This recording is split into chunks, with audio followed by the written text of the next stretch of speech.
So, we're going to be trying the new diplomacy today. New diplomacy.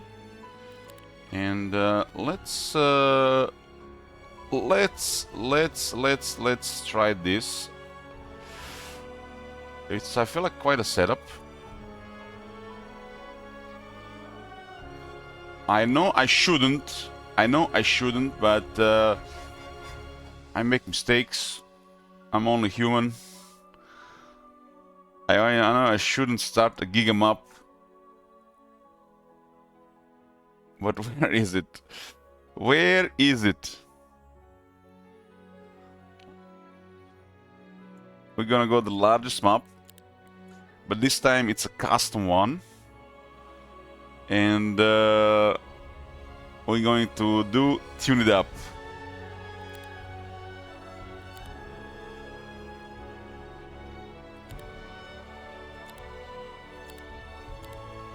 We're gonna put the highest possible hardest setting.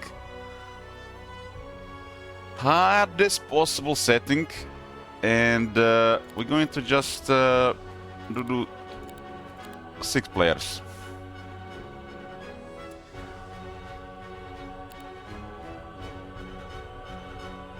The last faction I played was Hive, and before that it was Dungeon, and before that, yeah, I believe it was Necropolis, right?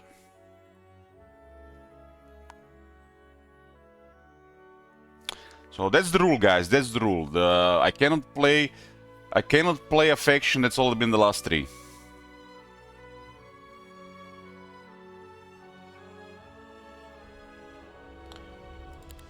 What is the Grow Diplomacy hero? I think I know who she is. That's the Hive, man. The Beelzebub is calling me.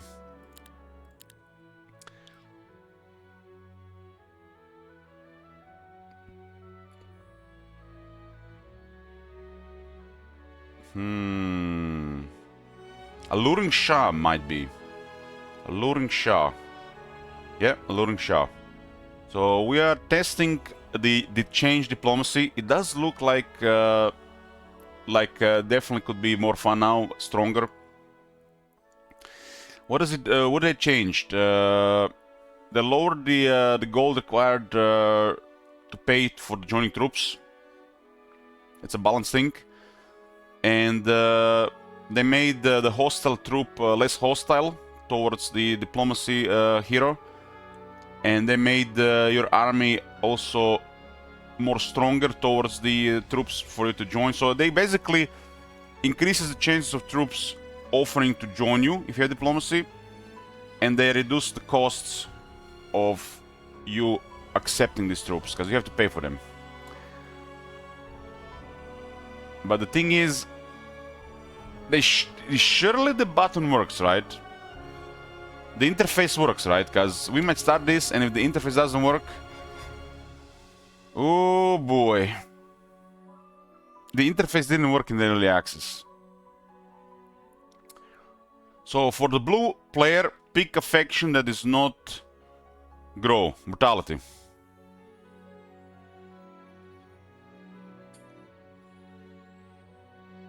Brutality picks Schism. Captain Moron for orange player, pick a faction that's not Grow or Dungeon. Not Grow on Schism, my bad. He picked Dungeon. I need to just get some coffee, right? For green player, who is in the chat? Sir Mughal, pick a faction that's not one of these 3. That's not Grow, Schism, or Dungeon.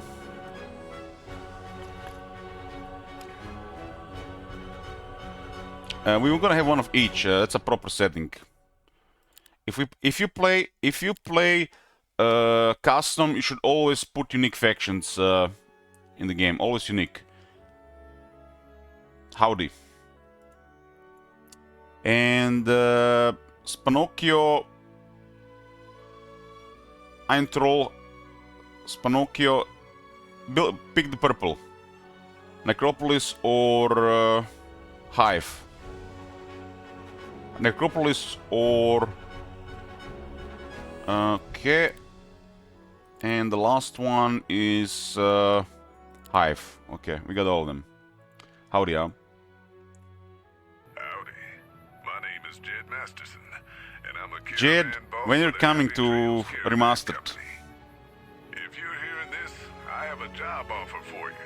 Happy Trails is organizing an expedition north into Utah, off the Okay, Long 15, and we need people. new We're looking for diplomacy caravan guards, prospectors, on couriers. Giga map. If you're used to humping it across the waste, straight toward trouble, we want you. Let me just If you got a update this bit more, we while definitely Jed want is you. doing his thing. On the other hand, if you're a greenhorn or a city slicker spinning tales about your skills, you can kindly go hang. If we like your gumption, we'll pay you square and treat you fair. Find me, Jed Masterson, at the Northern Passage if you're interested. Luck to you. It's gonna be 200% grow with unfair AI. 200%.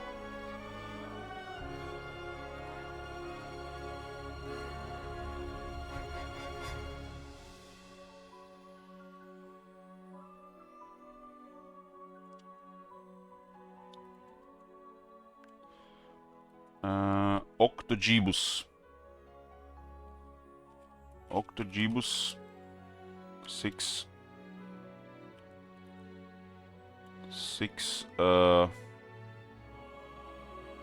players.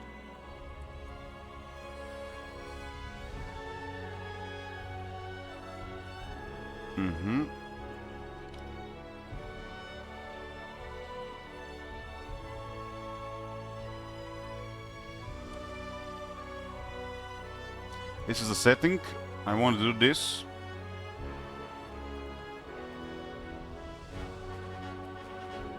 %200% unfair AI Octogibus 6 players with rules.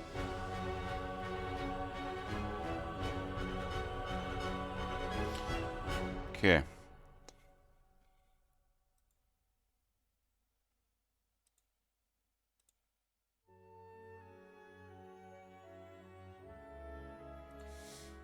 So what else is on? Random weak effects on.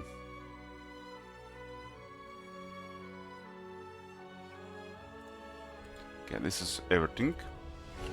So we're playing the largest map on the highest difficulty and the highest in cheating AI.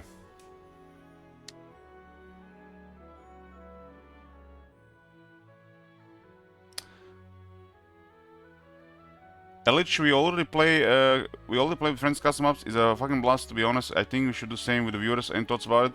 We might do a viewer game. No problem.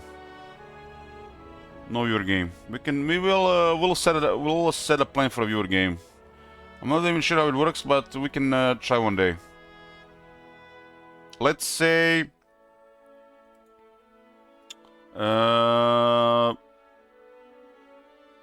I mean, we're gonna have to play a smaller map for the viewers, right? Let's try some viewer games this weekend. Saturday, Sunday. Okay? Now, it will definitely have to be a different setting for multiplayer, right? I'll try viewer games on the weekend.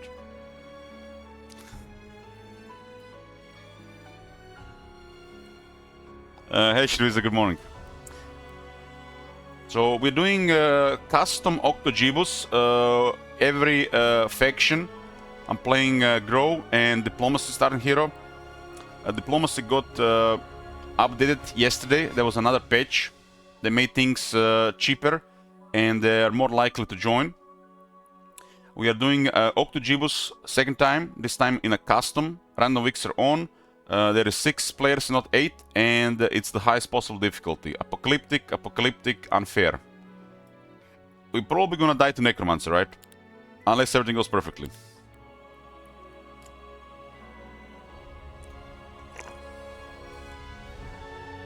Let the grinder begin.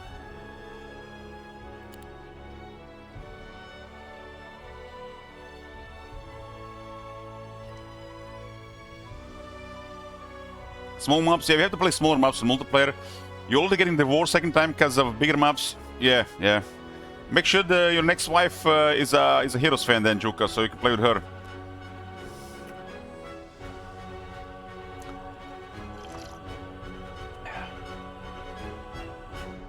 Perfect loading screen, Necropolis attacking Grow. I would have picked Necropolis, King of Kings, but I promise, guys, the last 3 factions cannot be the next one, right? So this is my second time playing Grow, and I liked it a lot. I probably can I say as much as I loved it. So what is Apocalyptic? We look at the resources. This is the easy map. It's massive. It's the largest map currently in the game. So on Apocalyptic, you only get gold to hire under hero, and there's no other resources. This is a map that doesn't really restrict heroes much, so we can expect most of the heroes dying before the end of the second month. But if we notice everybody's dead, we just call it and move on, right? But we can enjoy a nice grinder here, maybe some couple of awesome duels, because the AI will be cheating, and we'll see. I am honestly expecting death to a really large army. Like, the army is gonna be so huge, it's just gonna crush my will to play for the rest of the day, probably. But if it's not too late, it's probably not gonna happen. So this is a custom game. You can choose difficulty in a custom game. The game currently has 3 difficulties in AI difficulties in quick, and they're in the quick start, and they're tied to your like core difficulty system. You have easy AI, normal AI, and hard AI. Yesterday we played unfair, and unfair difficulty setting is running a normal AI, and it was broken. There is no other word to describe it than broken, but it might be something with the map. If you start a custom game, you can choose some of the other settings, like you can remove some players, so you can have like 1 of each faction instead of 8, 2 copies or 3 copies, depending how the random rolls. You can actually turn on the random weak effects, which are currently disabled in Quick Start. And there is 2 more difficulty settings for the AI behavior. Multiplayer and unfair. Multiplayer, I think it's primarily to make them do combat differently. So it's more around multiplayer and not, you sweating too much to waste time, I think, in theory. Attack orders and stuff like that. And the unfair AI is the cheating AI. They get stronger attributes on the heroes. They get probably start with additional buildings. You know how you start with tier 1 and tier 2. They probably start with like tier 4 already. Maybe even some of this build up. So they're basically ahead of you. They got mega resources. They get plus 2 attributes on their hero, and I'm fairly sure they get plus 2 levels to their spells, because we did some, testing and we're paying attention. So they're basically cheating. So it's not just about resource disadvantage. They actually got other stuff. This is an easy map, and I wanted to try it with 6 factions with a cheating AI to see what kind of experience we get. This is a really nice, enjoyable map for farming. It's the map you want to play on Apocalyptic, if you ask me, and see how you can manage it. The thing is, I think it's implied the diplomacy that effect has been patched, the interface works. Because imagine starting a diplomacy hero and the interface for diplomacy is still bugged. I hope interface works, otherwise we have just created... we might have a hero that has a wasted main skill and one skill. Alluring Shah is a might hero, of this faction. And charismatic specialty says it keeps its army when fleeing from battle against neutral squads. Plus 5% persuasion power when using diplomacy. So your army is perceived as stronger, so diplomacy has a higher chance to trigger. And this has also been increased further, which makes diplomacy heroes even stronger. But the downside is the money. Do you have the gold for diplomacy? Do you have the gold for building everything, recruiting everything, and/or artifacts? There is a bottleneck somewhere. So to get that, critical mass, something gotta give. So we gotta get the gold. Has anyone ever played for neutrals? I'm probably the only person ever in the world just to test an artifact and just test an artifact to see if it works. Avoid. So it's a diplomacy specialist hero, which are probably going to be more fun now, in theory, because diplomacy got buffed.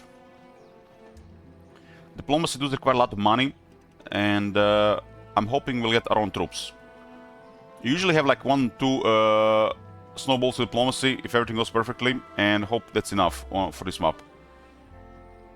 What does diplomacy do? Provides a chance of neutral squads offering to join the hero army for gold instead of fighting them. So instead of you fighting them or they're fleeing, they will offer to join your army. And there is a build around this to basically just get bigger fetch stacks. So not only you have to use a skill to have a chance for this, not only you have to drop your hero spec for this, you also have to have a lot of gold. So this is a giga investment, which is considered a terrible strategy. But I find it fun, and the fact it's been buffed, diplomacy got buffed, thaumaturgy got buffed, tactics got slightly nerfed, and battle magic got buffed. So thaumaturgy is probably even better now with this faction. This faction is literally made for thaumaturgy. So let's see, Giga map, max difficulty, and let's see, it's gonna be a grinder. Last time I played this map, it was like 20 hours. My second time playing the Grow, I dare say I love it. I love it. It's just a pleasant team playing, pleasant to the eye zone. The zone is kind of like reddish, but not red enough, and it's like it feels like kind of fairy tale environment from World of Warcraft. I feel like I remember like a zone or two through the World of Warcraft years having like the same environment. And you got the elves and the druids and the magic creatures managing the elemental circle.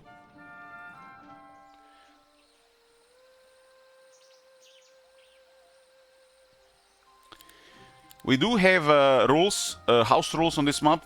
If you guys are curious about what it is, it's that we have a command exclamation mark map. It will give you like simple details what is going on, what is the setting, and it has the command for rules. I do like house rules in my games. The rule that will never really, is gonna be like one of the main rules when I play games. It's the Iron Man no reloading. This is just the way I prefer playing games. Even if the game doesn't have the enforced Iron Man, I do self-enforce it. There is exception if something breaks, so we have to reload. Other than this, the rules are no auto battle, just a preference. I think auto battle is just a multiplayer feature, but it might be used to save times, if you're just clearly zooming. This is one of the worst things to have on if you're a new player. There is also a rule for no global mob spells, unless the AI uses it. If we see AI use it, we use it as well. And also no fleeing. AI cannot flee, we cannot flee. It's only fair enough. And currently has some preferences. Some of the game settings in the game cannot be modified, so we have to adjust to the AI. And that's the way I prefer to play the game, and I think it's very good for also viewer experience. Kind of more difficult, punishing setup. I don't consider this no fun. I just considering this the way I see it. It's the way to play the game. So it's not like it's like no fun setup. I actually prefer this. Let's see the tavern. Glacia and a Lineal. Both are from the Grove. Last map was crazy. I had 2 wise owls with economy. It trivialized everything. Shame the AI was Pepega broken. I like the new Phoenix model. I like it. I like the more chunky Firebird. Okay, this is an easy map. There's such a thing as map difficulty. The game doesn't tell you. It should. But this is an easy map. That's why we put the highest setting now. So this one is a Master Ice Bolt, and this one is a Master Firewall. I don't really care about Master Firewall. They are both magic heroes. This map is so big, we definitely need more active heroes.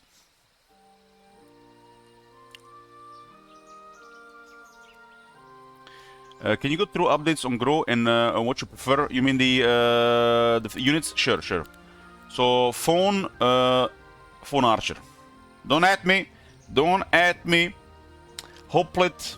I prefer the Dawn Hoplite. I think it's more useful. And Swift Strike, max damage from the low. The Dusk Hoplite is faster, quicker. I mean. Vine Iriad, the fungal has been, the crystal has been patched and now has 10 defense. I don't think this one really matters. I think it's too slow to be relevant in the army, unless you really need 100% to get a way to win. I think this one doesn't really matter. Pick whatever you want. Heck, pick even the Vine Iriad because it's cheaper. This is just a really tanky, slow unit that might be best as a guard, but I don't think this unit is relevant. Something gotta give in the army. You need a slot. So whatever you want here. Crystal Iriad might be the best. Fungal does provide the cover, so the Vine Iriad might be the best because it's the cheapest. Hands down. Naiad, this is a shooter. A beautiful, beautiful shooter. And I do prefer it quicker. So higher initiative. Simple, straightforward, just higher initiative. Herbomancer, they are both amazing. You want to use both, in my opinion. Both the Sporemancer and the Murdermancer. This is probably the best unit of this faction. Ultra reliable, ultra amazing unit from the very start. Killing is just beautiful. Look how beautiful it is. I do prefer the Thunder one because I like its abilities more. It does give me more focus as well. I Mist one is probably good as well.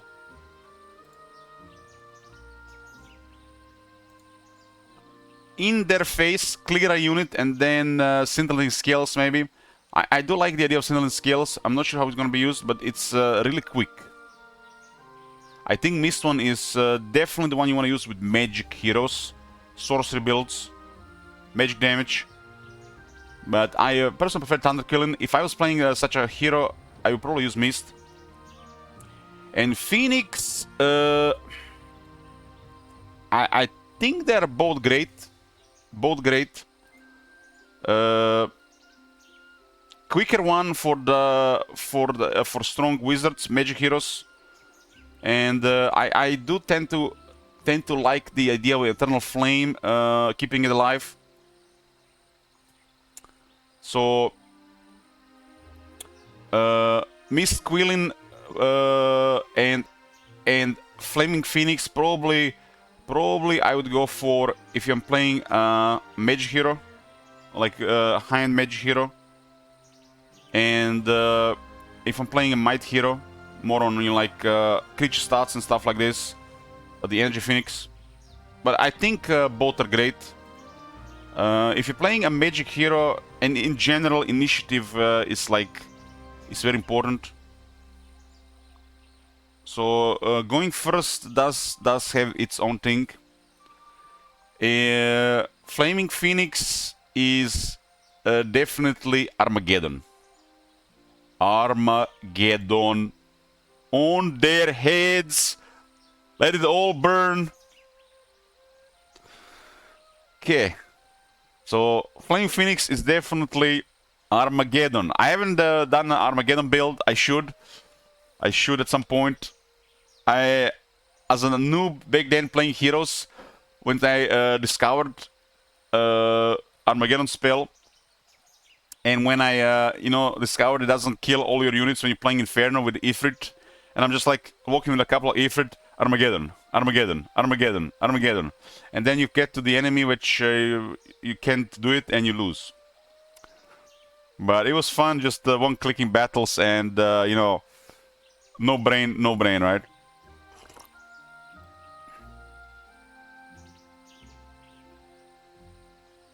As a legendary item called... Don't tell me it's Armageddon's Blade. Okay, you can cast Armageddon twice, probably, right? If not 3 times. Are you talking about the Diplomacy set? Yes, we're gonna be going for Diplomacy set. Grow has the Artifact Merchants, and surely we'll have the gold, and surely we'll get it. Surely, we're going to get the largest army ever seen on this stream. Surely.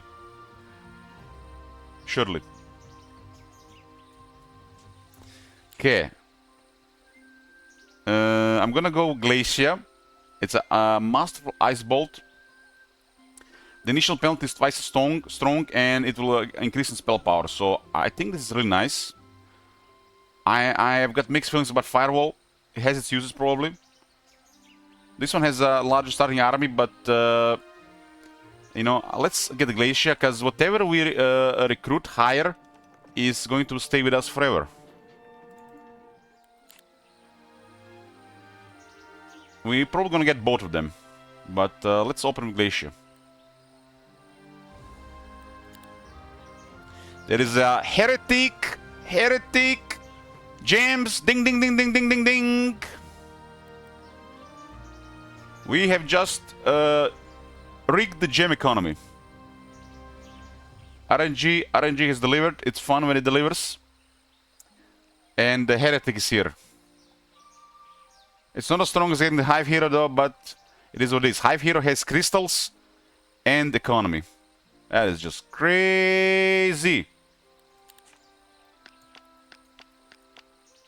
Does this hero start with the Ice Bolt? Hot. Okay, let's go. We are actually going to turn this on readability, interactables. Let it glow. There's a dust here, so we need to secure money for more heroes immediately. There's an ore mine here. Gold. I think the best thing to get for this run, if you're playing Diplomacy, is to get the Wealthy Hero. Wealthy Hero generates gold per day, and it generates more gold when you click on the gold piles. But that's just pure RNG. That would be perfect start. Get a gold hero. And I feel the gold hero, the Wealthy Hero, might be even better to start as Diplomacy Hero than the actual Diplomacy Hero. In theory, but gold is more important than starting with the Diplomacy Hero, but I picked the Diplomacy Hero just because.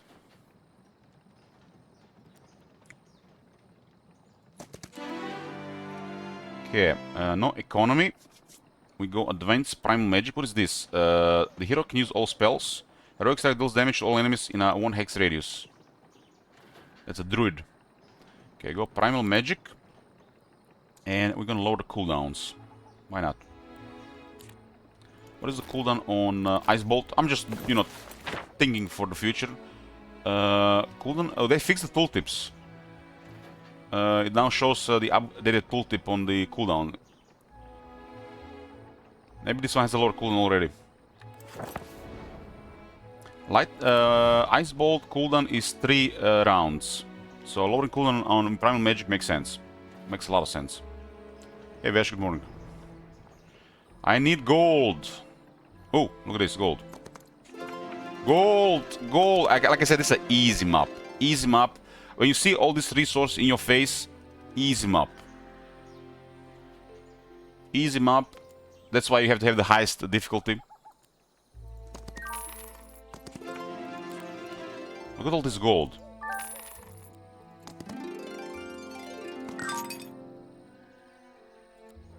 We also can have 6 heroes, which is crazy.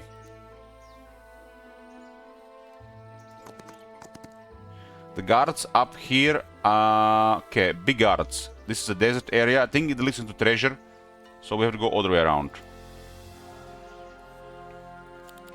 We have got a gem hero, which is incredible.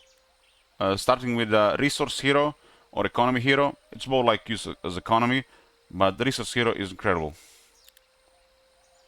Nothing behind. We can get 6 heroes. This is a map we're gonna be playing with all heroes. Get rid of the swordsman. He's not welcome in these lands. Heretic obviously has been converted. So there's a recruitment. Recruitment is strong on the grow. Already tier 1s are some of the strongest, if not the strongest tier 1. And you get a gem seeker, +1 gems every day. And the piles of gems on the map are doubled, plus 100%. So basically we just secure the gems. Just like that, we have just more than enough gems. No economy, but we get advanced recruitment. Advanced recruitment now provides +4 to tier 1 and +3 to tier 2. And the early tiers of this faction are pretty good.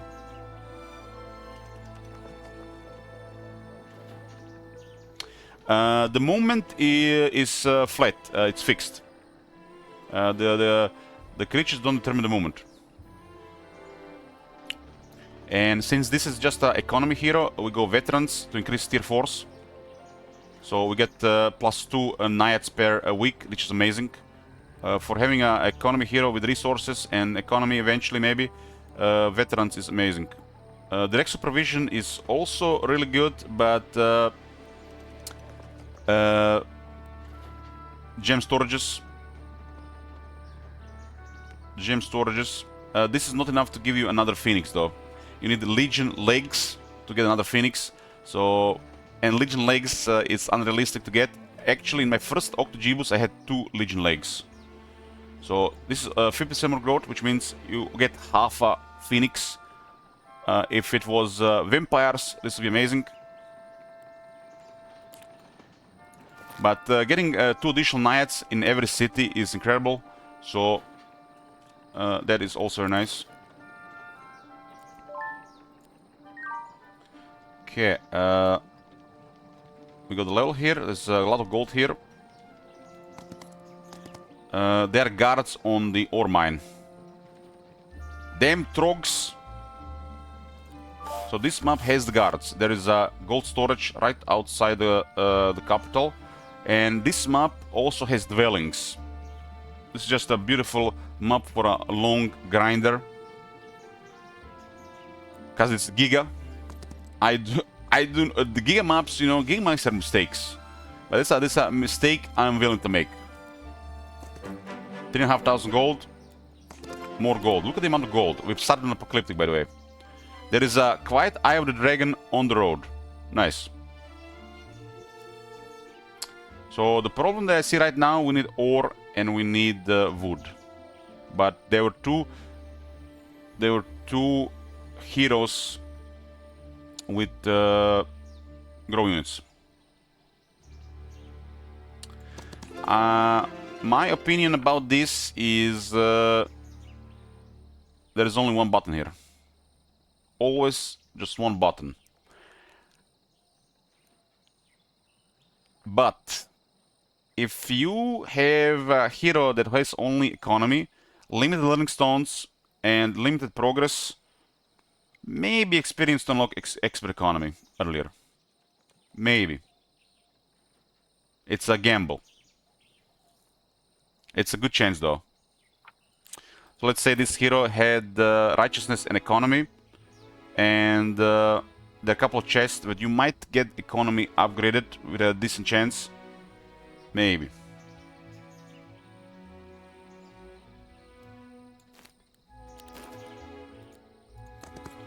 Okay, Quiet Eye of Dragon. +1 and defense.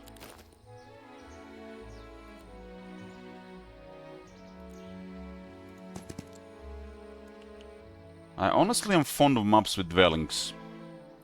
It's like, they're beautiful for long grinding games. But the problem is with the map with the dwellings and diplomacy. The dwellings cost money.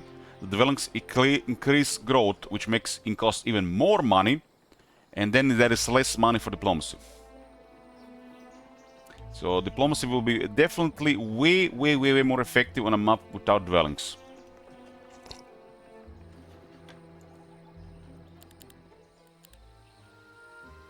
I need 5 ore.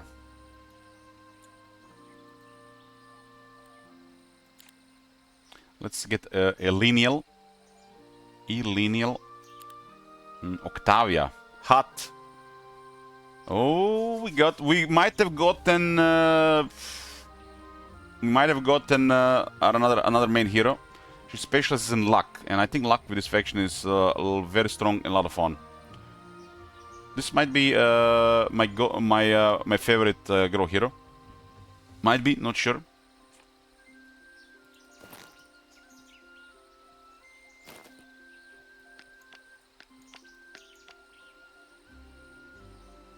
So it was okay to keep that swordsman. So she walks around with swordsman, not the phone. Okay.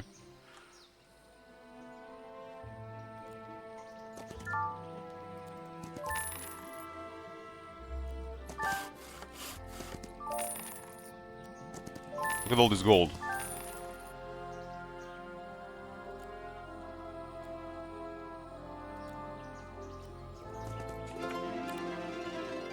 We are getting all 6 heroes here. Map is massive.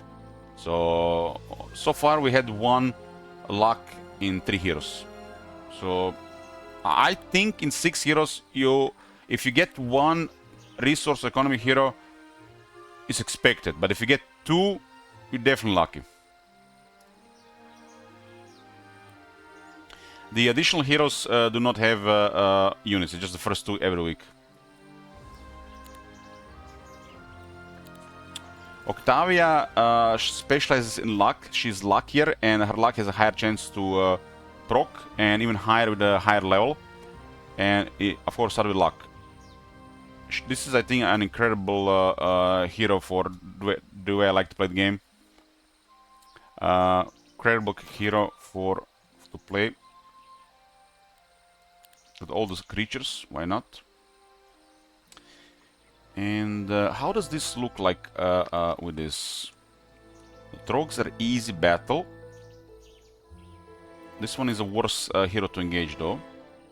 We'll have Alluring Shah and Octavia together. We have to do it like this. The map is so big. It is so big. You can play this map probably very effectively because you know the setup regarding using movement on additional heroes per turn. I got to with like 2 heroes like you seen with Finorella and Abigor last time. So I have a hero setup and already setting up the next hero by using both of their movement.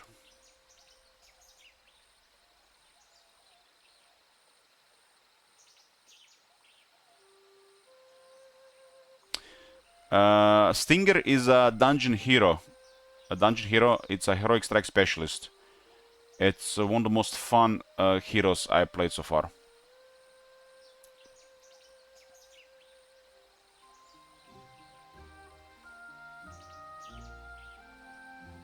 Stinger also has a very high initiative. Stinger is 12 initiative unit.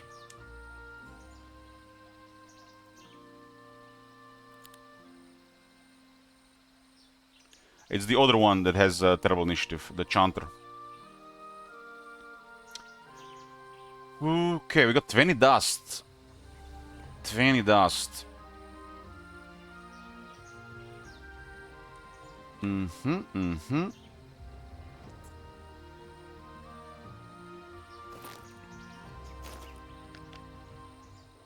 Let's see what level we get here. Damn. Good morning! Oh, Octavia is looking hot. Literally. We got luck, offense. And she gained 1 spell power.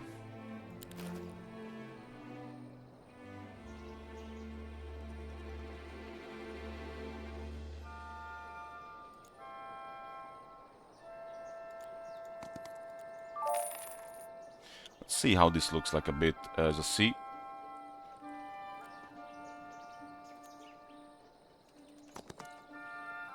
After the day, great. Had good sleep, good coffee, and start immediately. We're playing diplomacy, so there's only one pick here, gold.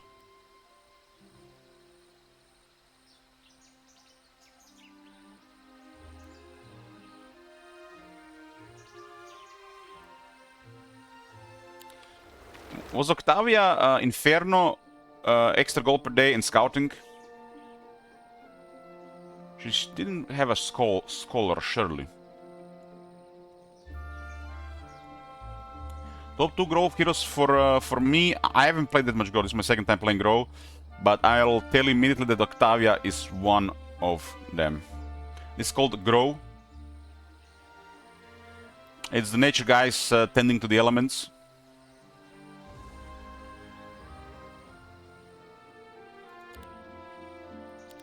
What do we get here? Advanced diplomacy, huh?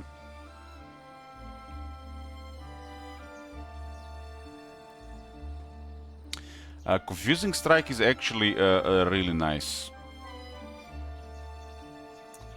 And this is also really nice for this faction as well.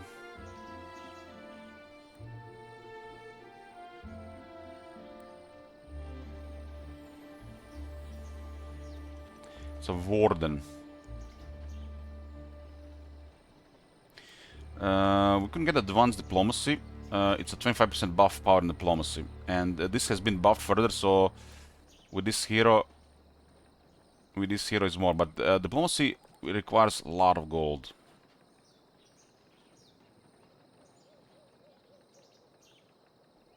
Neutral squads view the hero army as 25% more powerful than this, increasing the chance that they will join or flee. This bonus is double if the hero knows Spellcraft. It's 25% more with everybody, and full hero is 50% more with neutral squads from the hero's faction. Considering the money and the limitations, we can always just go with the folk hero.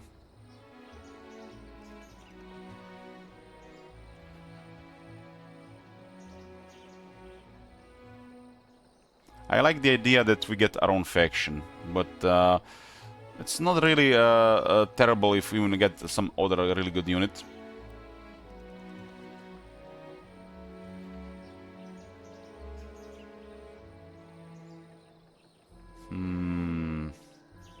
I really like combat as well. I really like combat here too.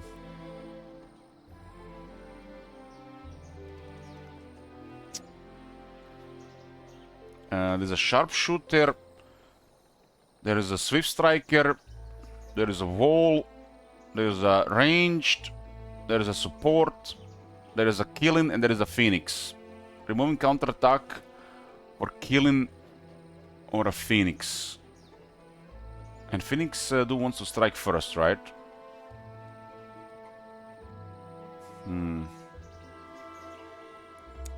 Diplomacy means it's a skill that makes the hero negotiate with the neutral squads.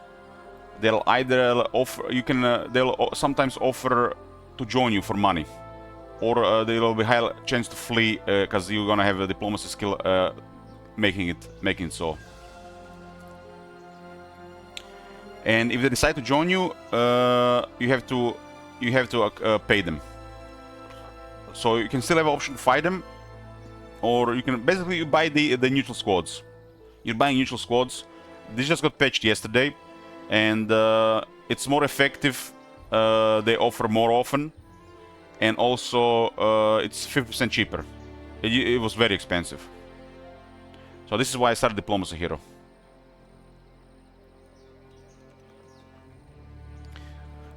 I don't feel like Confusing Strike is very good on the Grow. It's amazing on the Hive. Absolutely amazing. But on the Grow, I don't think it's needed. So we'll open immediately with one Diplomacy. So Diplomacy sub-skill for Expert is the Art of the Deal. Neutral squads take -3% guild gold to recruit. This bonus double if hero's economy. So we gotta get economy. I mean, it's not negotiable. Non-negotiable, we have to get economy as well. Not only economy gives you money, so you can actually use Diplomacy, but it makes it 30% cheaper, and it's now 30% cheaper total. So Art of the Deal with economy is probably gonna make Diplomacy pretty strong on a Diplomacy Hero.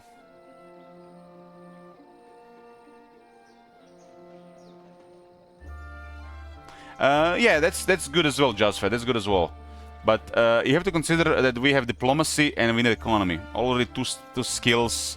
You know, this is the freedom of skills. You know, it's gonna be restrictive if this hero is gonna be strong later.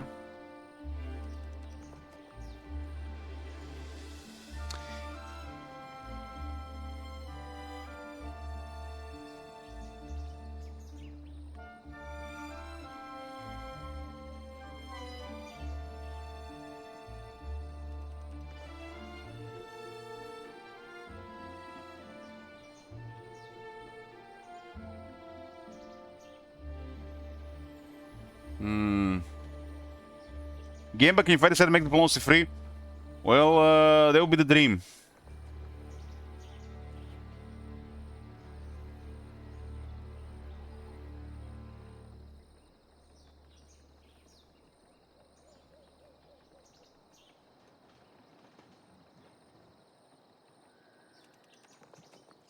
This is kind of confusing.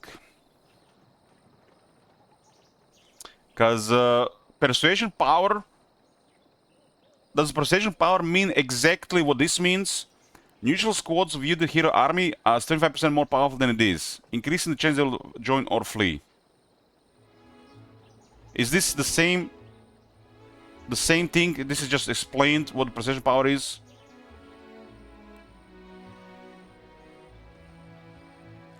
Is Persuasion Power basically what it says here? So this is just 25% and this is 50%. Yeah, I know it's only for my faction, but do they do the same? And this is just 25% and this is 50%.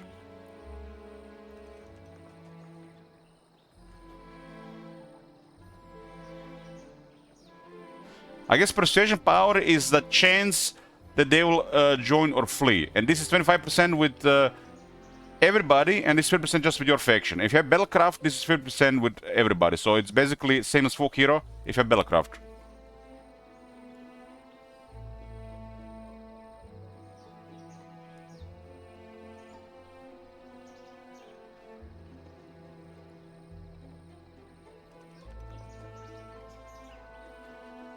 Doesn't this mean that for charismatic, the larger than life is always better?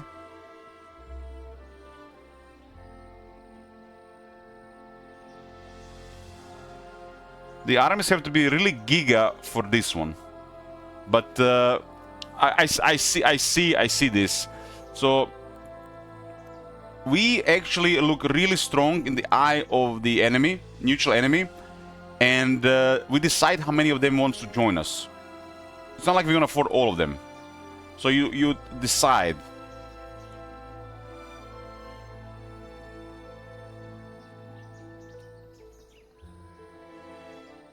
But this is a higher chance to get the stuff like Black Dragons. And I don't care about Battlecraft, because there are some units that are really good, like Noble Cavalry, Sunspell Cavalry, Black Dragon.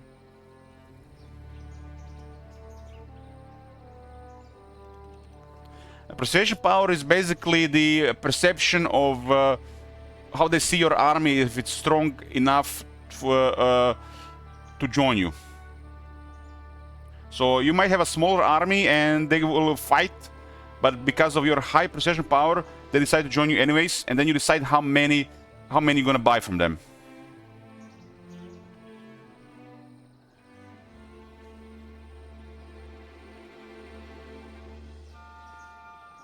And top manager has the point. We kind of want our own faction, and we want to kind of have a situationally best outcome as early as possible. And this is provided by the folk hero. So I think this makes way more sense.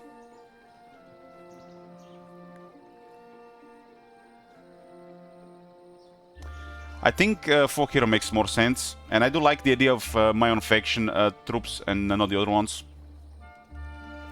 So we go with folk hero. Okay, there is the Wise Owl here, very nice. There is the Night Order here, okay. We're gonna have Alluring Shah and Octavia literally chained together. They're gonna work together. It's a really big map.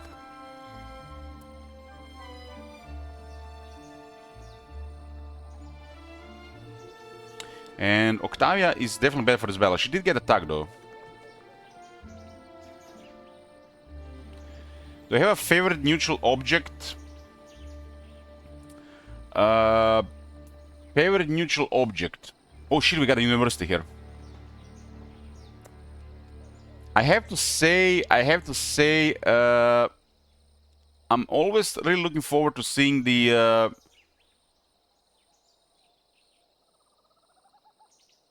Wise Owl around. Because just imagine you get what you want. It's random, but if you get what you want... I was this close to Chronomancer for the first time ever. It is so hard to get sneaky evil devs denying Chronomancer. Guys, my dream is to get Chronomancer on Funerella. There's nothing else is currently in my dreams than Chronomancer Funerella.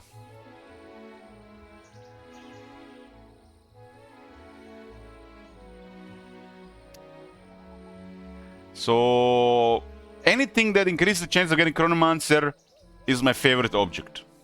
And that is the University and the Wise Owl.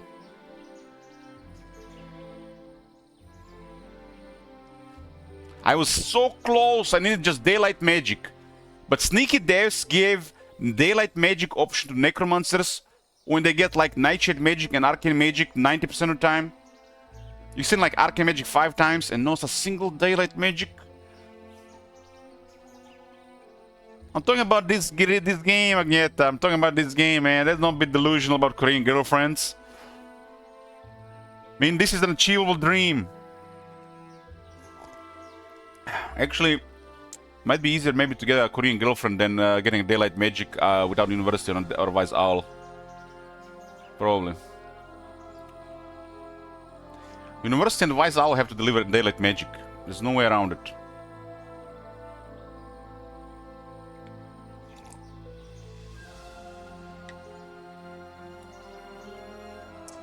McDonald's Grill was a achievable dream by your Iron Mage. Let's not get delusional, man. I can't even afford to live right now, let alone afford a girlfriend.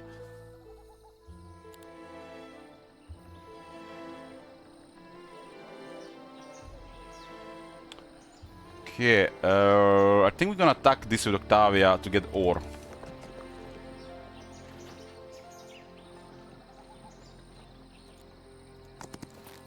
Octavia is hot.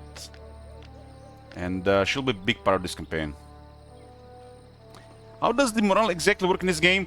So basically, creatures have a chance to gain an extra move if they proc morale. The base chance is 4% per morale. And if you use the troops from the same faction, like from the Grow, they get already 1 bonus to morale. If you fight Trogs or a dungeon only, they start with 1 bonus morale.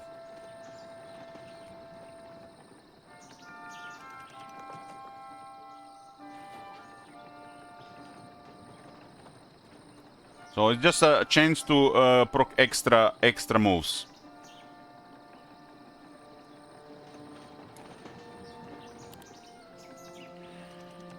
Okay, Octavia. We can get actually something here as well. 600 gold. We're gonna go after those strokes. It's we do have a phone unit. Phone is a really strong tier 1. We should get this captured immediately.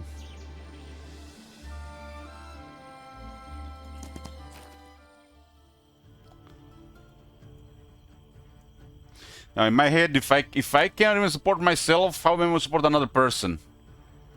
So just delusional thinking, you know, like you can be in a relationship without economy skill.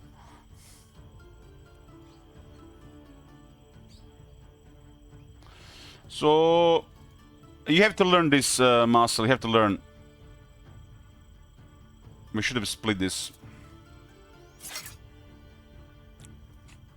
So you see, we start the battle here, and we have 1 morale. So now I have a chance to proc extra moves. This is a luck hero, so we have 2 luck here right now. This faction luck is amazing, and Octavia specialist in luck, which is incredible. Our main skill is murmuring. We start the battle with 1 focus charge, which is just this is one of my favorite main skills. She doesn't start with any spells. Okay, we're dealing with Trogs here. It talks Trogs is easier to kill, but it can also retaliate extra. And this guy is tougher, 3-6. So we heroic strike the tougher, right? And we shoot the Infernal. Toxic Troglodyte, not Infernal. This is Infernal 1.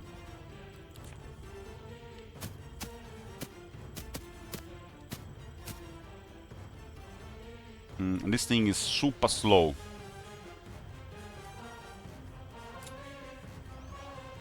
This is a pure damage. This has high defense, huh? So phone is a living, so it can have only -3 to 3 luck, and each point of luck has a chance to proc luck. So living are not lucky, very lucky, but the magic creatures are lucky. This faction have 2 living, 1 magic creature, 4 embodiments. So not the best faction for high luck, but they have really strong luck stuff in the law, and they got the lucky hero. Unless the creature says it can get luckier or higher morale, like the Minotaur or the Infiltrator, the limit is always going to be 3. But the extra luck will make sure that any penalties applied to the creature does not put lower under 3.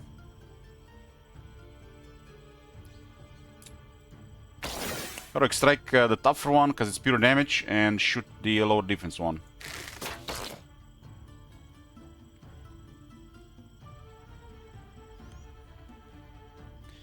So this thing is at 6 initiative and 5. This is at 5 and 4.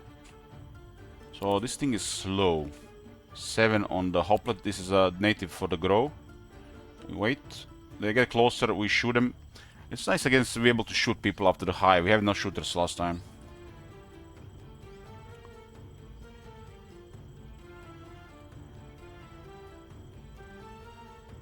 I should have split because they might get the phones. So, mistake has all been made.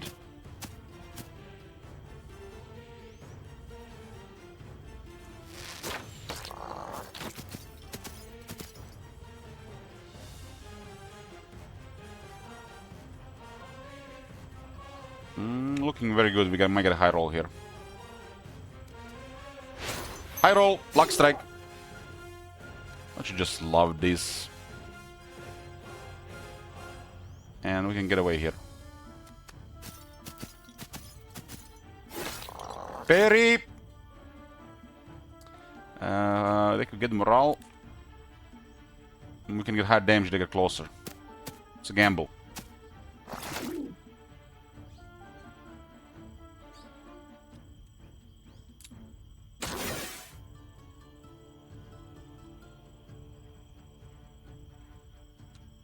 We don't need to do this.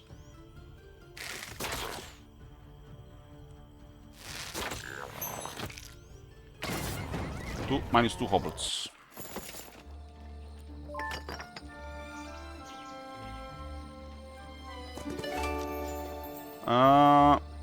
Parry is reliable. That what makes it strong. What else is in the area here? It's apocalyptic, so yeah, it's an easy battle here, huh? We are out of range.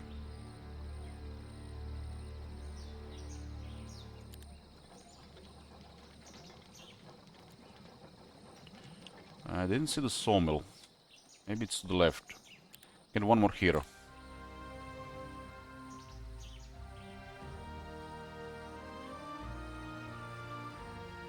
I wish you could see what the starting skill is.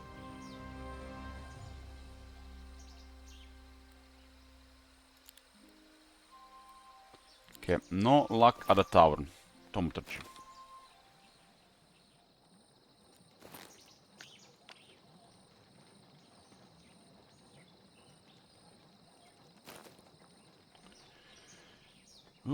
Okay.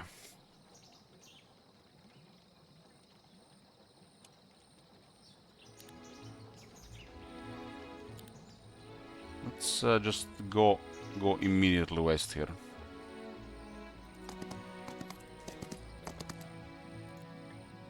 Monster head on the road. That's a nice one to find. So there's a monster head and quite a dragon.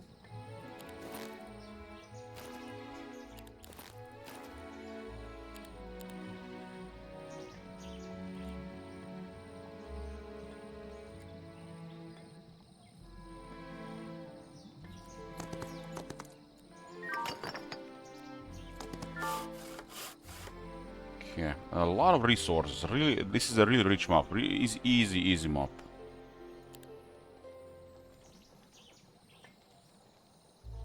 I haven't seen the sawmill. We got all the 6 heroes.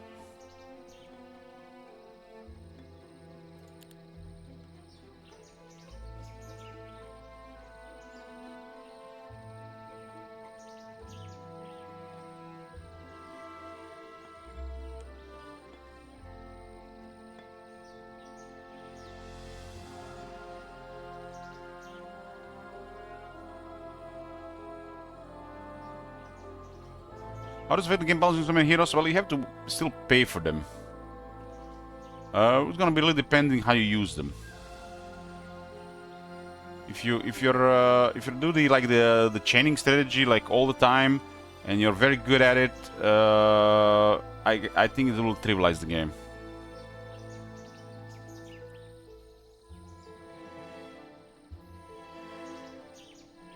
Other than that, it's normal. It's normal to hide all these heroes. It's normal in this type of game. It's a really big map.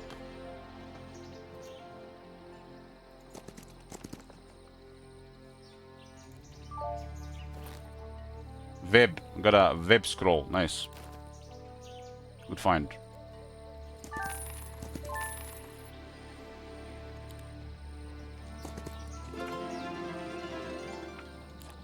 Waiting room for murder, huh? I didn't find wood, but there's so much resources here.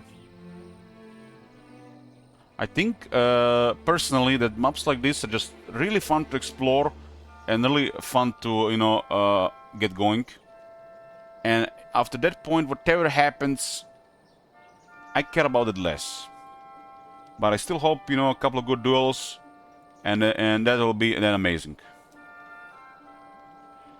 Yeah, we played this map only once, and it immediately was decided this map has to be played on Apocalyptic on the highest difficulty.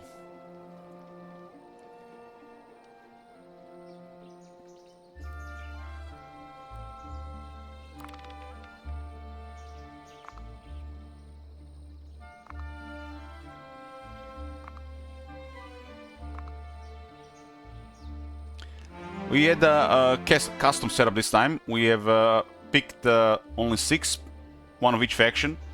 I like this idea a lot. We have random weeks turned on, and it's the max possible difficulty.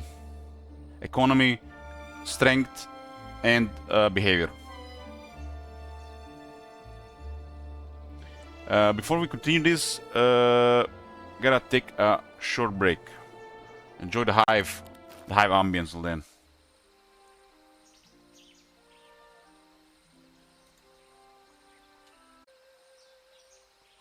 We are here. It's day 2. Day 2, and we're gonna get Grow Palace 3, and we get more gold. So far, on point with the build order.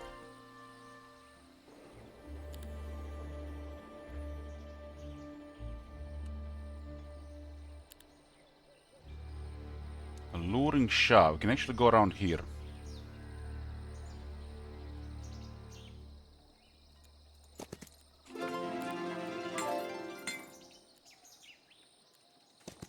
There's a crystal storage here, nice. Knowledge. There's a dwelling for naiads. I got 2 dwellings for naiads, and I only got a advanced recruitment, which means I can get +6 naiads per week. Those are shooters.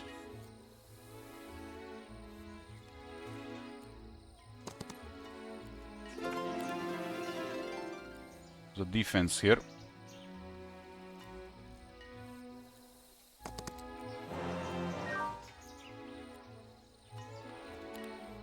Okay. There's a treasure desert area up there. There is a pyre here, phoenixes.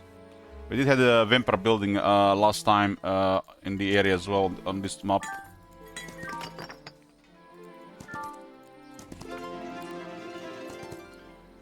Herb monster as well. This map has a lot of dwellings. A lot of dwellings, which is not good for diplomacy.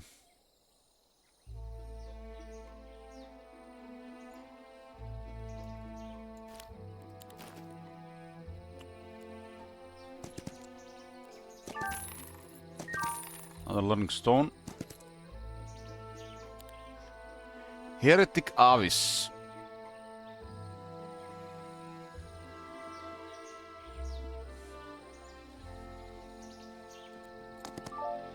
We have 2 web scrolls. Why one we get 2?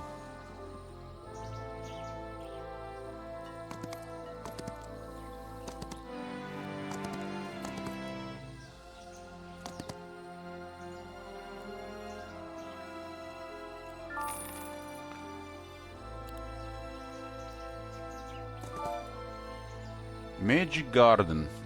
Okay. Bone Boots, spell power. Very good item.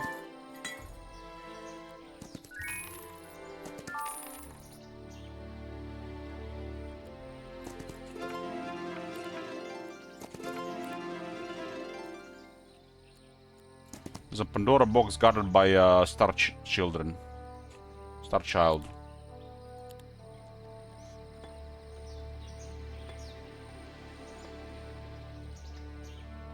Am I blind, or there is literally no sawmill around?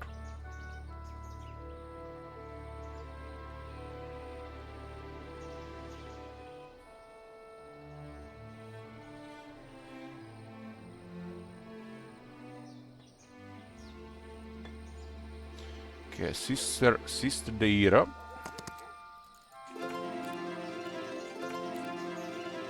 Okay, there's the second city. Day 2. Day 2, second city. So this should be like 3 cities, 3 towns. Lots of dwellings, lots of resources, really big area.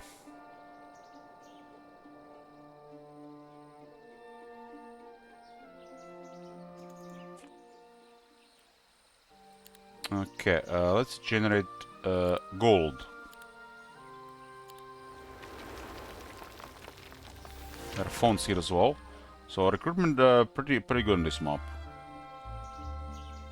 There is another Naiad building. And there is a guard for phoenixes here. Guard house where you can get more phoenixes. So we're gonna have so many Naiads on this map. So many.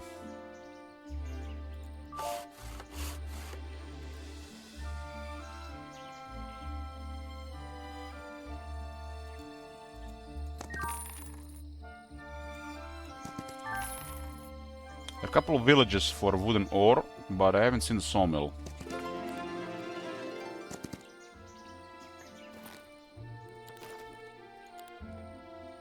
And we had a fight on day 1, huh? Monster head. Experience. Logistics, huh? Just like that. We get Octavia with offense and logistics already. And -1 to enemy morale and luck. And I get even another hero, but no luck with the economy heroes.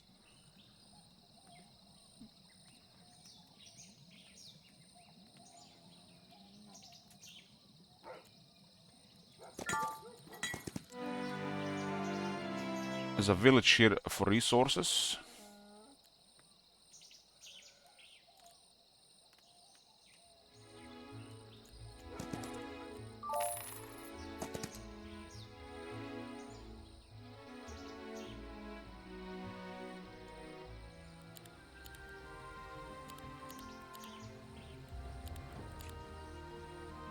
Moaren. Infiltrators, massive early start. So we got 3 dungeon heroes.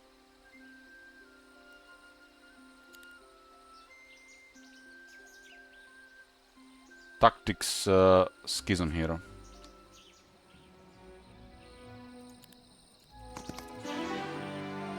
Advanced scouting.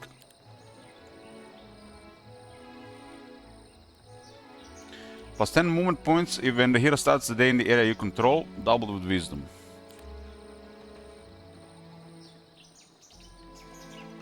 This one has currently train penalties though.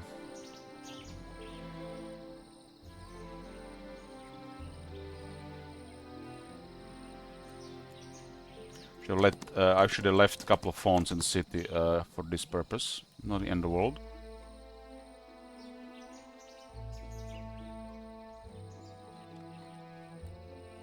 Okay.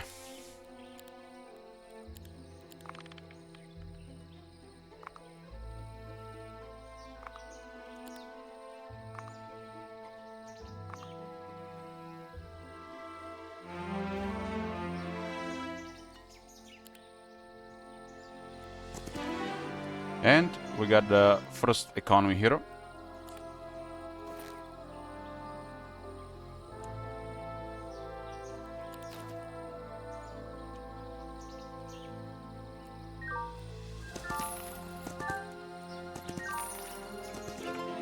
These are the second guards of the desert, phoenixes and hero monsters.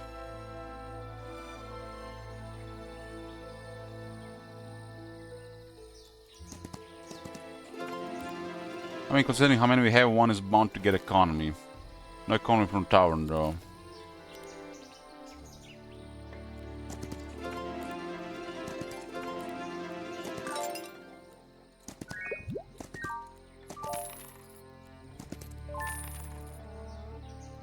The temple over and across those mountains.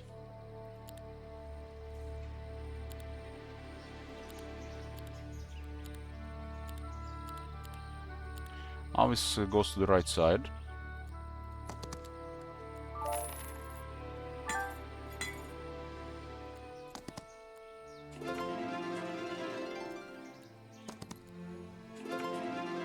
And there is the third city as a horde of phone sharpshooters.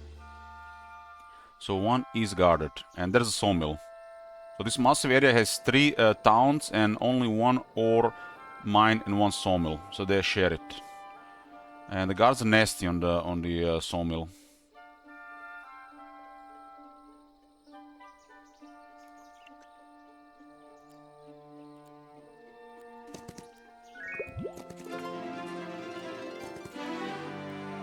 Luck is good here, but expert recruitment is also good.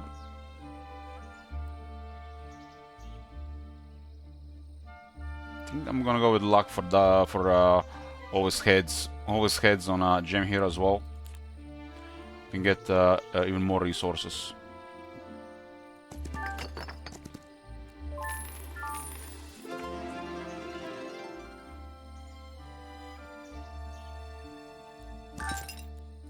Yeah, we'll be picking up things for hours here, gems here.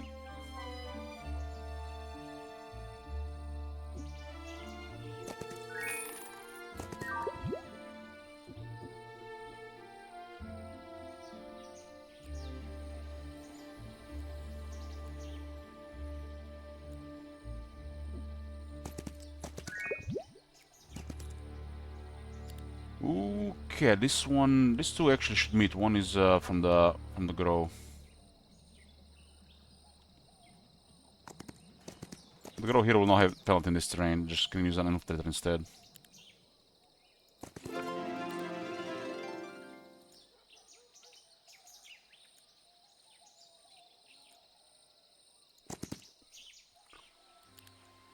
Okay. More gold. More law. 50 phones.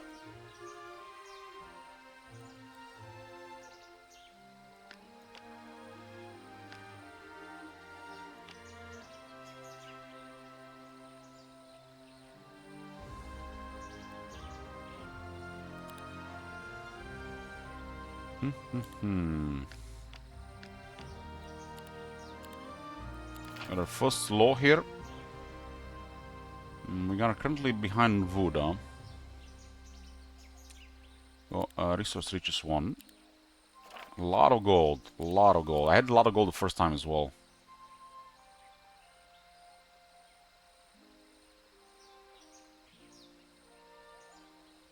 Crystals for divine iriads. Herbal monsters are also available, 4 of each. They're kind of like treasure, yeah. And the naiads also crystals. Naiads do require tier 3 and the mage guild. I mean, it's classic with the tier 4 shooters, huh? So 3 and 4. So we would require 1, 2, 3, 4.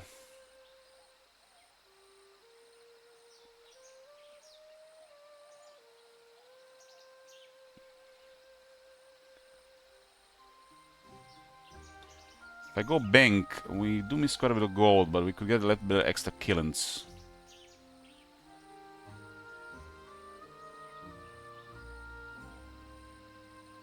So day 3 is usually for the bank.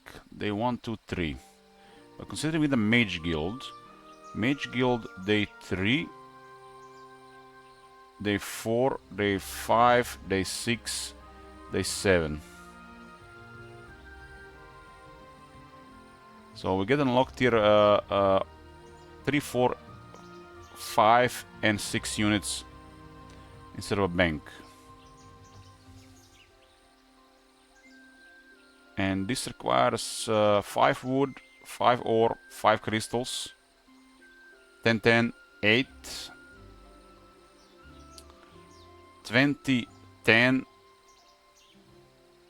10, 4, 4. We don't have wood. No wood. And wood is guarded by the marksman. Hope they flee. Maybe the diplomat will do its thing there.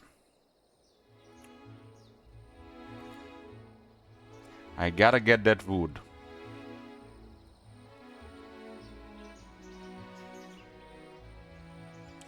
What map is my favorite? So far, All for One. And what do I recommend to start on? I mean, to learn the game, Shamrock. Shamrock, I recommend Shamrock. It's an easy map.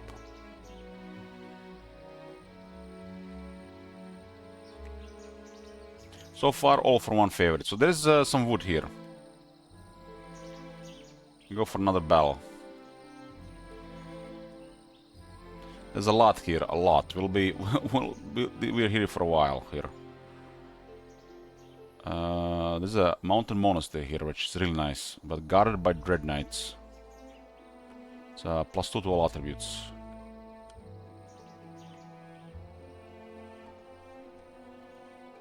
We need to secure wood, and I think we'll get those killings early, so we start the week 2 with 4 killings. Starting with a tier 6 immediately is the way. Well, the bank has to be delayed because we need Mage Guild. But we got a solid tier 4 and already have extra growth for tier 4 because of advanced recruitment sub-skill. This map allows ignoring the bank for a while. So that is being decided. Tier 3 unlock.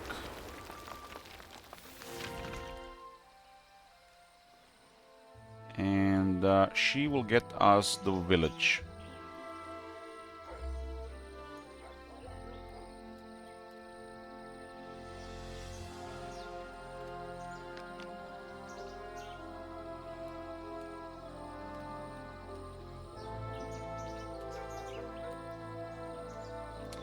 Get us the village. Village is a weekly one for wood or ore. We do have quite a bit of phones because we all got them from the second city, and we had recruited 2 heroes that had phones.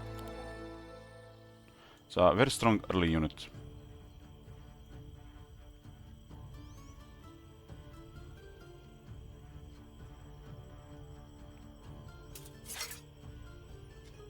All 3 parasites here. This is the warden.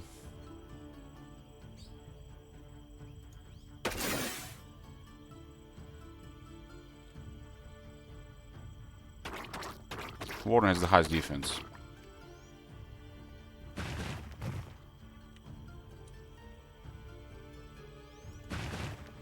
Make sure they can't reach the phones. These 2 are at 3 defense, this is 6. They're actually at 9.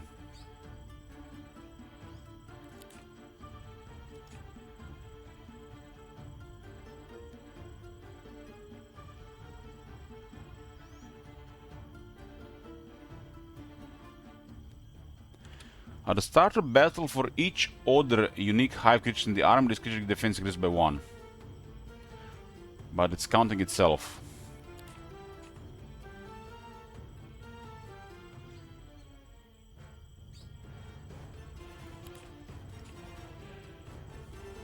Looks like protectors are counting themselves for some reason.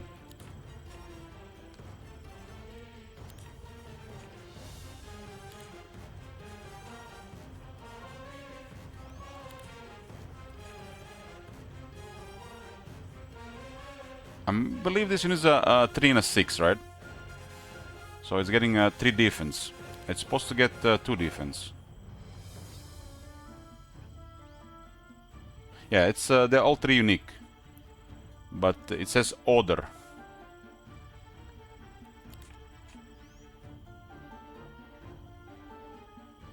This guy is at I believe 8-3, and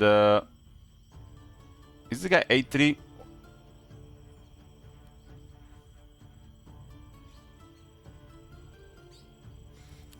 There is definitely something off with the Nest Protector. Is anyone playing high right now? Can you check the defense on the Warden Parasite and the Ravager Parasite?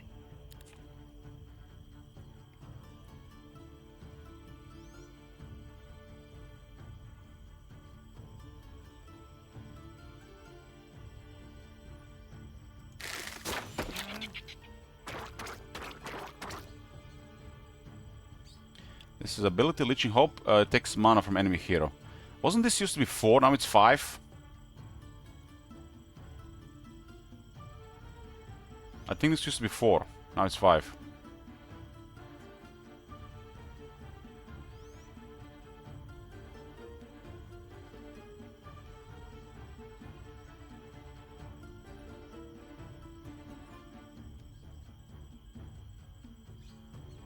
It was 4 yesterday, so it's patched. I didn't see it in the patch notes.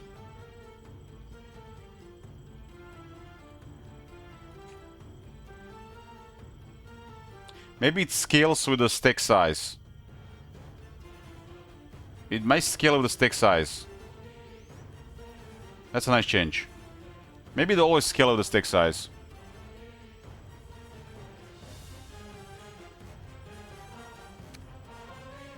This is a 2 here.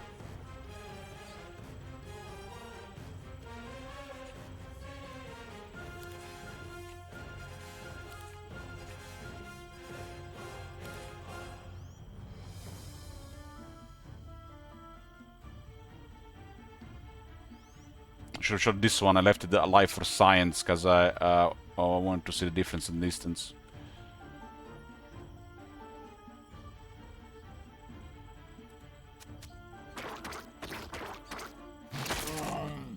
But we could remove the hoplet.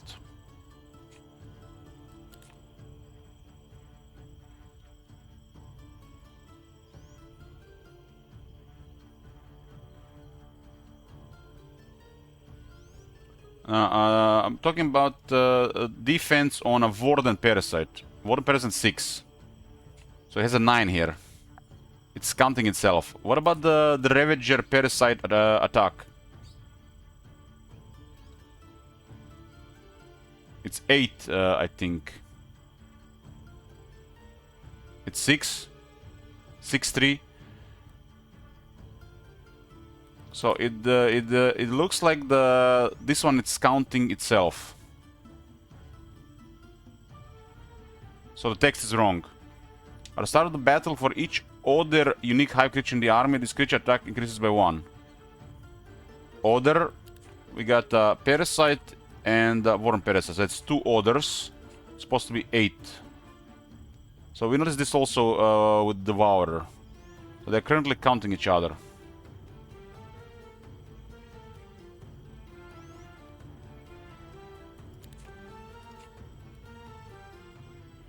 3 9 so as well.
No, the other one was it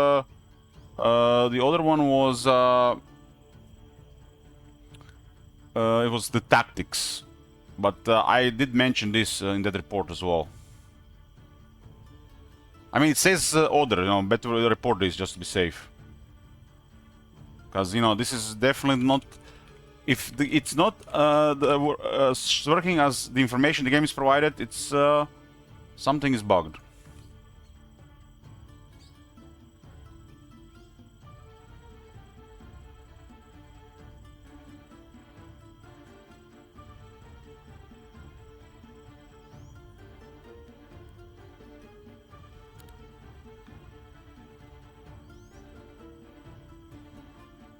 Because it says each order. And tooltips have to do what they say. The most important thing in the game, what it says in the tooltip, is what you get in the game. Exact number to the point. To me, this is absolutely critical. If this says 121 damage, it better do 121 damage every single time. For me, critical, critical, super critical. Might as well just not play the game if the game provides information and the information is not working.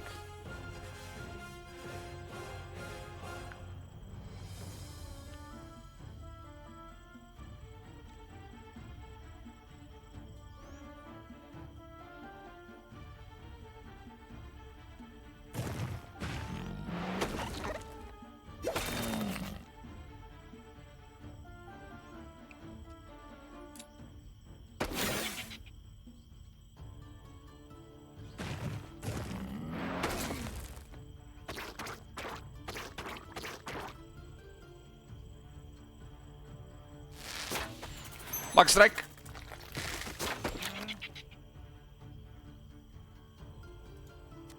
Hop.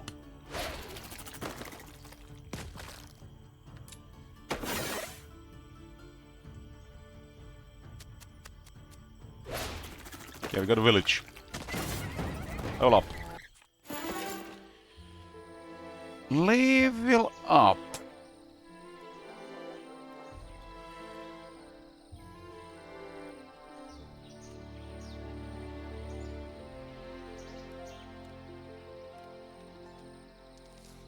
We'll go with scouting. Secure no terrain penalties to get better vision.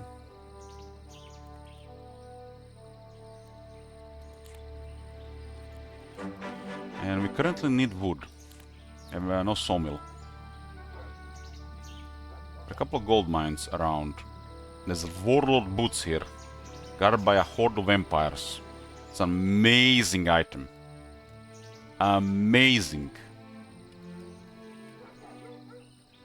I wanna see warlord boots and the speed back on the hive.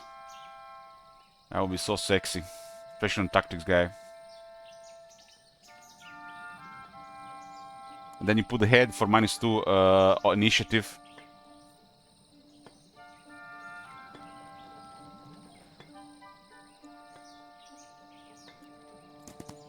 We need to secure the second town. And keep somebody closer to the first.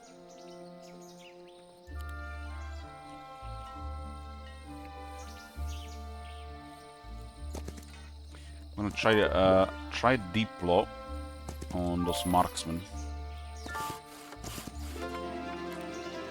There's another ore mine here. So where's the sawmill here? Am I blind?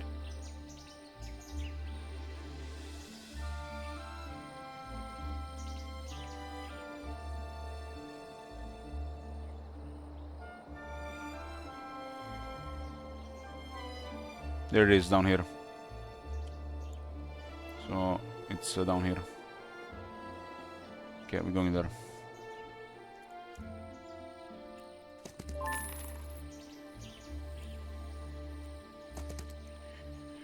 Okay.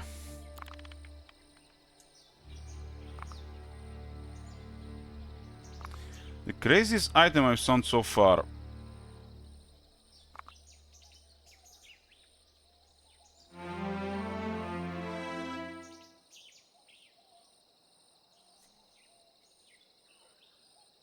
I mean, I'm a simple guy, you know. I see warlord boots, I see a Melchia's head, you know. I said it's crazy. Enemy, goodbye, enemy initiative.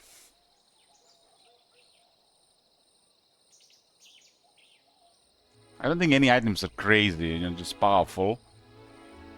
Getting a set early on, ahead of time, that guy could be crazy. I like the if you get like a combination of artifacts, that would be crazy. I don't think there's any crazy items.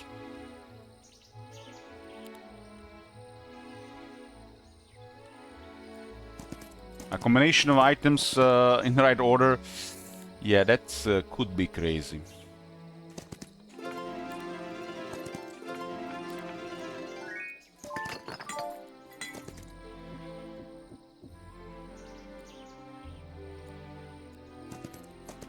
Heretic, gotta start picking up those gems. That will secure all gems.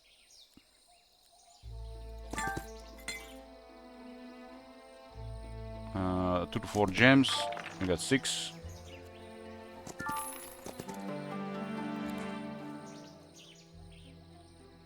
We gotta do this as well.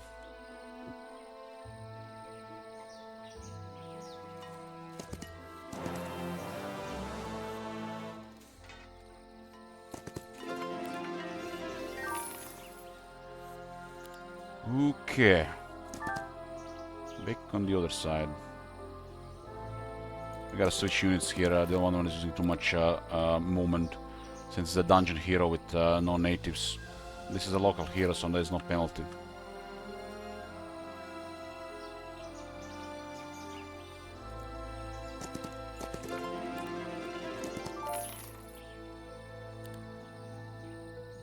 I gotta get this, huh?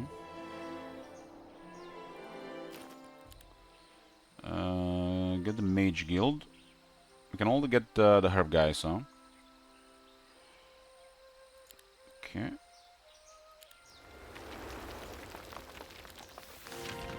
Secure strength.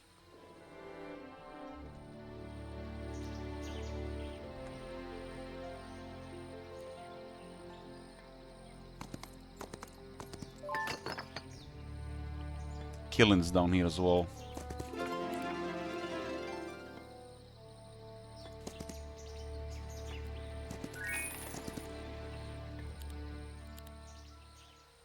This is the second city. Got 15 wood right now.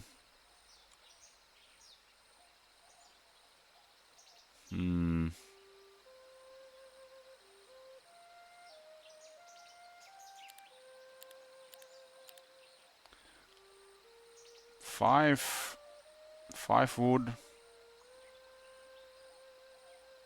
10 wood. I can spend 5.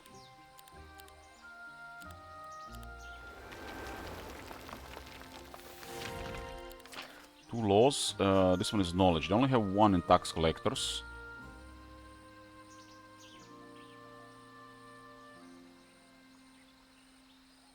Phone growth for this map is okay. And they pretty much lose melee penalty, right, with that upgrade.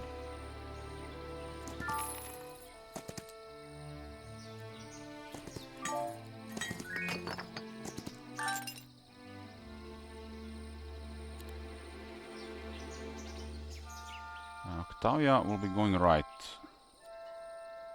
And one of these heroes should not really pick up. Should just do other stuff. It's just tempting just to just click all this stuff around, right?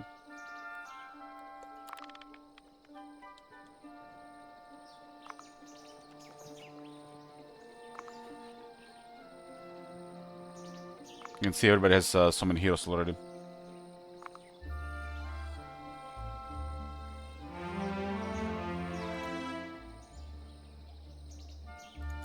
I have to go to the city because the Mage Guild, right?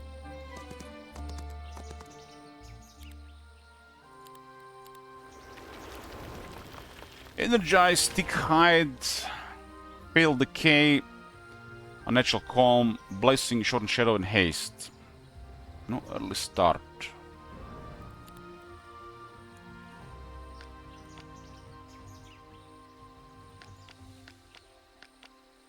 We got the Herb Monsters. They can use Focus Charges to generate mana. It's not even temporary, it's permanent. And they have Dot. It's really nice. This is a really nice unit.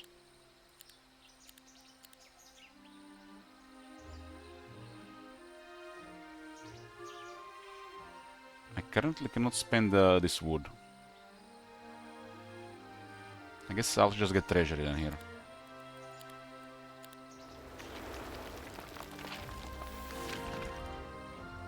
It's day 5 for law.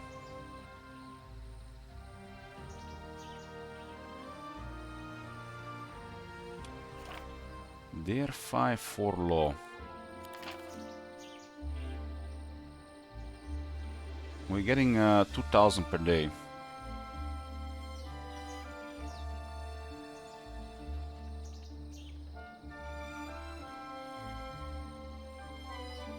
We might actually be having enough for this. Let's go tax collectors. If it happens extra 4 phones, it happens.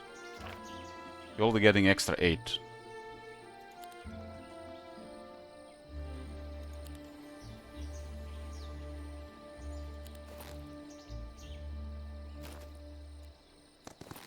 Where are those items on Heretic, huh? Heretic has 3 items.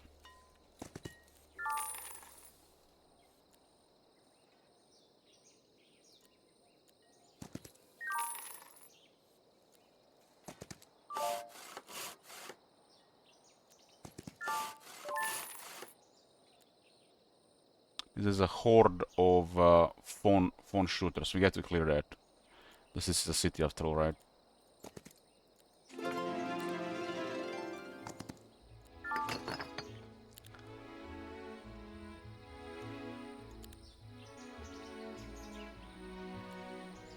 Oh, it turns a little bit faster once we pick up a lot most of this stuff.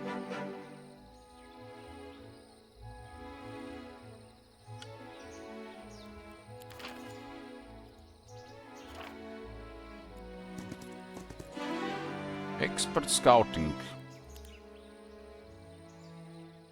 Okay, we got with okay here. One scout. One expert scout.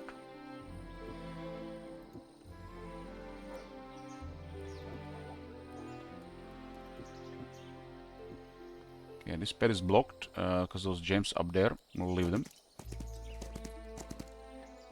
We'll leave them.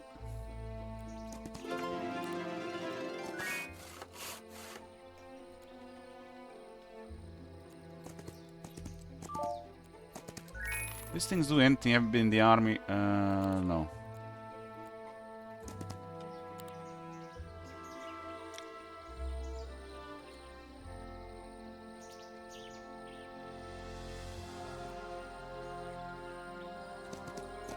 Okay, we go for the third city.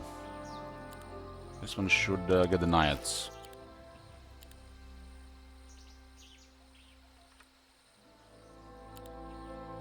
And keep picking up stuff. What is this?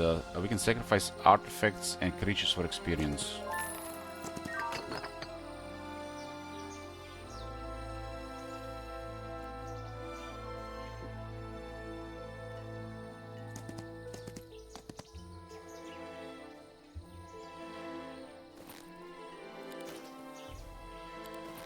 She level 1.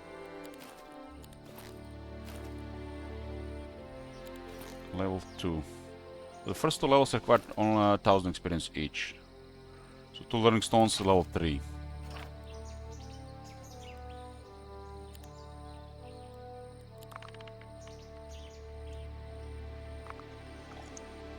We started with the luring shop, but we got Octavia.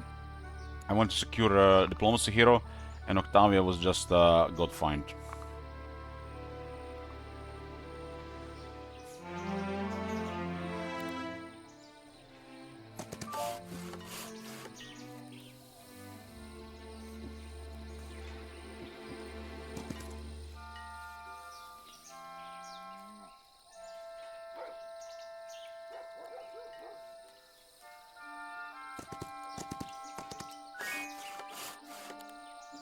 Avis need one more law. Oh, I'll get extra phones. Okay. Perry's for relation is nice, especially a fat stack.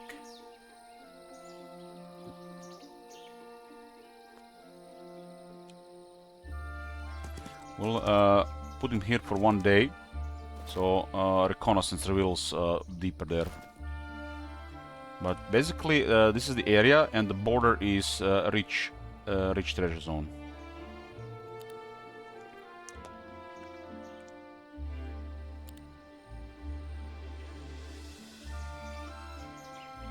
Okay, let's deliver the Naiads.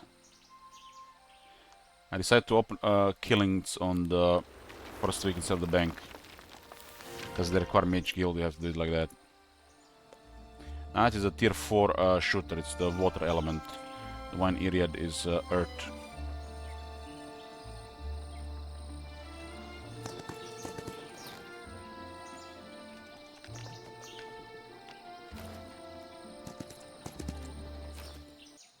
Those guys will be fleeing now anyways, considering. Let's liberate this learning stone and see what is here. You've already seen what is there anyways. There's a crystal storage. Also feels like a no-brain here.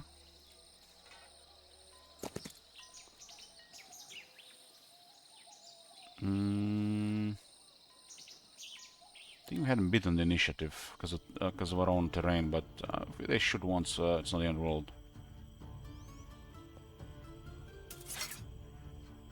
No, they got more initiative. 6-2. They're fast. 6-6. Do you get experience with let enemy run? No, you don't. We have 4 spell power already.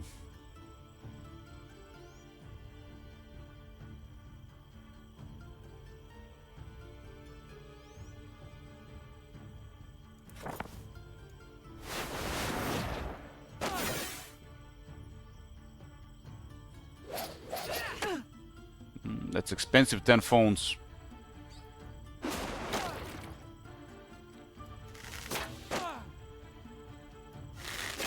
Sharpshooter will okay damage against low tiers.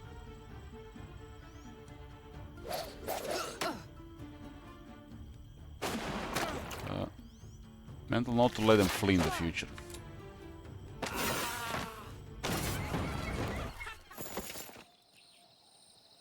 That was not worth.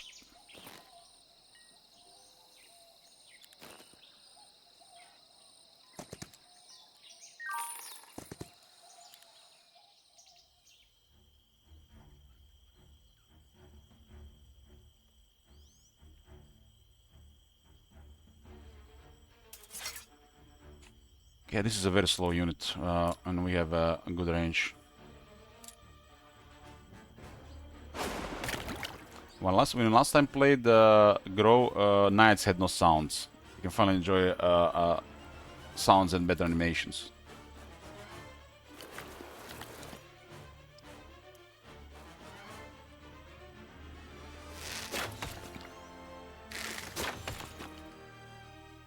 This does cost 2. Stake is too weak for that right now.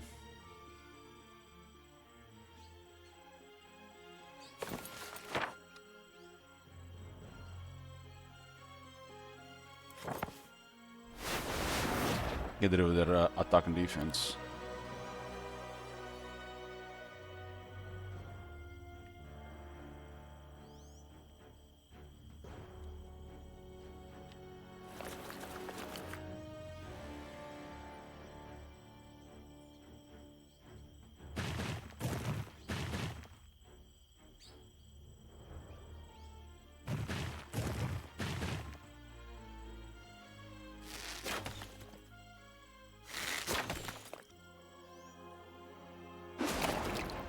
And we can use Herbomancer's ability called Shroom Song.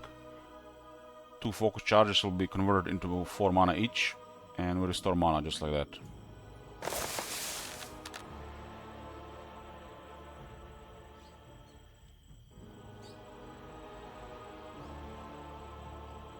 Just like that.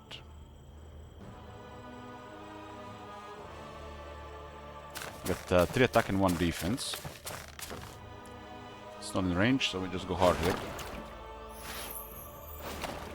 Morale has been delivered on 1.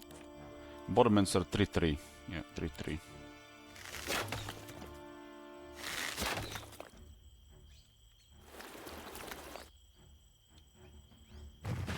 Smack!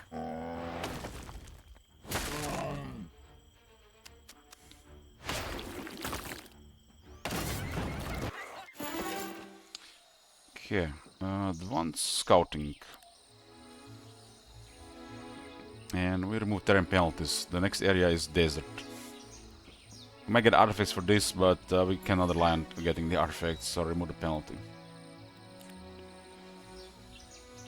Saves entire turns if we decide to move around the desert.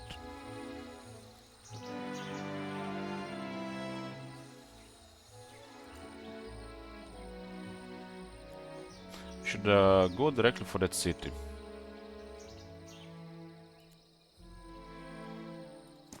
get it before the end of the week, so we restore some phones.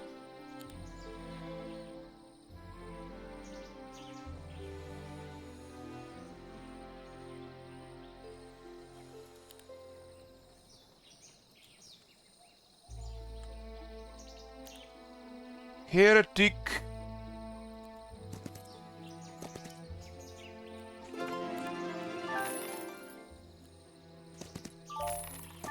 So much gold. Gems. This guy is securing our gems, so with this guy we probably not going to ever need gems because of this guy.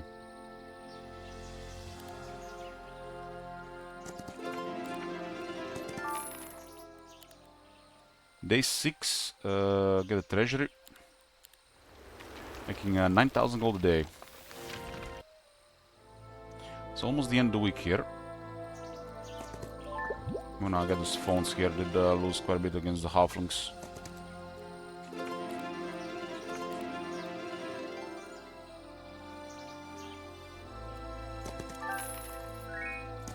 More gems in the corner here.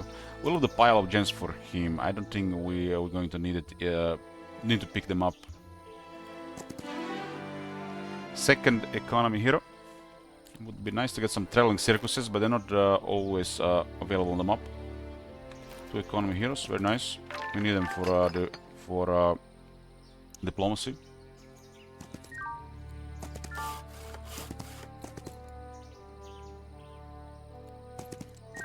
Oh, there is the traveling circus. For this other heroes, it's nice to upgrade skills. Okay, just need to move this guy. We have parked him, so that's good. Let's go next day. We parked him for reconnaissance, so we see deeper in the map. It's kind of like an alert if anybody's moving. At the start of the day, he'll recover show vision.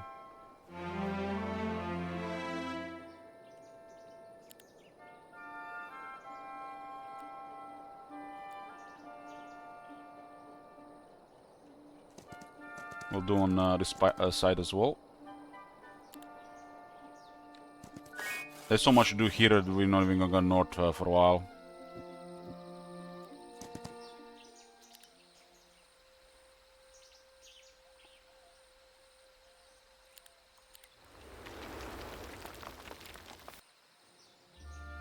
Okay, this one is parked for the end of the week here. There's a Mercury here, look at this. That is almost impossible to spot.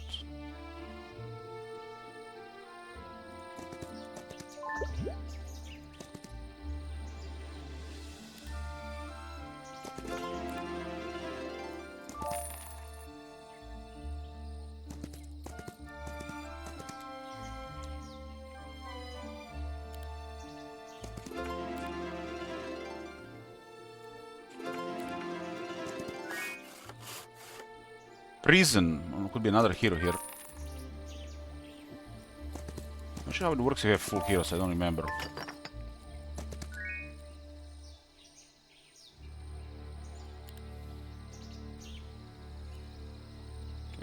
We have enough movement to pick up the sword.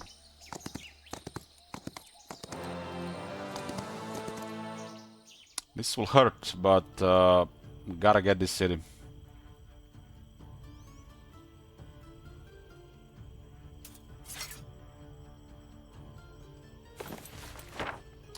We're going to shorten the shadow one of them, it's 2 rounds, huh? Or we could haste.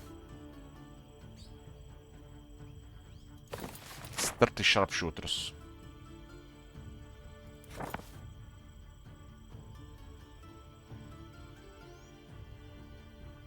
And they got parry, right?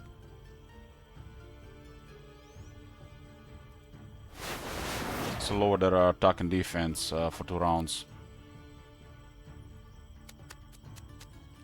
Could get the morale, right? They're gonna probably shoot the phones.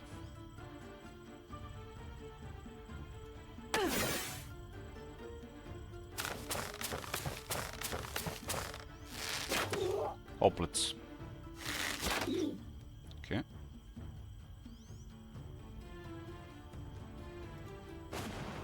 Lucky strike.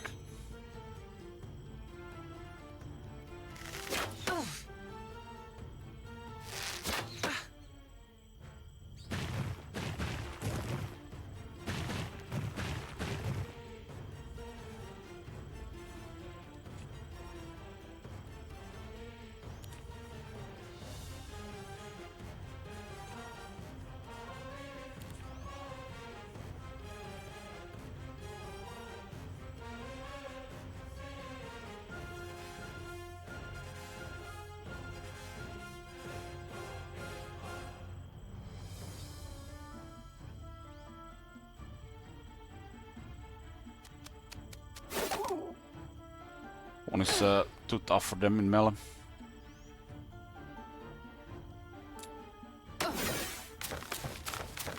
Look at them all.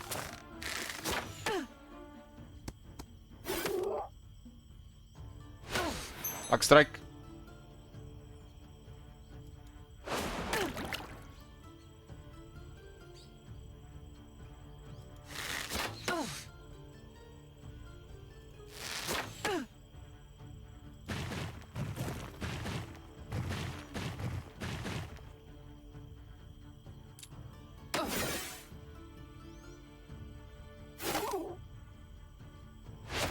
Lucky strike. This one is a longer reach unit.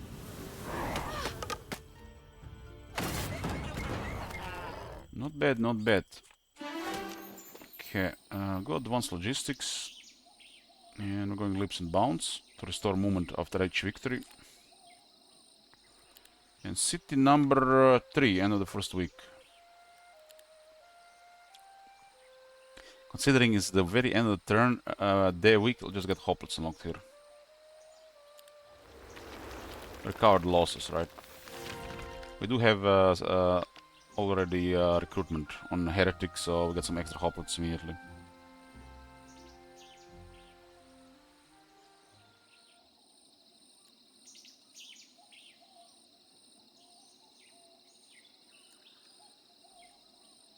Fortunately, these things will grow, right?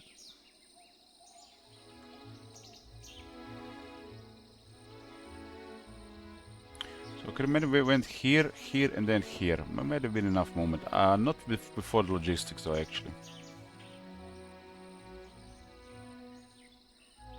There's a stable down here.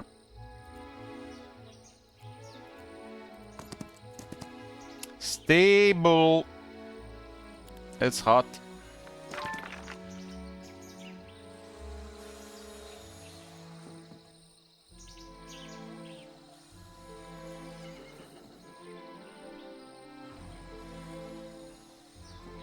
And another learning stone.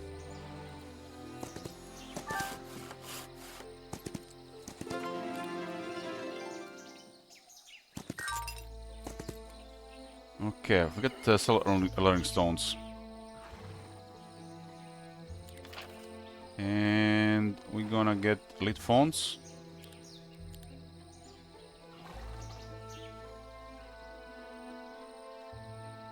That's 2 more phones per week.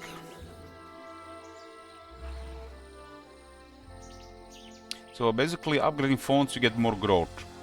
I think the first one is okay. You get 2 more, and you get no melee penalty. They get parry. It's good. But level 2 and 3, maybe only if you have the phone specialists for the lols and guaranteed extra cities in the beginning.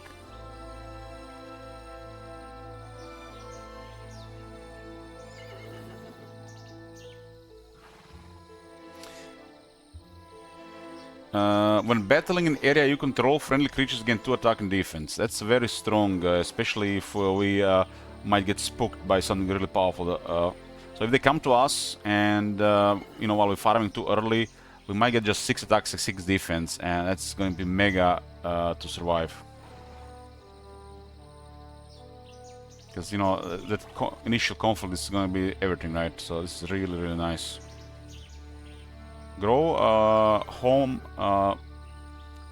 with a native bonus from both skill and the initiative provided by the native terrain, plus this maybe one of the best factions to defend, especially on a high difficulty onslaught. We do also need crystals. This is a really nice them, but got 3 grows and gotta secure the early tax collectors and mining always.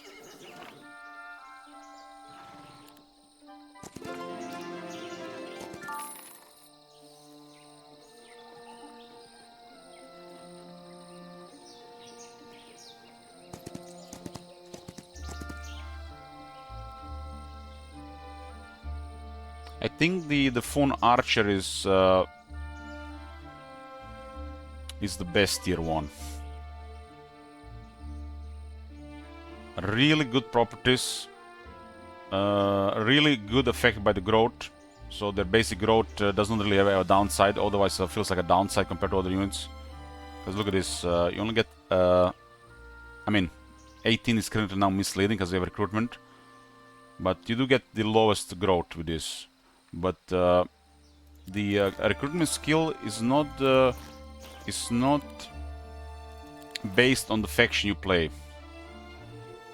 So getting +4 skeletons is nothing, but getting +4 phones, yeah, because this unit has 3-4 damage, and they get a sharpshooter. And if they get targeted, you remove a melee penalty with the elite, and you get even more growth. And they'll counterattack before they get hit. And they upgrade version of sharpshooter. That is incredible. And what is the downside of the phone? It's a low growth. They are lowest growth tier 1. But if you have recruitment, you have more cities, got the elite, 1, 2, 3. 1 is probably worth it, 2, 3 not. Dwelling, it's incredible.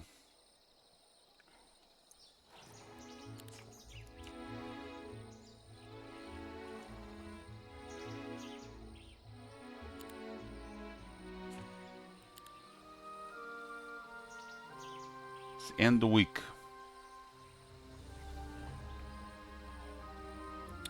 End of the week.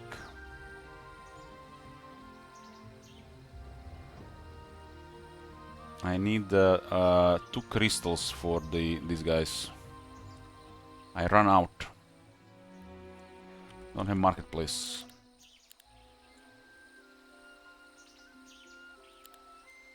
Just get a tower. Will not hire any of these heroes. Let's see what's the start of the week. Maybe we get still economy hero, so there's still a lot of gold. I have 2 basic economies unlocked, but don't have economy hero. I do have 1 a resource hero, which will make sure that we never run out of gems. It's also providing recruitment as starting skill, which is amazing for a grow. So this is very nice for a grow.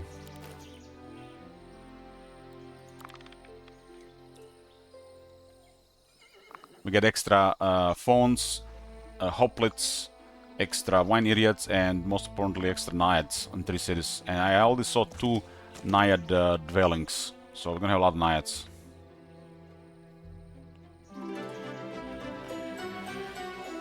Second week, let's see. Tavern. There's Marl and Aunt Dahlia. Aunt Dahlia is learning. Here.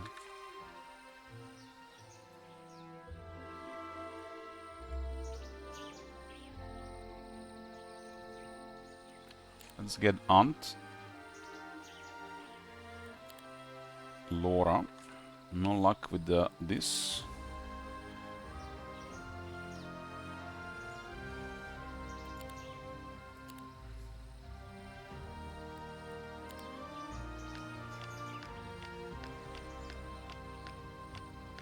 Master Weber Grow. I'm not getting baited here for chat trauma.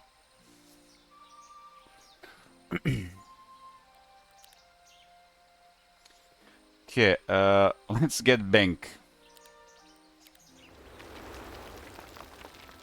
Okay, this is really nice now.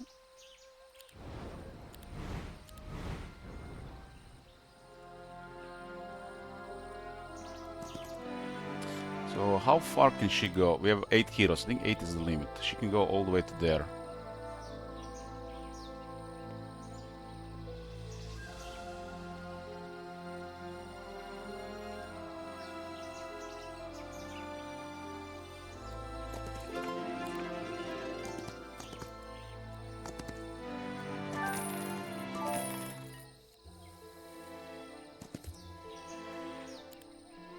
Troop delivery.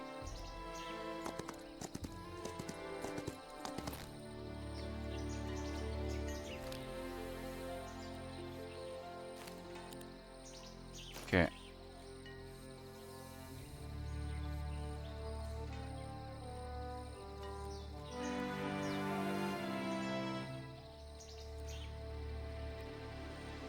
Just go to the edge and board them. So if this one was waiting here at the start of the week, I would have moved a little bit further. So picking this on stuff, we're going a little bit further.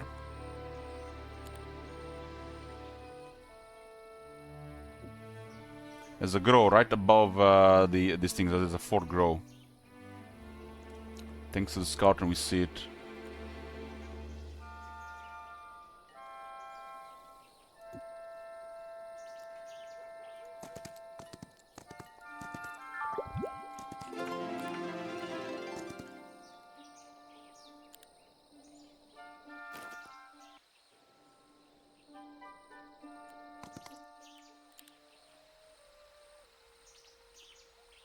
Hoplets.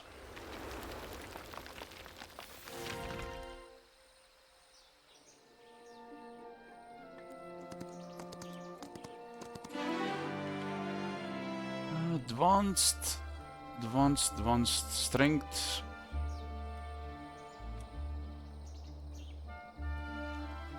Yeah, it doesn't matter on this hero, right?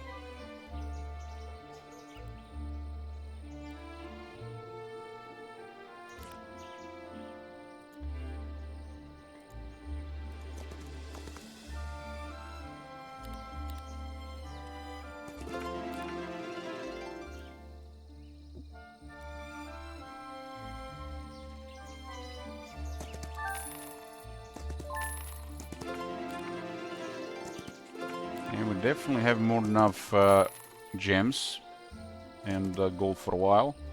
Gold will not last though. Gems are forever.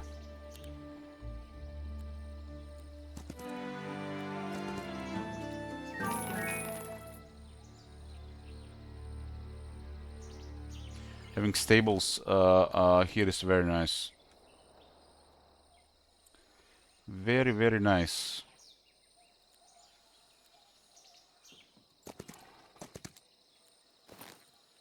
+1 attack and defense. Got me web scroll. One will destroy one for dust. We had 78 dust. It's also very nice. I can still get expert recruitment here and advanced luck. Don't really want to fight this, but they want to fight us.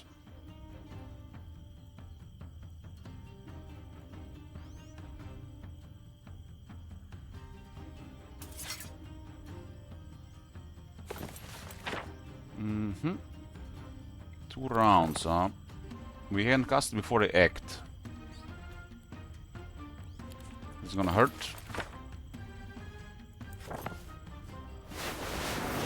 For 1. Do they have a double strike here as well?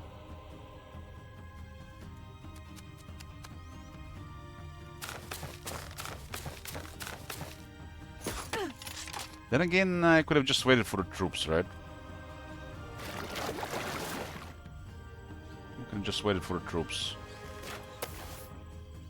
This was yet another mistake that's gonna cost some phones. But could have just waited for the troops. What would we do next day? But this guy still shoot first. We gotta clear them at some point. I was hoping they would flee. So I was thinking they would flee.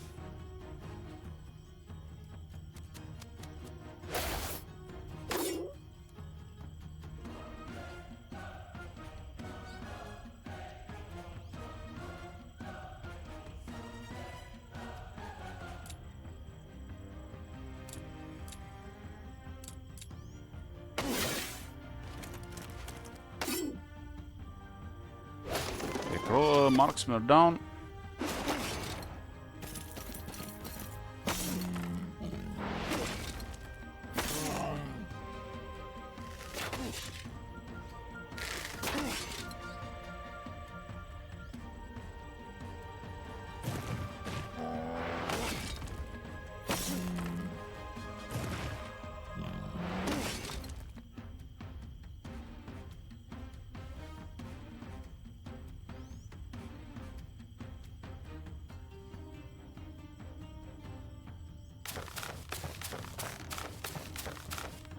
This thing does have higher initiative than the phones.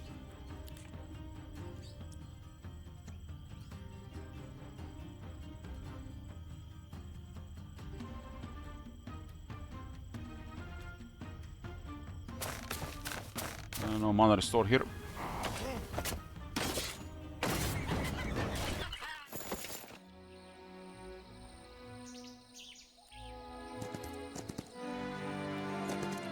Stables.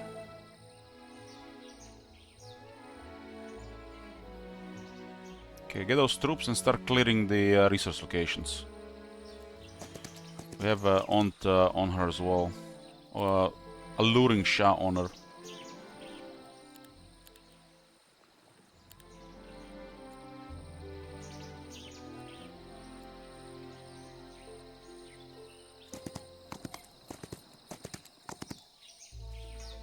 Should just really be glued together.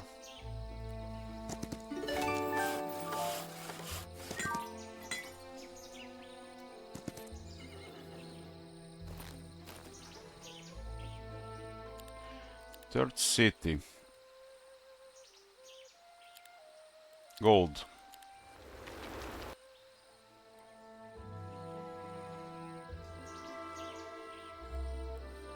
Okay.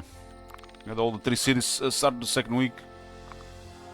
Some Minister Kills and the Hoplets and those marksmen. Not the Hoplets, what they call the Halflings.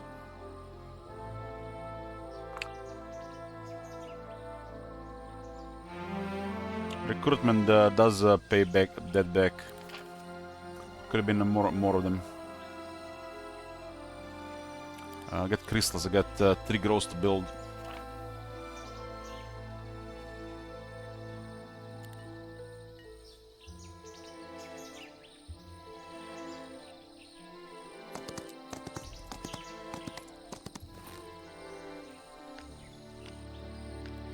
Okay, that's quite a bit of phones.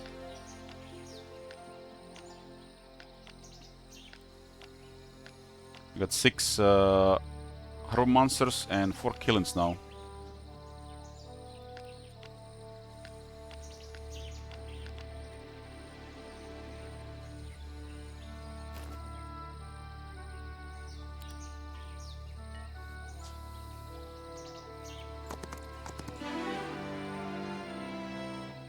Okay. Advanced murmuring.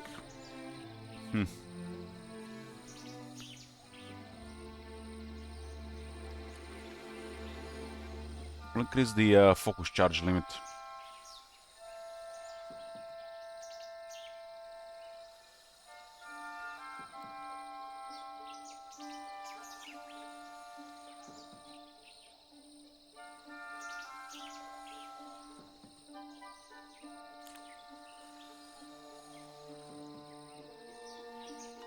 So where is Octavia? Octavia is here and Luring Shah is on the left.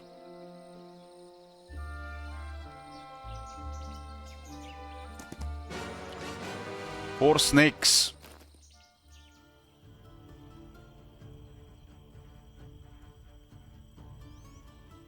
Maybe 1 stack of phones after all.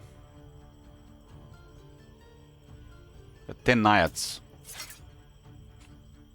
12 speed on the snakes. We do start with a heroic strike, which is quite nice. No early start.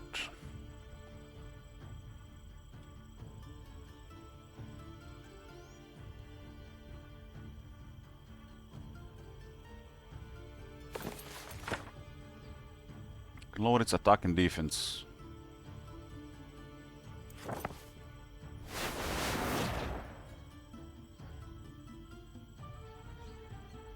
but only lasts until the end of the turn because of primal stubbornness. Maybe I got lucky strikes. Lucky strike.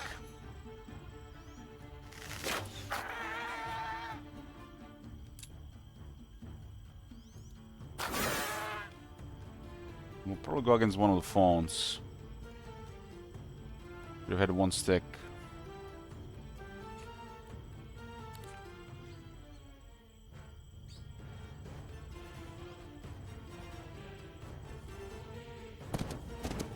This thing is so beautiful. Hoplets, okay. Lucky strike. All up. Expert logistics, and we have completely removed terrain penalties. We don't have terrain penalties in this area, but the next area is severe.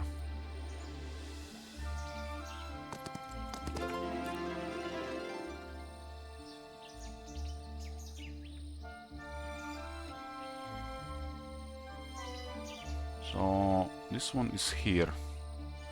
So there's it. Yeah. Look at this. There's a. This is a really good diplomacy target, right? This could be the big one.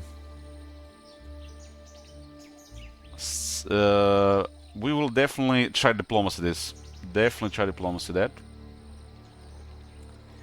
But outside this, I still need to get economy and higher rank on diplomacy one. I'm gonna try diplomacy those phones as well. Immediately, actually. Immediately. Immediately! Let's go for those phones diplomacy.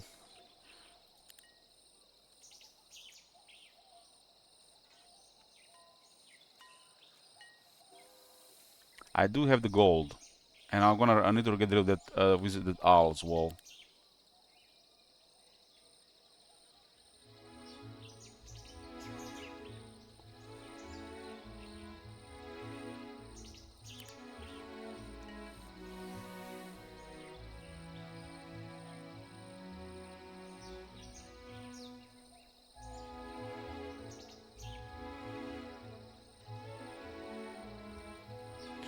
Clear the resources as well. Okay, I'm definitely targeting those phones immediately. They also got grown a bit since last time, right?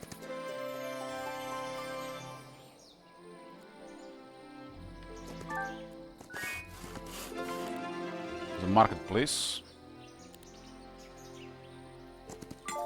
If those guys join, it's amazing. If they don't join, it's gonna be sad, because this is like what you want early diplomacy, right?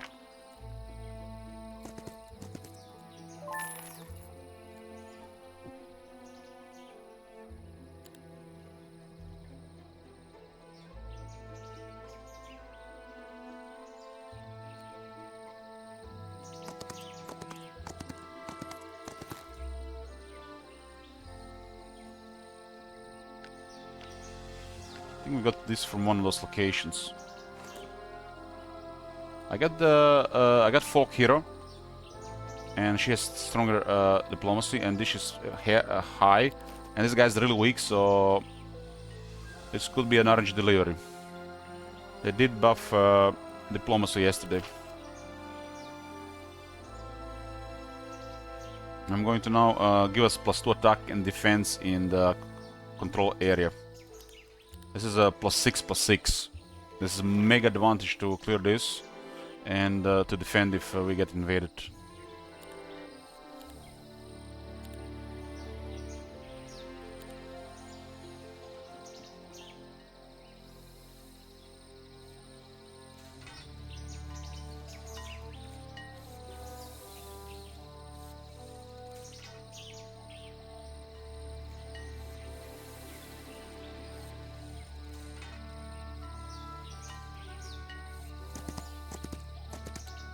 Yeah, we have the enough power there. It's just gonna be a roll then, if they flee or offer to join.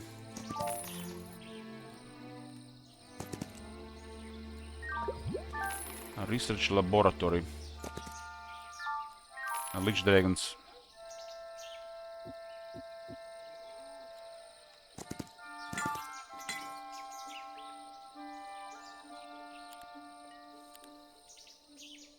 So we'll save this one for diplomacy, and we'll definitely do this. He's going around.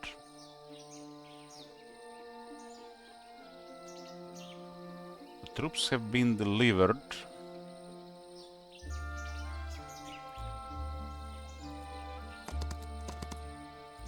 The Naiads here. Would like to unlock Naiads preferably this week. The dwellings.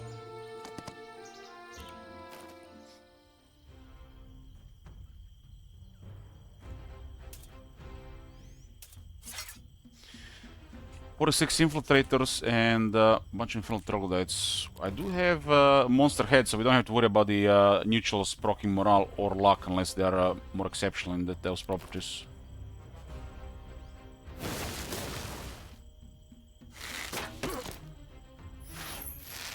Morale, luck strike.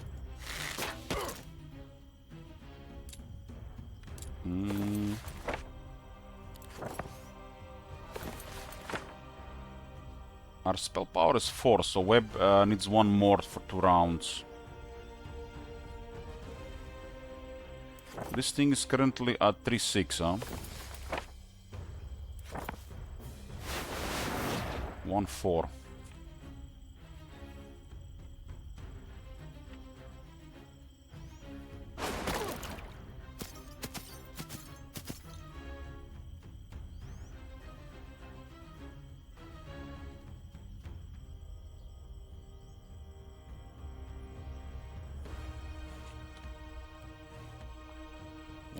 They can spit killings, huh?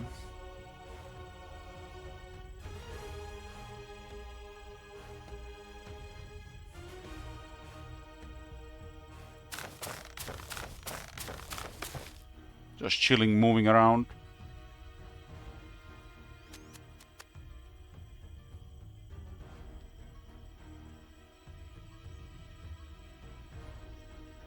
There are 2 defense. This thing has 135 health. It has quite a bit of defense as well.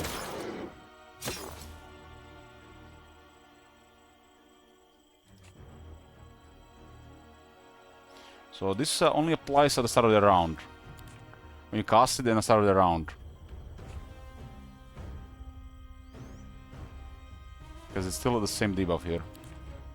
It's 2 rounds, I guess it doesn't do anything. I guess it's gonna apply one more time. It's actually, it has to be level 2. No, my bad, it has to be level 2. So this way it's currently just stuck in defense penalty for 2 rounds. Has to be upgraded to do anything.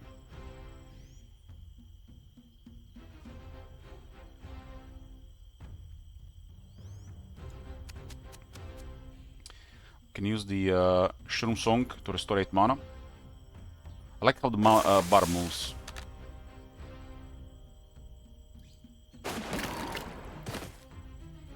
It feels good casting spells and still restoring mana. Feels good.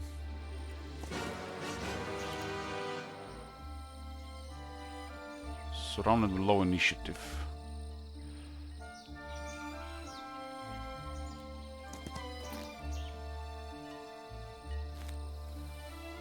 Large Shadow Blessing.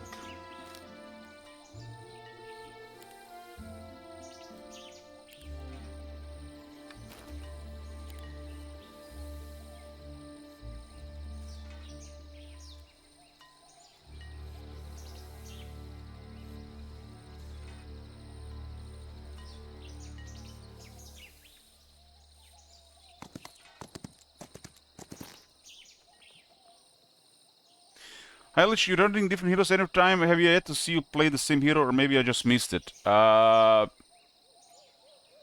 played Kestrel more than once.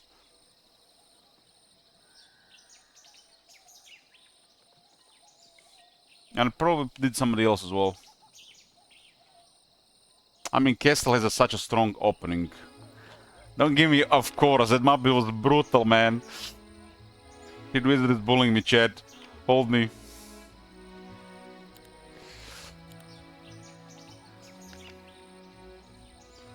Okay. Alluring Shies are starting hero for diplomacy. We're checking out diplomacy. And I'm hoping those phones join me. I have a lot of gold. It's 30% cheaper than it used to be. So if they decide they want to join you, you have to pay double for how much they originally cost. But now you have to pay only 50% more. If you have other deal, you have a 50% reduction. If you have economy and other deal, you have 30% reduction.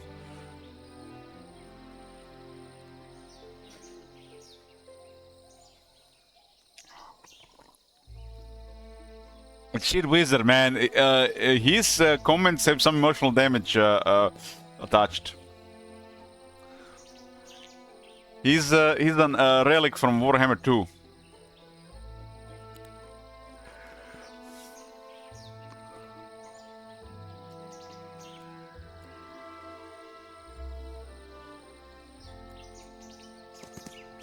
You have this one in between. Okay, what's this? A little bit higher than usual.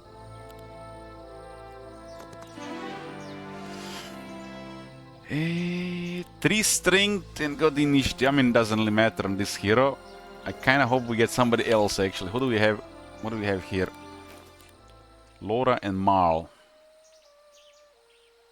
It's the same stuff. I'm not wanna go fishing.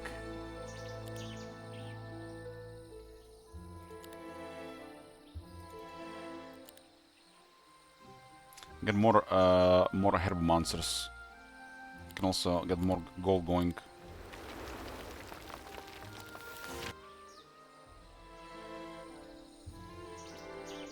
Should we'll get that stable, right?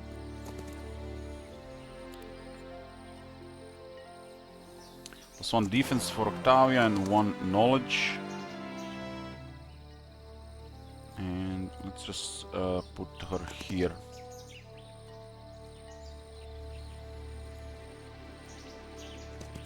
There's a lot around this map. I feel like this area here could be literally just a small map in itself, right?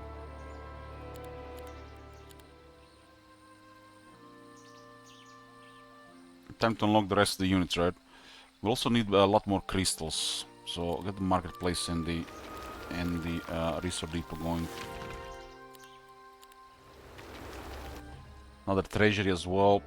Just get those crystals going so we can see some phoenixes. Take currently 2 crystals from the mining. So right now, no source of mercury and chemical dust. I would say the gold is very high, but this might just disappear on the diplomacy deal.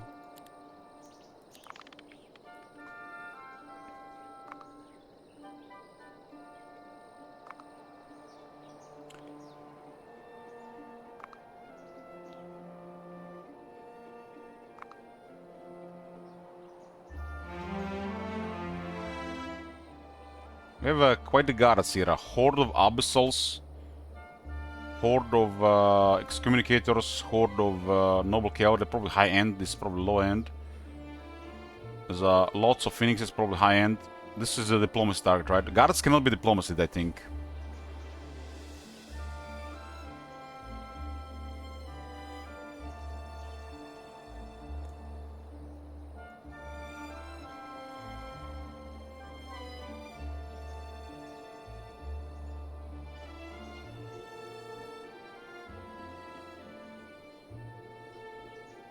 Balance here, diplomacy skill got quite a bit of balance.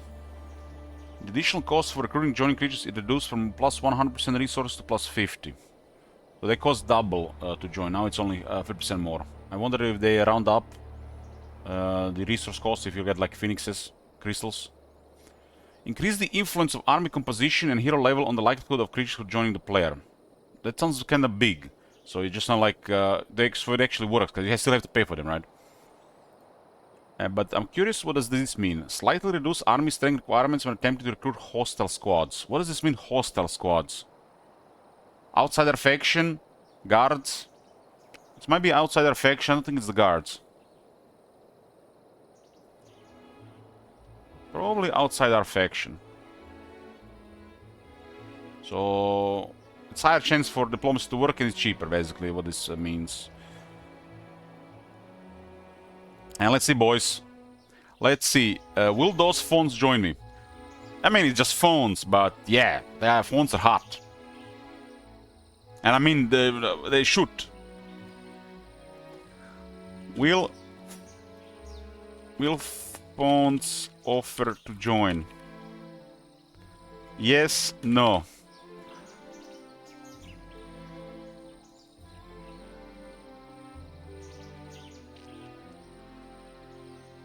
Prediction up 1 minute.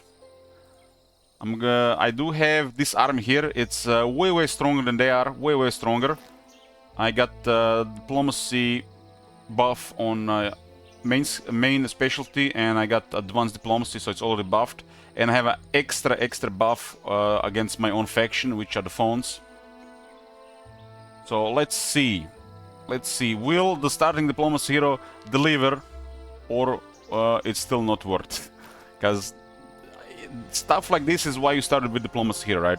Because diplomacy hero is weaker compared to everything else.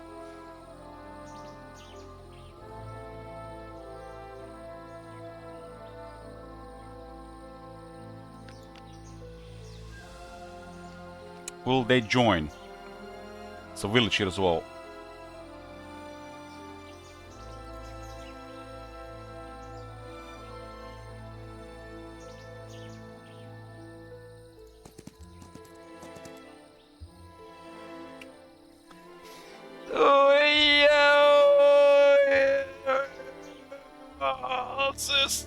I'm already regretting some diplomacy hero, but you know, it's just a chance, right? Might have just... Guys, remember this. Streamer luck goes both ways, you know. If it doesn't work on this stuff, what is the point of it, right? But, you know, in the next game, they might have joined, right? Copium. Congrats to Sisek for winning. Is this folk hero? Yes, I do have a way stronger army, and I have the folk hero.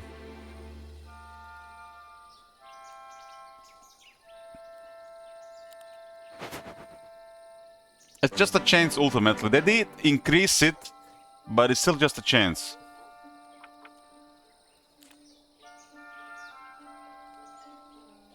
Those bugs better not joining me.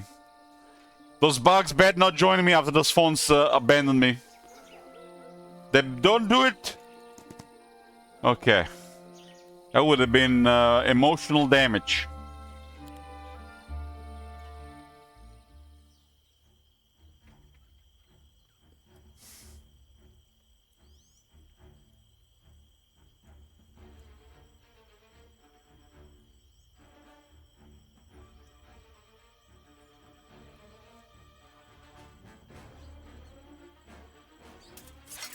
$75 bugs.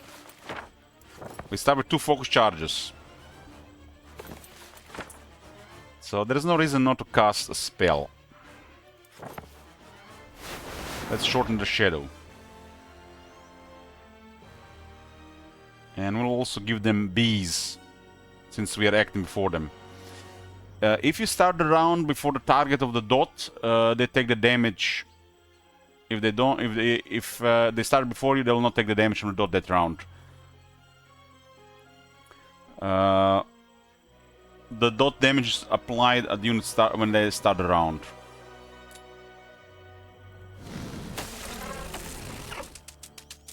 So it's damage and then the damage from the dot.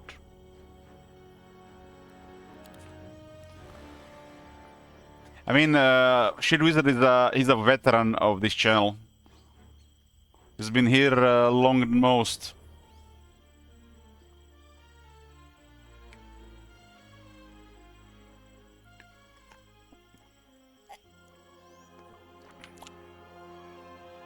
Hey, Dark. Let me get the sharpshooters.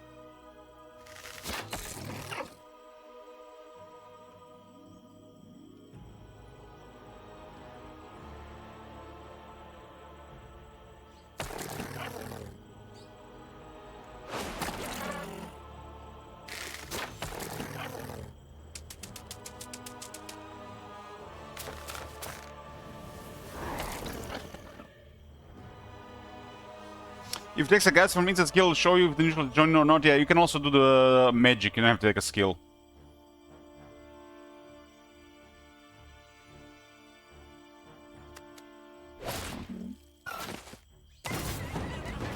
Can you see when people started to follow? Yes, yes. You started following me since May 22nd, 2020. But the shit wizard has unfollowed me for some reason, then followed me again in 2024. Meanwhile, Zapvik here has literally been here since he created his account. And when I started streaming Warhammer, he's been here for 10 years. Never unfollowed.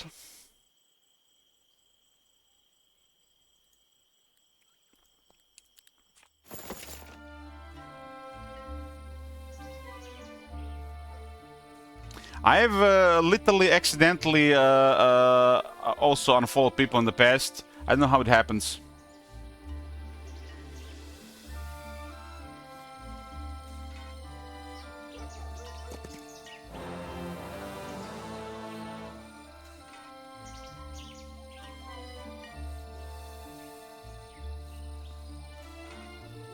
I was probably drunk. Probably.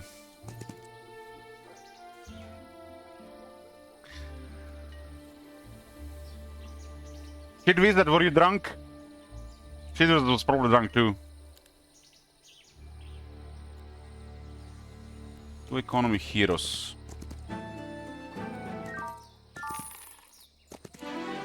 Get several naiads. No economy.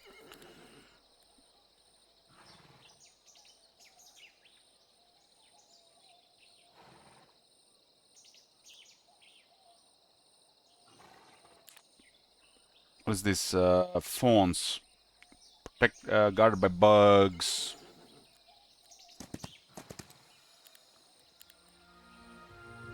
Okay, get those crystals going. Get those crystals going. I'm gonna need a lot of crystals. 9 years. It's like a whole decade some people have been watching here. So guys who have been here for a very long time, like Zapvik, what do you guys say? How much has this channel changed? And how much have you changed since I started when watching this channel? Is it really that much different? I mean, disregard the camera. More like how we play, what we do. Streamer has definitely got more degen. I blame Diego for this. He is corrupted me. He's spread. You know how you have this permanent corruption in some regions. Diego has put some permanent corruption around.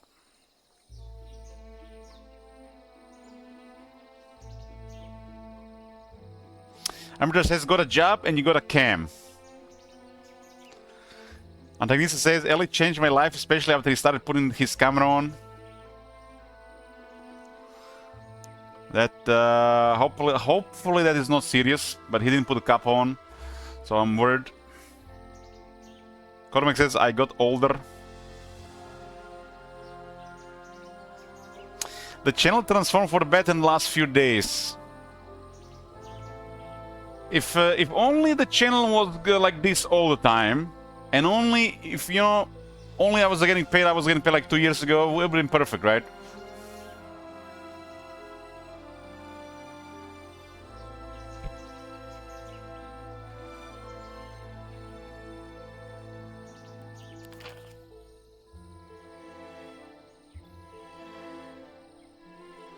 Wolton says, I remember pre-camera I used to lay in bed and imagine.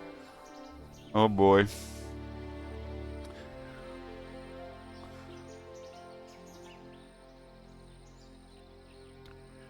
It's because you're smiling all the time. I mean, this is the only time I smile, you know. That's the only time I smile, otherwise I'm just dead serious, you know, like, people are probably scared when they see me outside.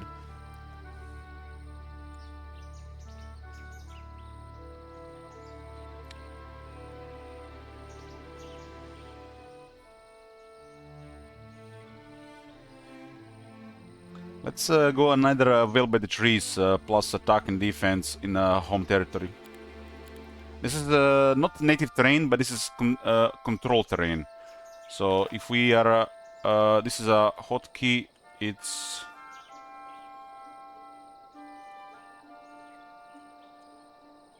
so you can see the borders.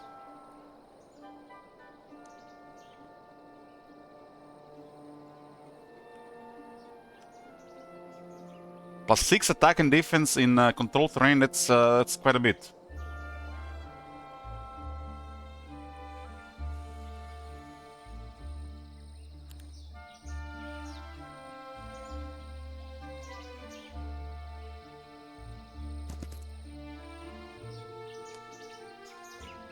Testing, playing so far, I would say the strongest faction. I think all factions are strong, but the strongest is the Schism.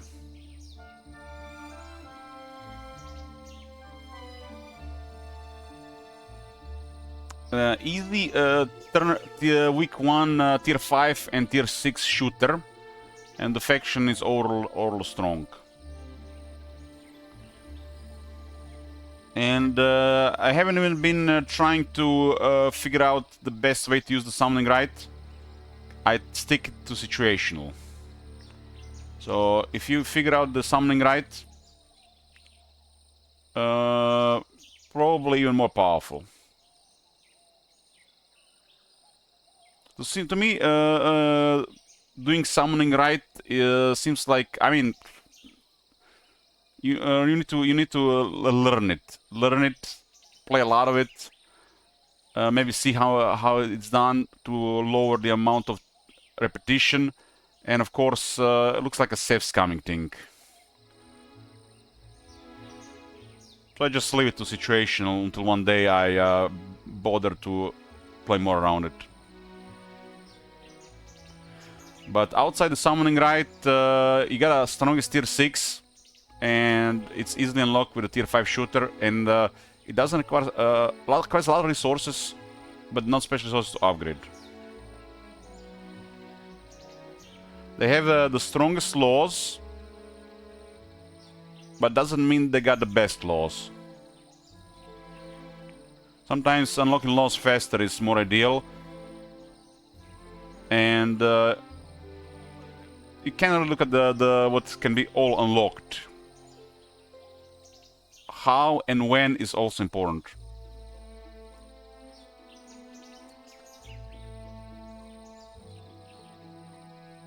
I think laws-wise, overall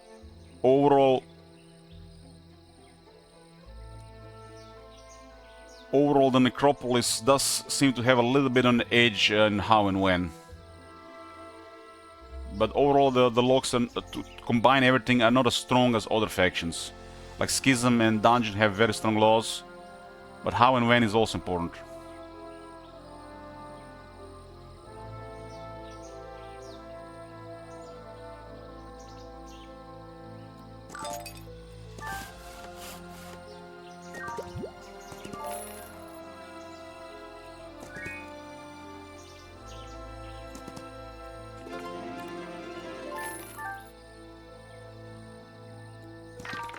That's 8 gems.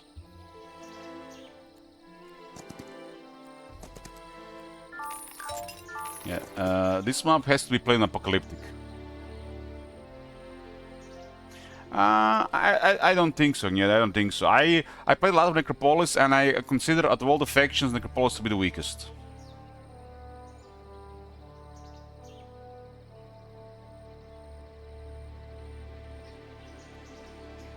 It's very important to get the game going.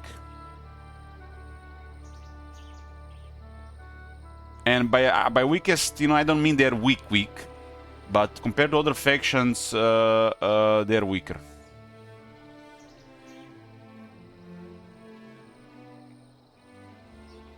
Why I say this? What you commented on this again? Because Necropolis has a law that says you get up to additional 60% law points from the cities, and because of this, you can go law here and law here, and then they get the law.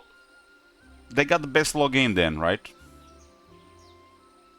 It's hard to beat. But how strong are the laws? It also matters. They don't have strong laws. But they can get most other laws earlier if you sacrifice some gold. Especially if you get more than one city. It is balanced? I am. Yeah, it is. It is. You have to sacrifice gold to get more law. I think all the laws are good. I mean, don't get me wrong. There's no weak factions. There's no weak laws. But somebody, if we have to rate something and do placements, you know, 26 is still better than 25. It doesn't mean 25 is bad, right? That's what I'm saying. So a dungeon could be 27, Schism could be 29, and a Necropolis could be 26. That's what I'm saying.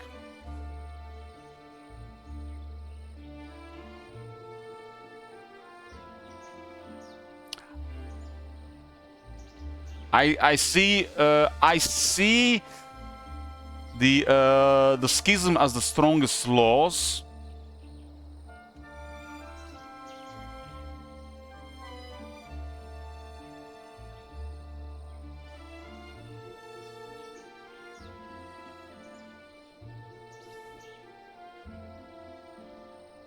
But you still have to unlock them.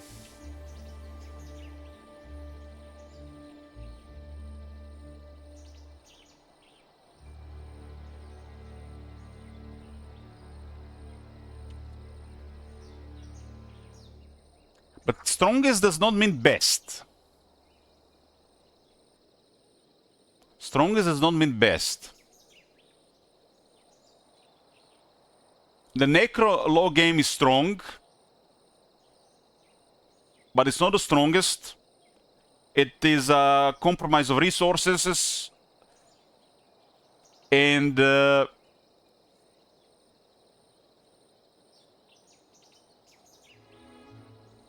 don't know. I feel like overall, the way the laws work and how they do it for the faction.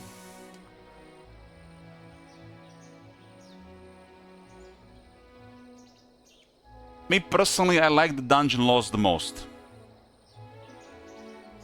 So I consider dungeon to had the best laws. Their elite stuff is amazing. They get 20 movement.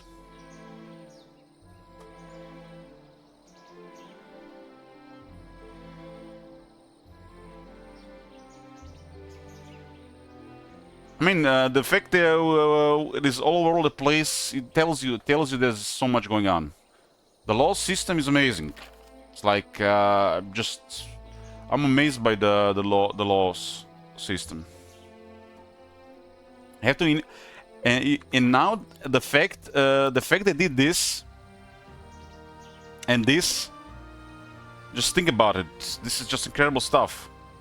These devs are very good. Very good, and I'm impressed. Not only they balanced the global mob spells quite a bit, but there's a ways to unlock things faster in both global mob spells and the laws by sacrificing some gold, and that's a hard choice. Is it all basic science? Yes, it's science. It's technology. And the fact they are giving you an option to upgrade this, like this, so you can get more law or more astrology, that is very smart. Very smart design. So map, what are your strategy, what are your priorities, who you fighting, who you using, who you playing.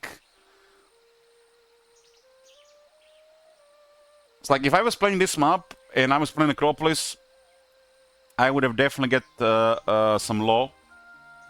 But because I picked the diplomacy hero, I want to be super rich, and I went all gold. And since I'm not using global map spells this map, astrology doesn't do anything. But once you have, you know, you stabilized a bit, the astrology points do become a lot stronger if you're using it.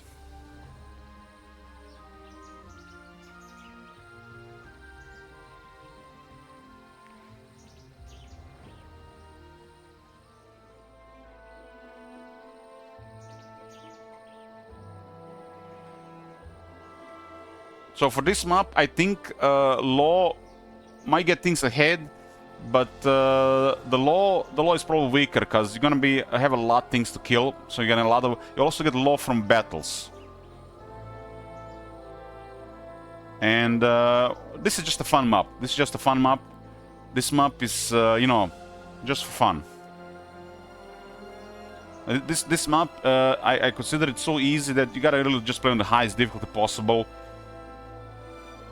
And it's still a lot of fun because you get so much out of it.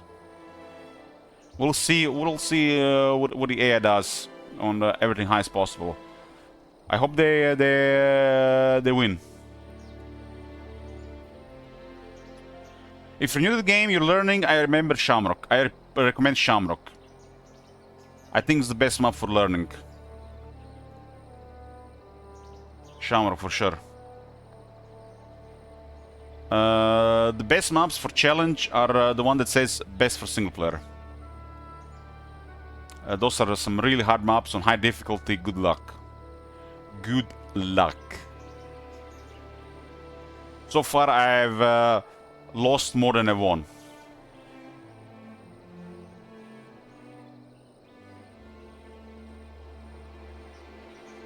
They break next week. I don't think it's possible considering the size of the map. But I'm dead if they do that. I'm dead. Because of the unfair AI, right? I'm pretty much just exploring so far.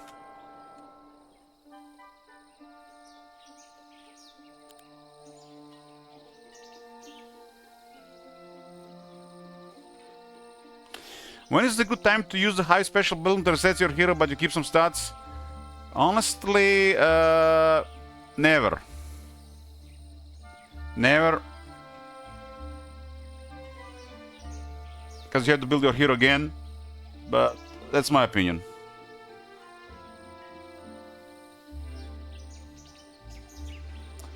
Honestly, never. But it's a fun option if you want to have big numbers. And I like it. I like it. But the best time is never. Good time is never. Doesn't feel good playing where the campaign AI is challenging you? Of course, of course. Of course.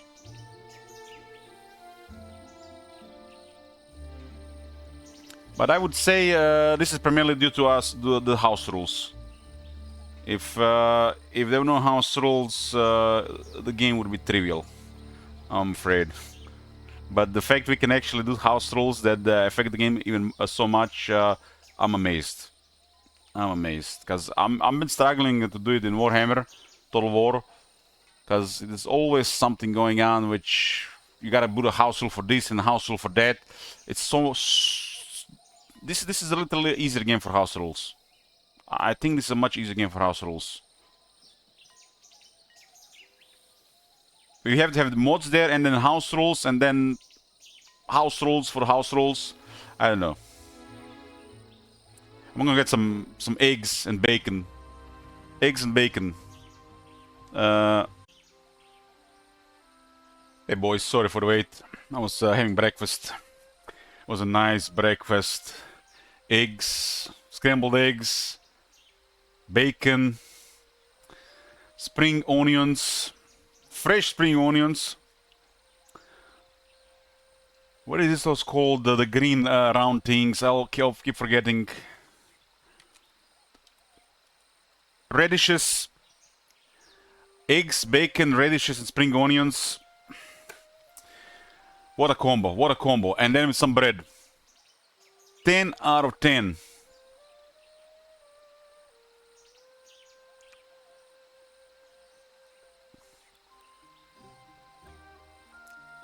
Lately I've been loving spring onions and radishes. Okay, it's third day of the second week. This is a massive map. It's a Giga map. Octogibus. We're playing it for the second time. This time we're gonna win custom. There are house rules this time as well. We started with Grow Diplomacy Hero. We created every single hero we could. No luck, really, like mega luck with the heroes. We just got one gem hero in Octavia. 2 basic economies so far unlocked. And we're piling up gold for potential diplomacy. I had one attempt to do diplomacy and they fled. And they fled.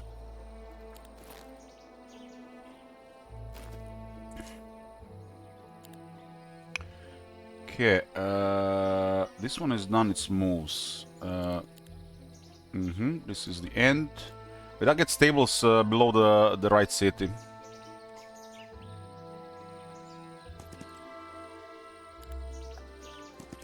Markup is 100% on the this market outside. Good to know. And we're not killing them. They got parry and one is a shooter. I did, okay, the decision there, but those halflings and marksmen, that was terrible. Especially the halflings.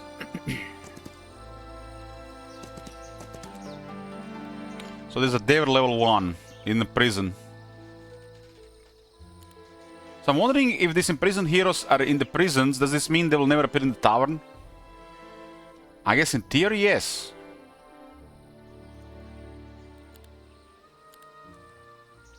Sometimes, Agneta, I let them flee because, small experience, even at the cost of losing 5 movement, because of a refresh, just to save time.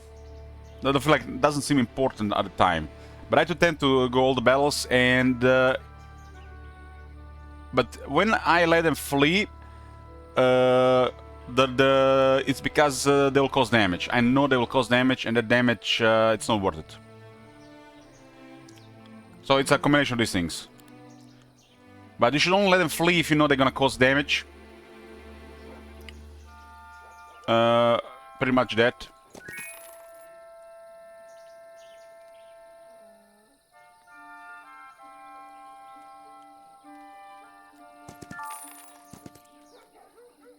Look at the campfire behind. The thing is, the reward is very little. Unless it's a location that has a reward, like let's say Uncanny Right. There are creatures there that guard it, and if you defeat them you get a reward. It's worth it. Nearly always, even at some cost of taking some damage potentially. Depending on their size, of course, to compare to your army. But this neutral squads in the path, they just give some experience, and so the low tier ones, not much experience, not worth it.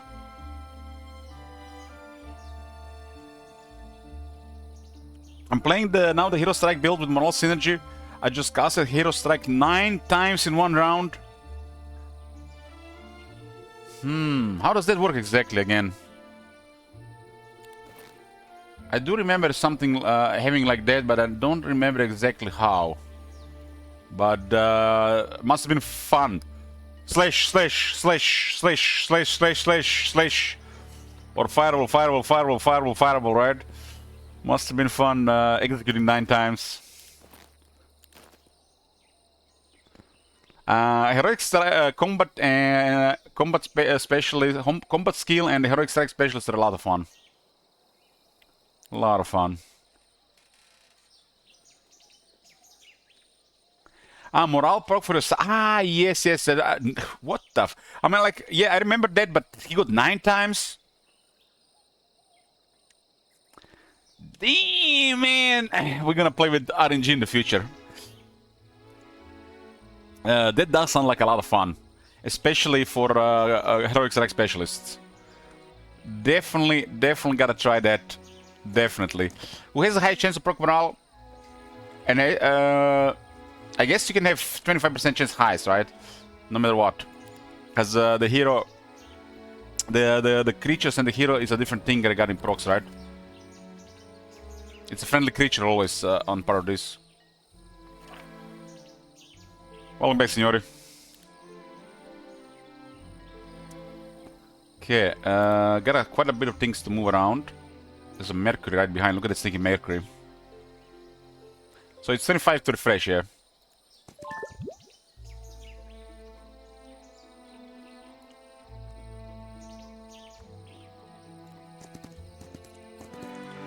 So she has no economy. I think like this one is just worth disbanding. Because we have 2 chances to get economy again, right?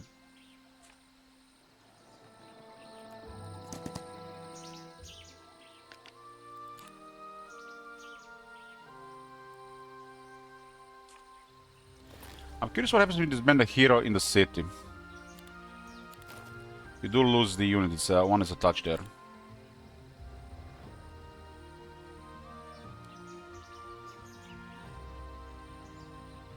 Leadership has a sub-skill that says there's a chance to reset the heroic strike based on morale, so it's up to 25% chance.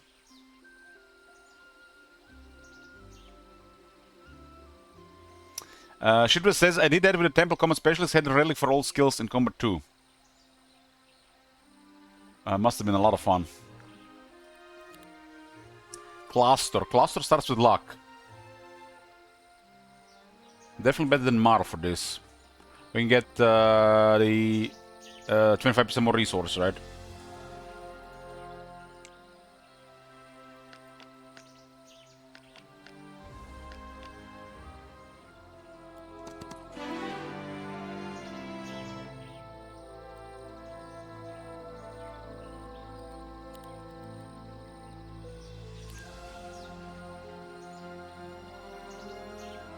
More resources. Always good to get more resources.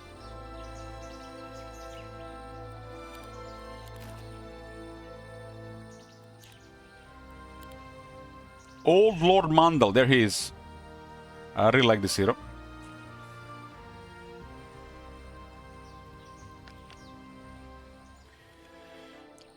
Cluster doesn't need 1 phone.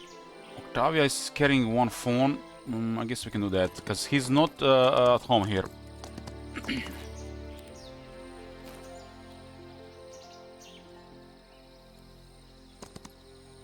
He starts with luck, so he gets once luck, we get luck, always head, so we get 25% more resource from the gold map.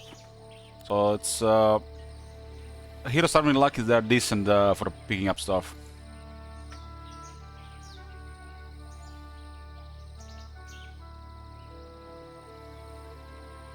I'm looking here what to clear here. The Popper Knight Order, maybe? It's a lot of them. Some of these things are gonna be really big because apocalyptic setting.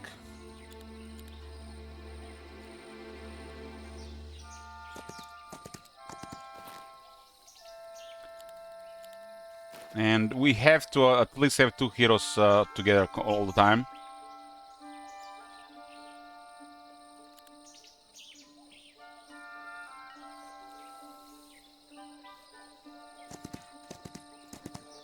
And maybe a link in between them as well. Doesn't have to be effective as long as you're doing it. How much effective it is, you know, it will depend. As long as you're doing it, you definitely save some time and get some advantage.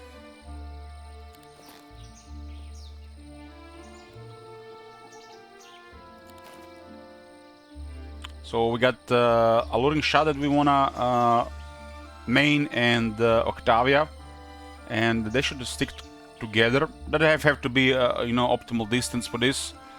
Could be even terrible, but as long as there is a hero in between them serving as a link or 2, you still get quite a bit of advantage per day in the movement between.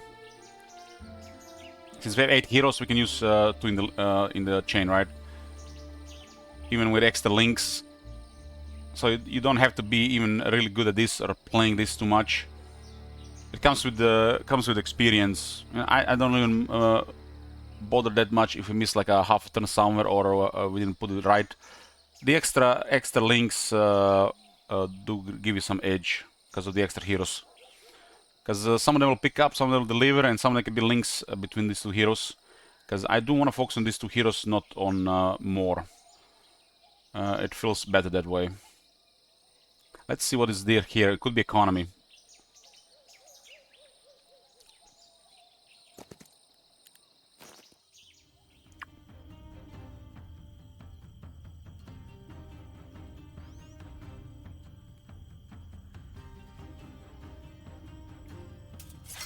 There is a one shooter, but they are terrible speed initiative. It's a 4-4 and 3-5. We're going to shorten their shadow. Lower attack and defense, so we wreck them easier. We got multiple shooters.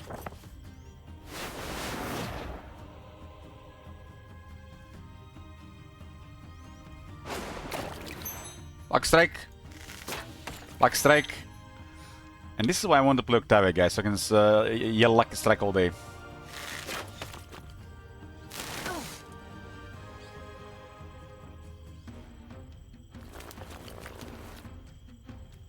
I mean, this is Octavia. She's a luck specialist, so not only she has higher luck, but her luck has a higher chance to proc.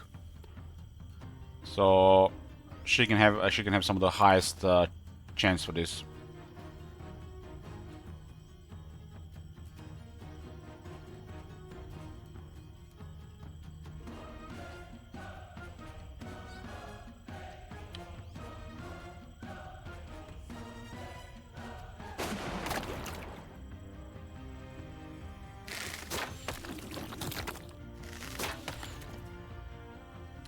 Waiting up. The embodiments, earth, water, air, they do have the ability Awaken. It grants them speed, initiative, HP buff, and something related to the element. Like the earth gets unlimited counter attacks, water gets range attacks even if there's an adjacent enemy, and air gets swift strike. I think fire gets max damage.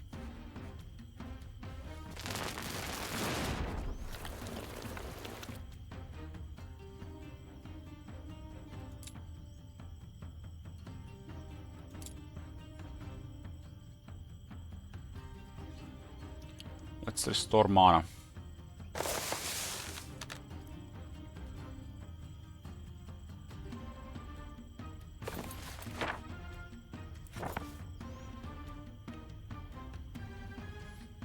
It should have been here, maybe.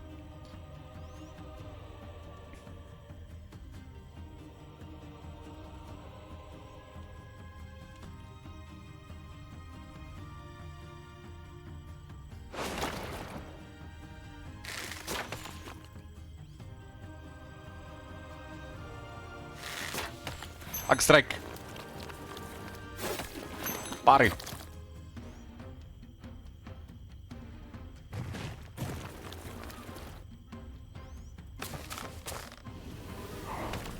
Luck strike. Yeah. -1 phone. What do we have here? Primal magic.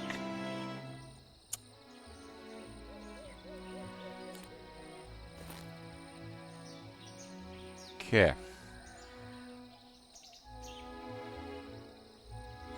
Beastly Confidence is a sub-skill that increases the chance to proc Lucky Strike, and the bonus is doubled if the hero knows Primal Magic. So it'll be doubled, that bonus. On base it adds up, and then she has extra and extra for levels up, so you gotta go this. I feel like it fits her so much as well. Primal Magic has Chaos Reigns. The hero and friendly creatures deal 50% more damage. Lucky Strike, the bonus doubled if the hero knows Battle Magic. So, with Battle Magic, then we have the Luck build. Luck, Primal Magic, and Battle Magic. Luck and offense also, if you go Battle March, basically give you crazy focus. Then you can use Awaken like it's nothing.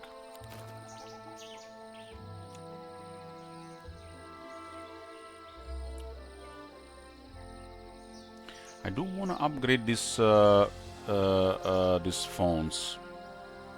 Let's get the gem mine here. Man, we got so much gems.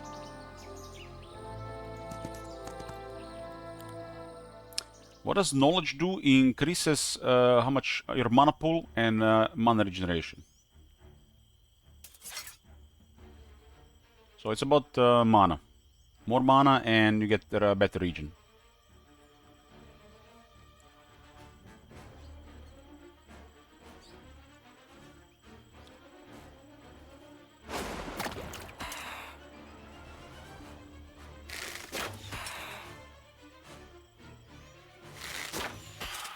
Luck Strike. These things are so weak. 3-0. 6-0.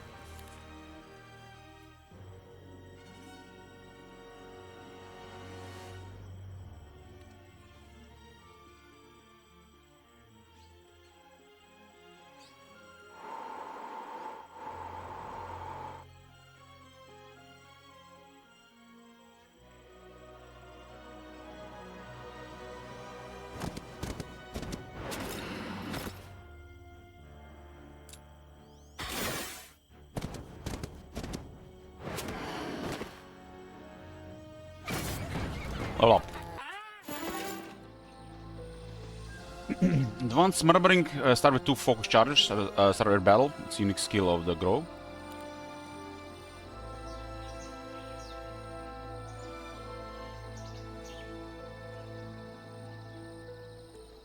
And we're gonna go with the focus charge limit. Do we do the focus charge limit?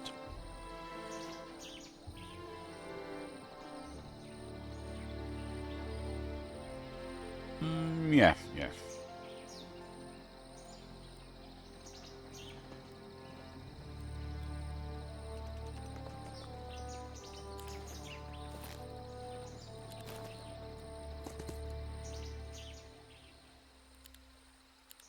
Why are there stinking undead in my city?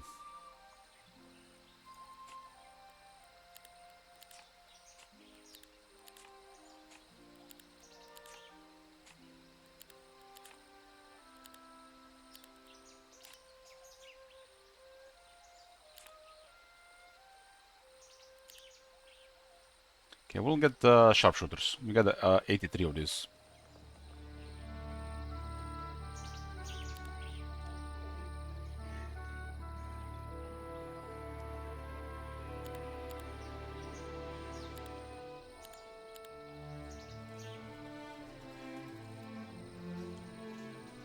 It's Trap, good morning.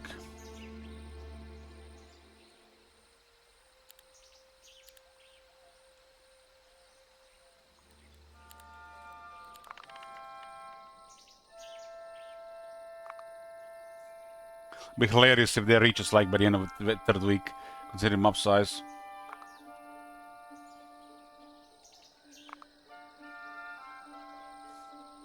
This is the largest map in the game.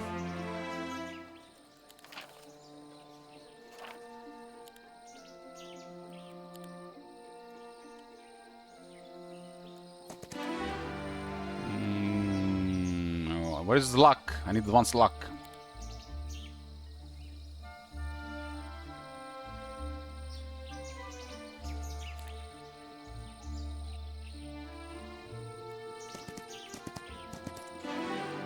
Advanced luck. With advanced luck, you can get always heads. You get 25% more gold and resources from the gold map. If economy, it's doubled.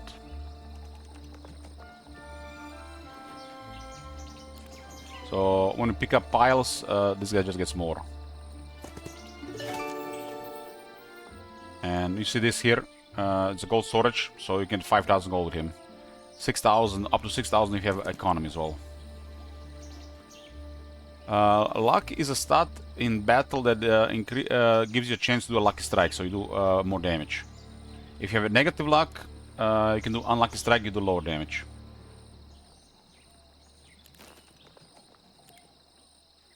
This faction specializes in luck. It even has a hero for luck, and the laws, you can have really hard hitting lucky strikes. Really hard in lucky strike. I think with everything you get like triple damage, and they even have a higher chance of proc luck, and they have a luck hero, so you can have like amazing stuff going on with luck in Noctaria. There's even a set that increases the luck procs. I think with the set she'll pretty much have like max luck, max chance, or near max chance. They did lower the set from 5 to 3. Well, considering the more southern embodiments, yeah. There are a horde of fawns here. This is the one. This is the one. Surely diplomacy will deliver on the second attempt. 100%. Okay, let's get the fawn archer. It's a sharpshooter. And also it does have one more initiative in speed.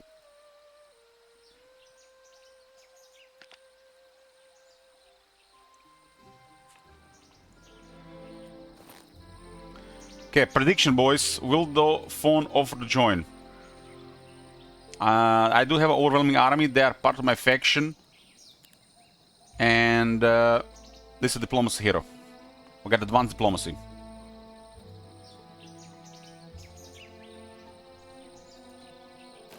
I mean, it's they will be. It's gonna just randomly roll. They've reduced the cost for this, and they've increased the chances. The second one surely will happen. The first one was no.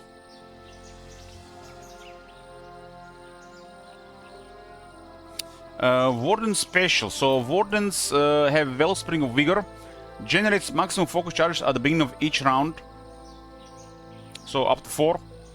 Friendly creatures have their maximum possible luck and will always land a lucky strike when attacking. So you basically need primal magic, luck, offense, wisdom, and diplomacy. And with this faction, they have the highest also damage. You need to add battle magic and you do triple damage. Triple damage on every attack. Okay. Horde of Fawns.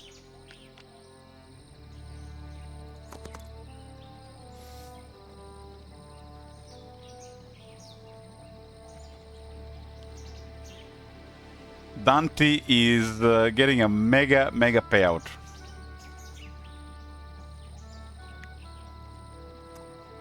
Maybe it's not the day for diplomacy.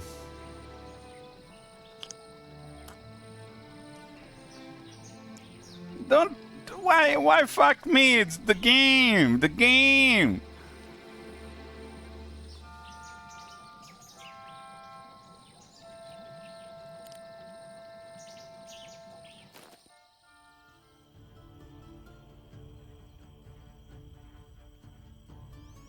I mean, this would be nice because they're a real nice unit. It would be incredible to have. But the game just says no. This ability used to cost 1 a quarter. Apparently was not intended. Now it's cost 2.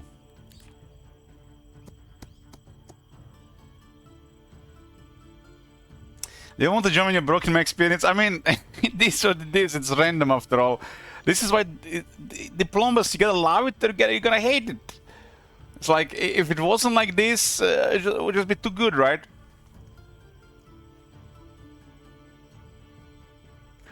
Nice paid common man, wishing luck to stream. What the fuck is this? Well, antagonist, my growth in the last week has been highest in the last 6-7 years. So we got a bunch of new people here.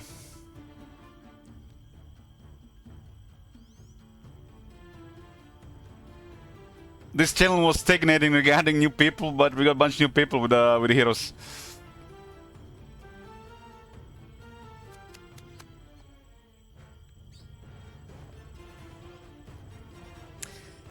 This is just... maybe this is just the outfit. Maybe this is just the outfit. It's kind of like some kind of cool looking set. And she's a really hot girl under that. You never know. Wishful thinking. What do we say here? Shah is a plant fairy. A sentient inflorescence without a fixed identity. Maybe she can turn into a hot girl. Its name echoes the rustling of leaves and petals in the wind, exuding a captivating aroma. Shah lures in those who inhale it, whispering promises of love, wealth, and power. Slash influence confirmed. Though it can mimic a humanoid form, its true purpose is to enact the will of the forest, instinctively spreading and extending its influence. So it's a it.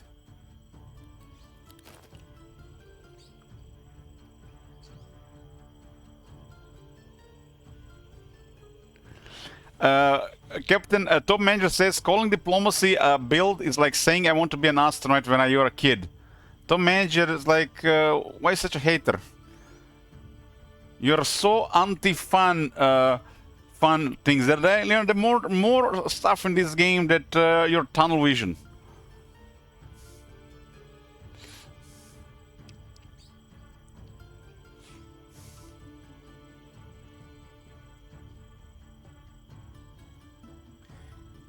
Okay, 83 phone archers now. I do have offense. I don't have archery.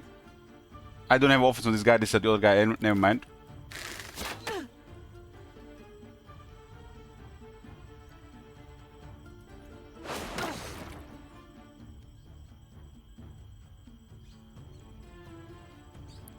No, he's just toxic by default, Agnera.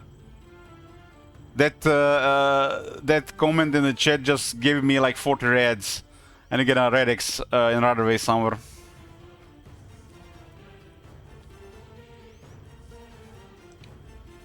This thing does goes first, huh?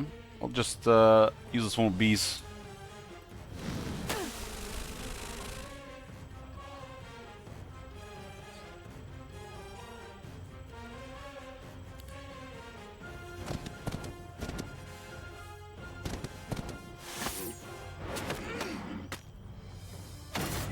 Level up. Yeah, okay. Let's go with Expert Murmuring. 3 focus charges start air battle. Whenever friendly creature or the hero spend focus, the coolness over hero spells reduced by 1. Whenever friendly creature or hero spend focus, you gain plus 5% per hero level to damage dealt with heroic strike. This bonus lasts until end of the round. So, Murmuring, Combat, Leadership.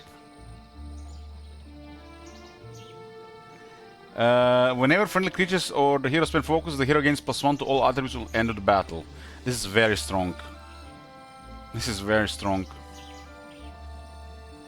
Especially because this faction has a lot of abilities that are desirable to use, and you can only lower their costs as well, so you can use pretty much multiple per round. Strong connection.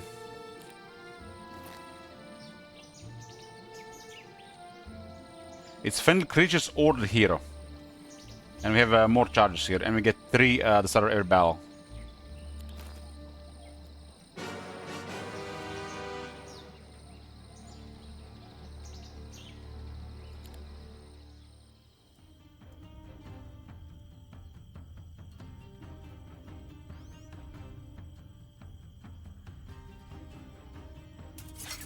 The dragon is at 12, we are at 10. We're gonna awaken the air here and get +1 to attributes. The awaken lasts until the end of the battle. Which means we'll be faster than the dragon.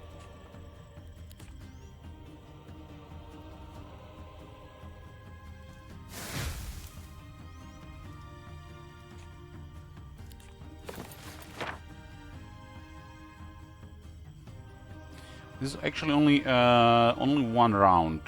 I really need 1 more spell power.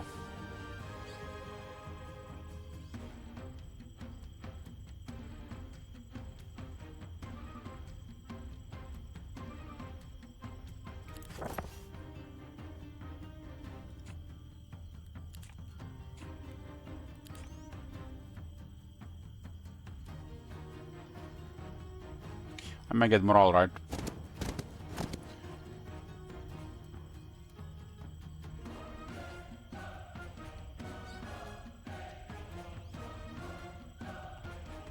To 56 damage. And 10 to 12. It's like no damage.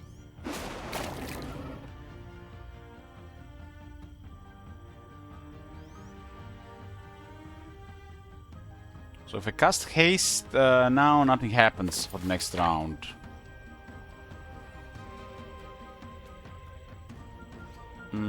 This is all round 1, and it's 4 spell power for any of these to be effective.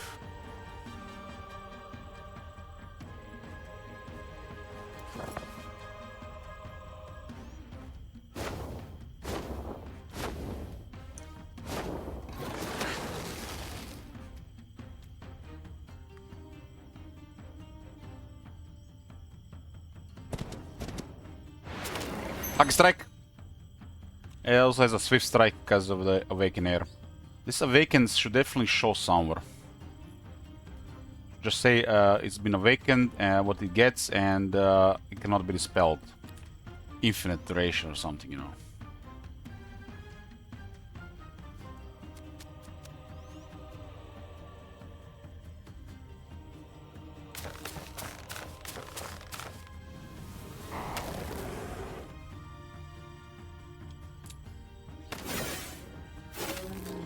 What does the dragon hold?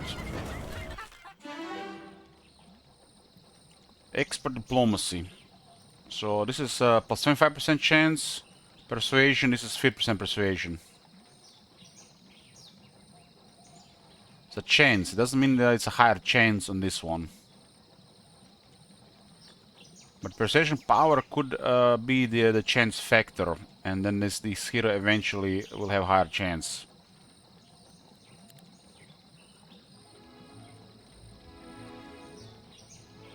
Diplomacy is crazy expensive. Even according to patch notes, 50% cheaper, because you have to pay double what the unit originally costs. Now you have to pay 50% more, and it can be a really large amount of units stacks. So we're gonna go other deal and hope we get economy.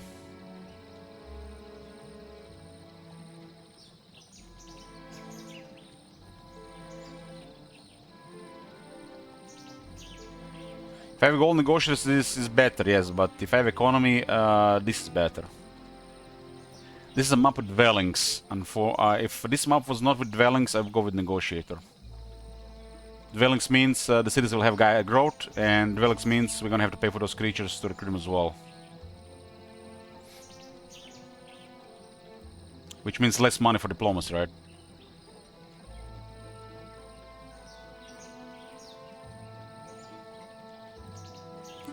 I'm still hoping we get economy here. We got double expert skills, so the next one will be unpredictable. We got +2 focus points start at the battle.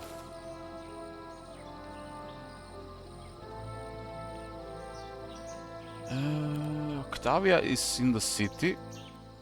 We did upgrade the phones. And what else is around here? We are out of movement here. Cluster is out of movement, and we got Undalier. This was Primal Magic.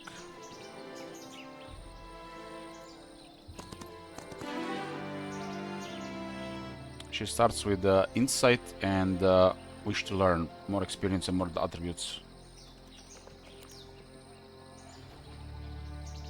Shows the intentions of all neutral squads within 18 squares of the hero. But you do have to have army here to see the intention, right?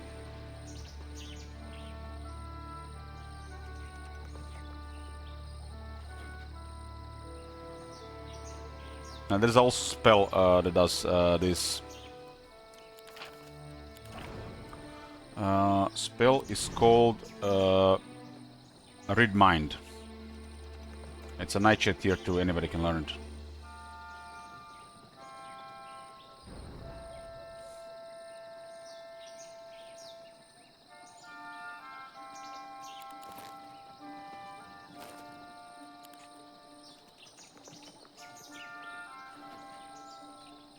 So you can get a lot of low points with this as well.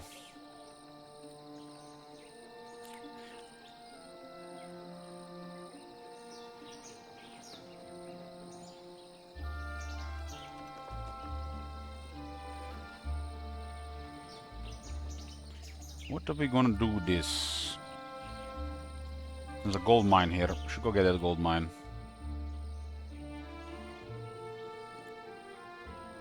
Should go get the gold mine.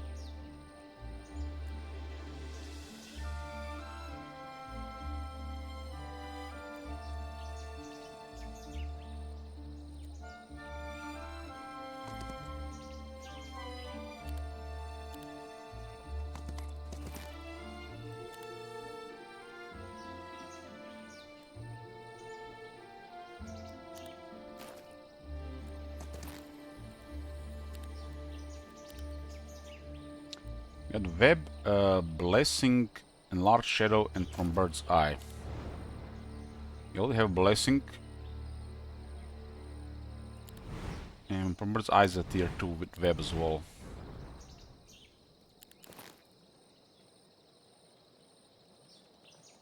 Is only me or the mob can be a huge clusterfucker? Yes, yes. Mob is a game in itself. Look how big this mob is. This is the largest mob in the game right now. And the mobs can be even larger, apparently twice this size. Can you imagine?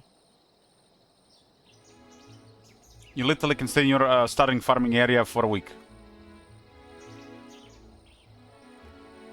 I'm a sucker for very large mobs.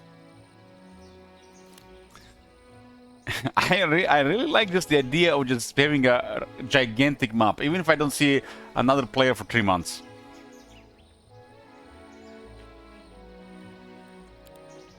I was always like this, you know, like in Civilization as well, just the biggest. The biggest. No matter if you regret it later, just world needs to be huge.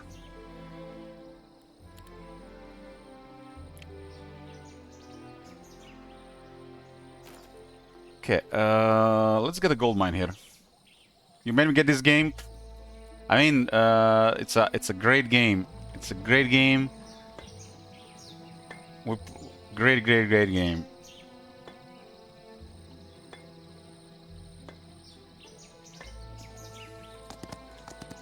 We haven't had a good, fun Heroes game since Heroes 5. It's been 20 years.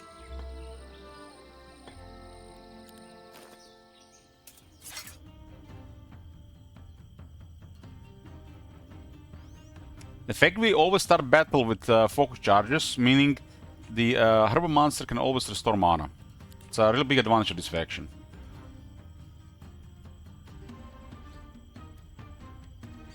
No, Brutali, I don't do these things here. Haven't done a sponsor deal in since I started streaming. I mean, I've never done it.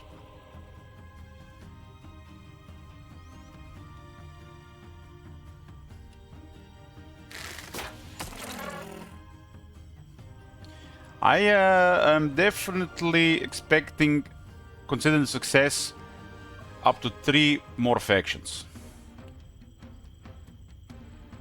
What I offer for this game? No. No, I even had to ask for early access.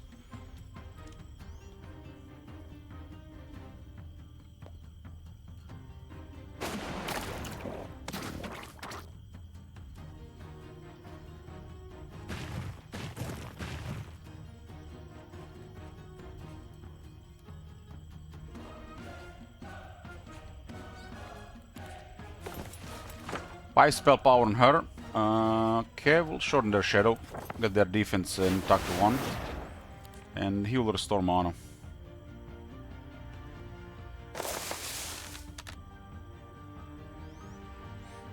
Started says he cannot have a link for other companies. A secret agent of CA. His vision is to spy other games to see if they found a fix for the Gates bug. Jesus, Drafty, like... You're off the rails today. I mean, guys, you know, I'm work for Trump.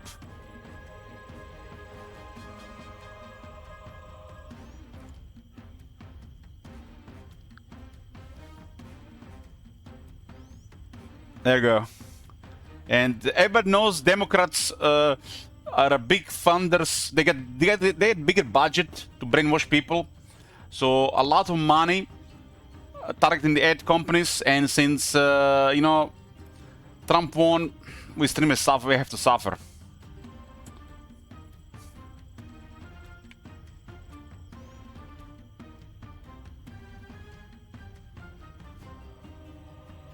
Diplomacy building in life.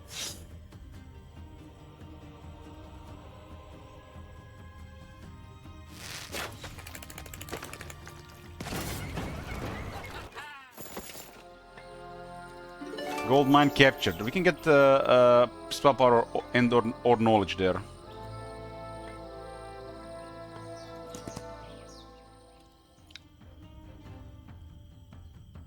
I haven't had any alcohol in 5 months. It's a good thing.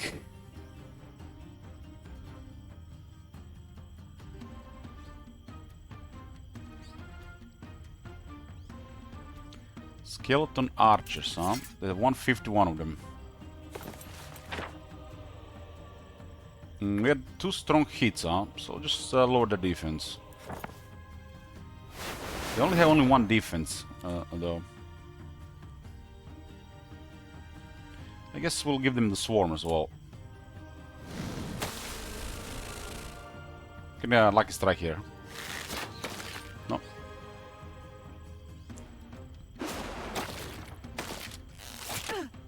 Okay, no phone deaths. Thing is, we won't be able to hit these things though.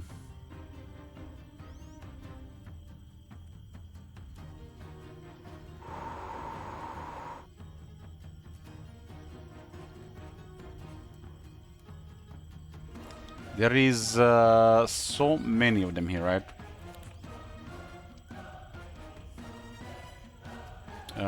38. We leave 80. 80 does seem like it's enough to kill a killing. Definitely because of the nightmares.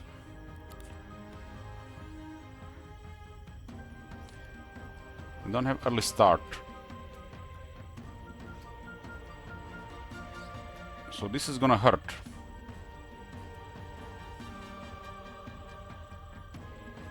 Because how many of them? Second shot probably should have went here. Second shot should have probably went here. Got 8 initiative. I get a lucky strike. It is what it is. Lucky strike!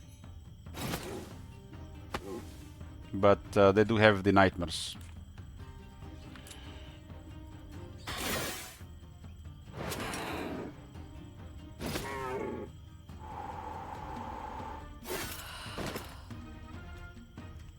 Okay.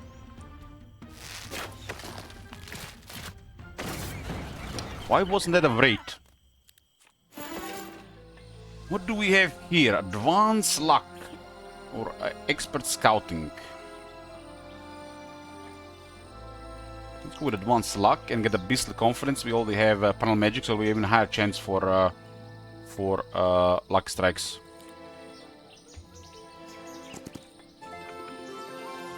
I'm gonna go with spell power. We need to get to the Naiad Veilings. There's several of them. There'll be a lot of Naiads, giving a big edge.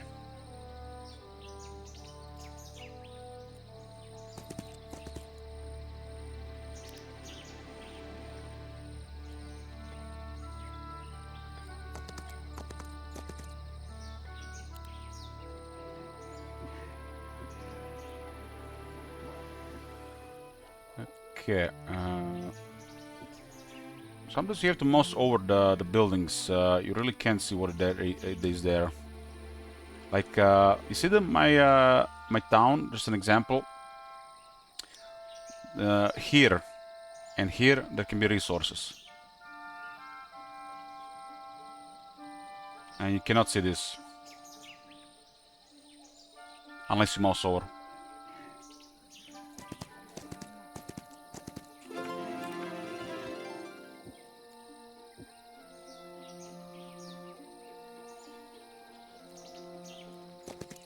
Okay, we'll have those 2 links there.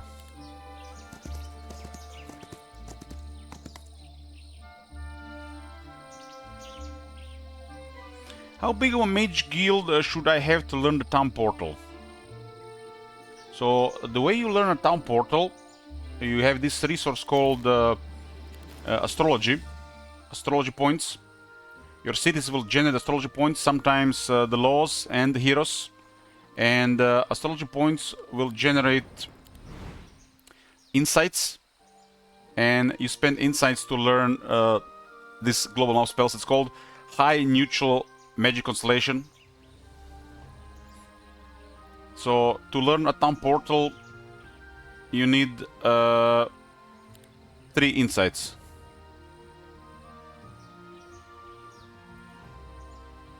So if you go for that first, it's pretty straightforward.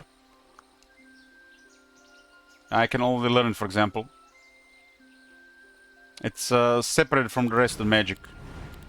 It's a unique resource, and you gotta unlock it like that. Yes, I know, but but in order to learn, I must wisdom town with Magic Guild. Yes. You have to have a Magic Guild, and the hero needs to be level 8.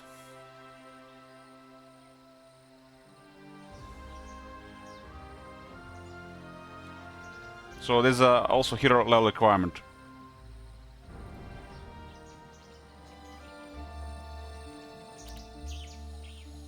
No problem.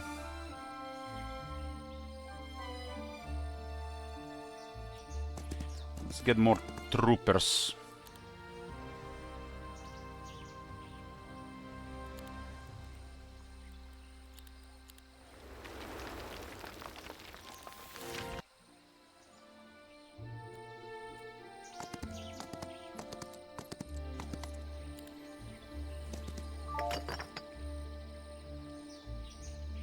I'm still getting very familiar with the area. I also like this, you know, when playing a very long game, when I, you know, not finish in one day, I come back to it and it's like, I feel like I'm familiar with the area, how it was before, how it is now. I know where things are. I also like that on the large maps.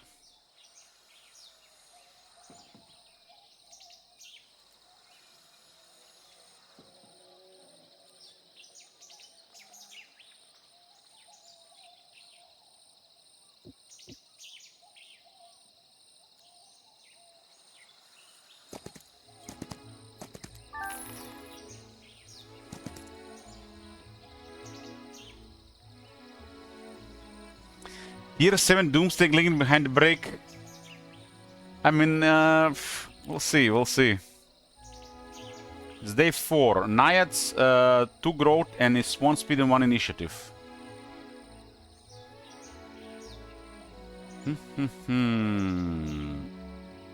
I like that. I do like that. And if we keep leveling them up, they get even more speed initiative. They get quite quick and fast. It's really nice. And we do have several dwellings for Naiads. It's a blooming pond. One is here. Another one is here. I got 3. Will give me +6, 4, +8 Naiads per week. Plus we can recruit them there as well. Base growth, what it is. The base one is 8.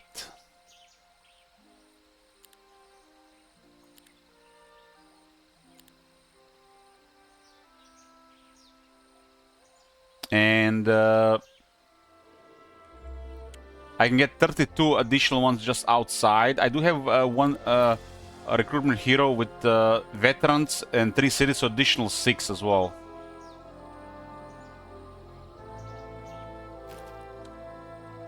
Would you consider multi-hero format but using only one hero with global magic? Sure. I mean, there's a lot of ways to play the game, especially if you set up, you know, house rules in here before. But yeah, that also sounds interesting.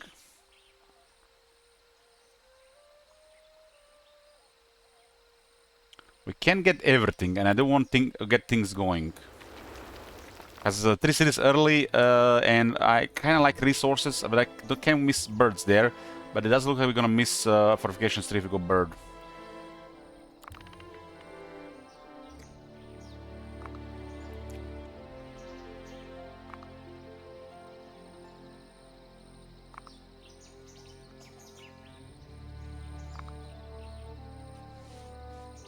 House rule, no diplomacy. Okay, get the pyre for the phoenixes. We got 1 phoenix right now.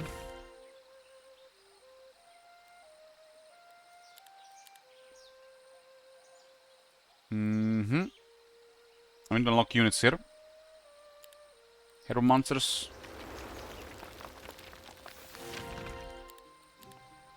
Okay, this city does need to unlock quite a bit. We're gonna mage guild right now.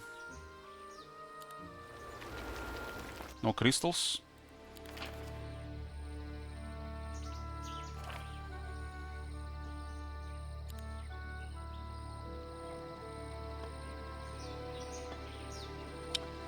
Okay, this guy is with a big scouting. Just stick him to the edges for the moment.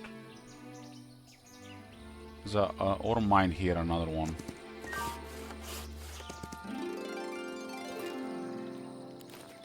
This thing can actually give an artifact sometimes. Cluster. Cluster, get them piles.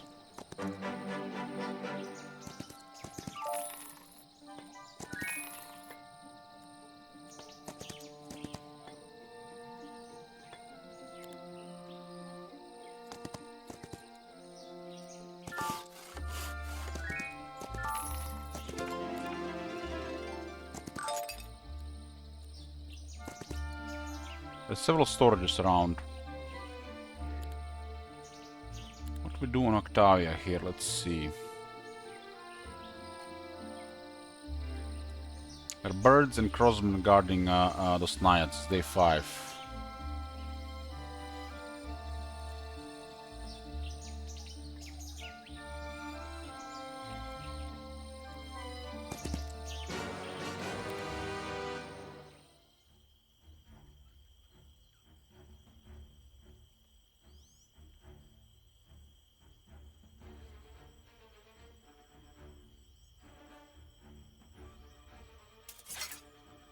Or they do have initiative on us. Oh, I got 50 mana. Short and Shadow is 2 rounds. Lower attack and defense. I'm gonna be 1 round for this unit though. Let's go Lucky Strike. This unit is immune to magic damage. But it doesn't say that Swarm Beast does magic damage.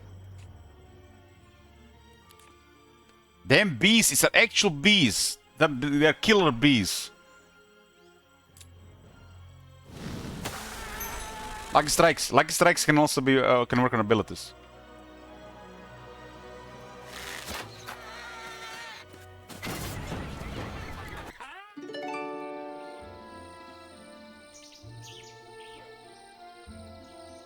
These knights are guarding vine idiots.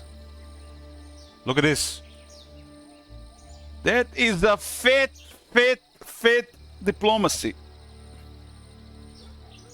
That's a fair diplomacy. Surely one of them will deliver. Surely.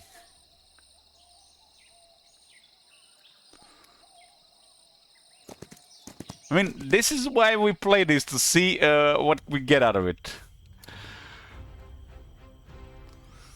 Why do I have a feeling that no diplomacy will deliver and we're gonna get murdered by like 30 abyssals in a week or two?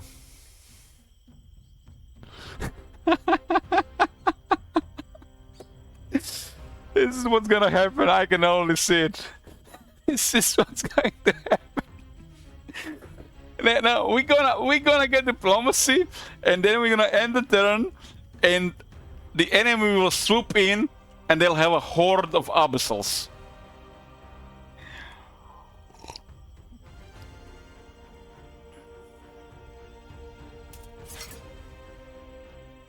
Okay. What do we do about this? This is a regular crossman.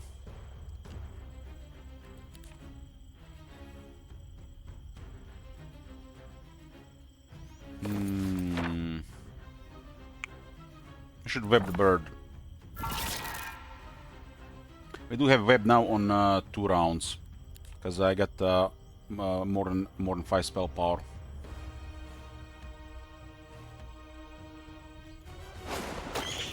This guy is pretty much a range attacker. Just because how this faction plays with the abilities. Especially on early clearing, because you can use Swarm of Bees, right? So if it goes before the enemy, they get hit, and they get hit again when they start the round.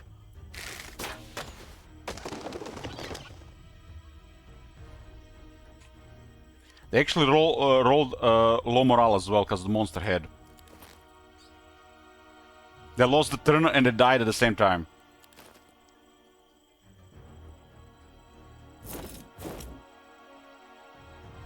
Okay, bird is under web, so nothing to worry about. This is the last turn of the web, though.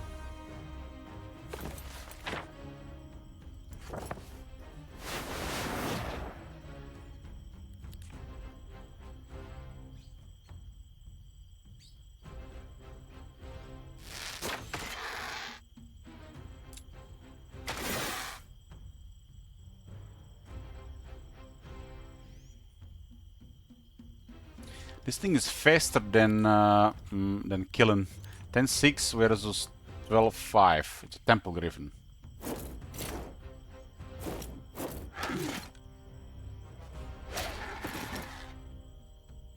Okay, level up. There's defense available.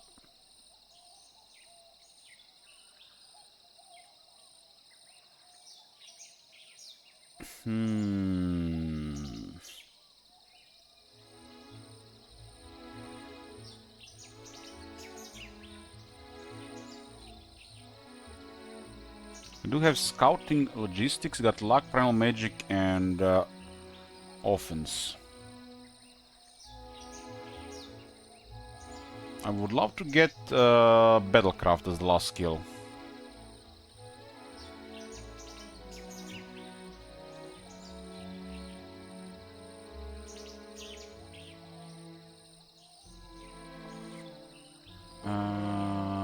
Battle magic, not battlecraft. Battle magic, my bad. Battle magic.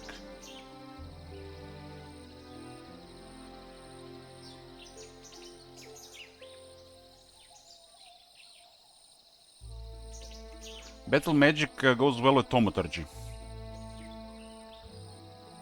Now this is my other hero. This is not diplomacy hero. This is not my the one I started with.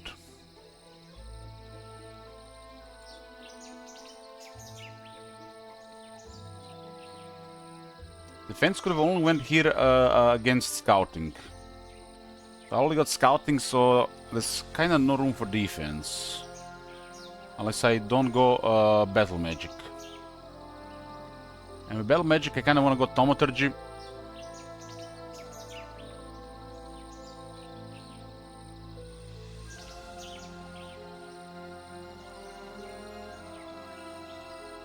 It's probably unlikely to get thaumaturgy.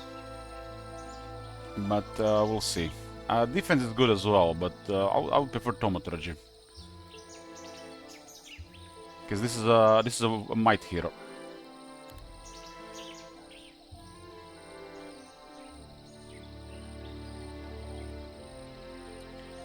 Spells also land the Lucky Strike, dealing 200% damage. This chance increases by 5% for every point of luck. I do have primal magic, so I'll go lightning strike twice. Tier 4s do have guards. How fast are they? We got 5-5 and this is 6-3. Okay, we're faster.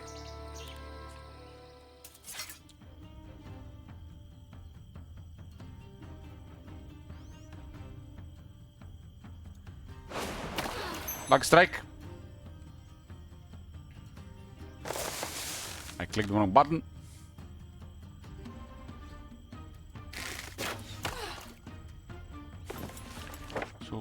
got here?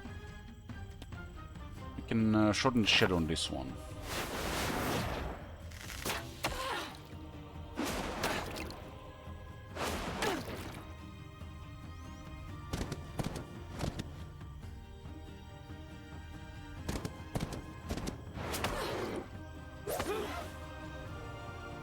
This will be nice to get a nice amount of the naiads.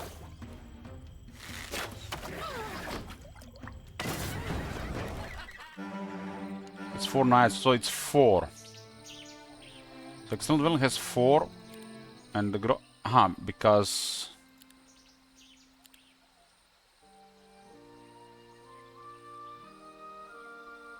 I think the base growth is 6. 2 and 2.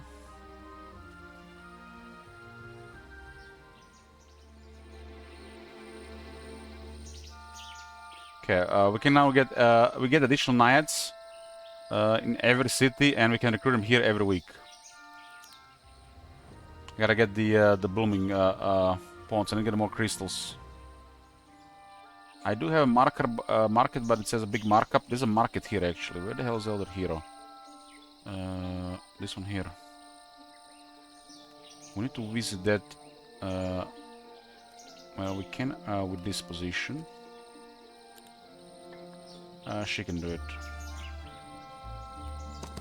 Get some more crystals.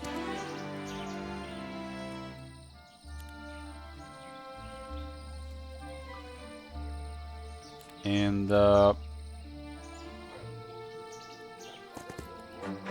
get more naiads this week.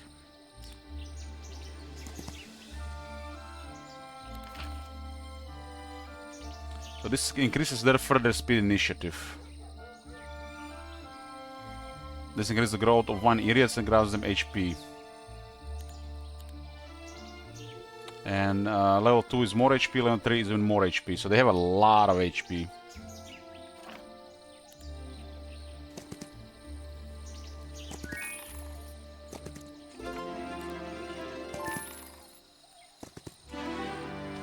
Heretic, no advanced luck, no expert righteousness, expert recruitment.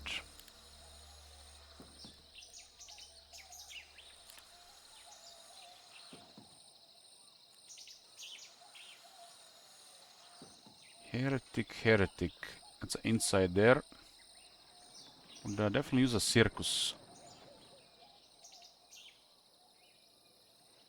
There's another experience buff there.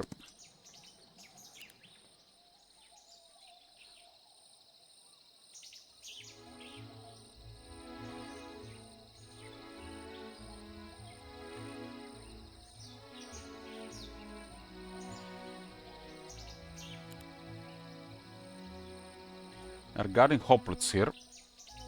And there's another gold mine here.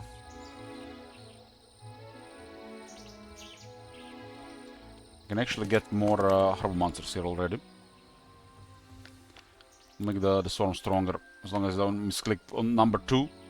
For some reason I don't really see the number 1 as number 1, it's the alternative attack. So I think Stormsong is 1 and Storm Beast is 2, because he has 3 abilities. And first ability is just regular attack. And I get used to that one.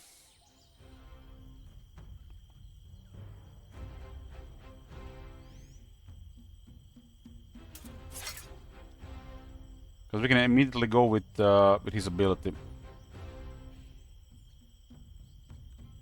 This guy waited, so it's not worth dotting. We're gonna shorten his shadow. It's 2 defense only. And we're gonna use small bees on the parasites. And when they act, they'll take the dot immediately. Luck strike.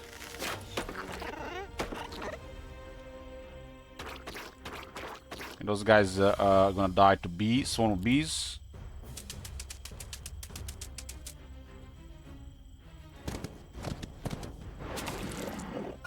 Or to kill him, maybe. Hoplets.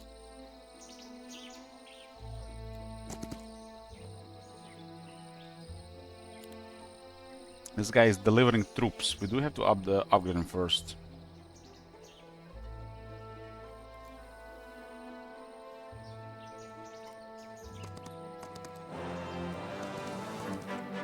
Oh, needed those crystals, nice.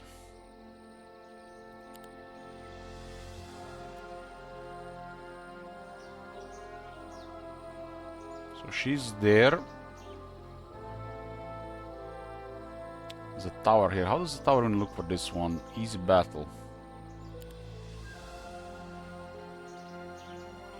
There are hoplets here. This is potential next diplomacy. Let's go. I do have expert diplomacy now.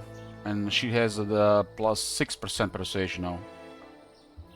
It says plus another 1% for every 4 hero levels. When it tells that 1% every 4 hero levels, not like 2 every 3, or 2 every 2, or 1 every 2, that just tells you that... Big, right? Huge!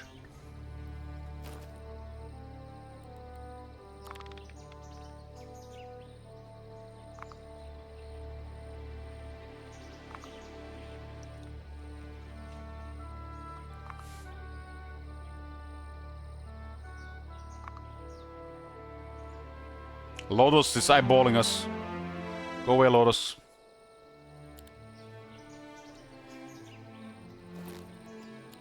There's economy here. Potential economy. There's a learning stone all the way up there. Just leave the troops.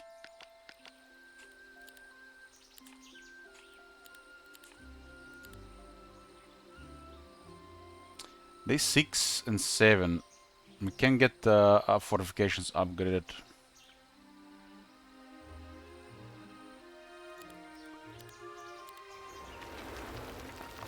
Went for a depot instead. I didn't need crystals. On expert defense, we take minus 20% attack debuff. Yeah, I take that one over the minus 1 damage. It's rounded up, so even on low troops, they're gonna lose attack. I've seen it. Whites went from 3 to 2. It's pretty good on the higher level troops. Even better.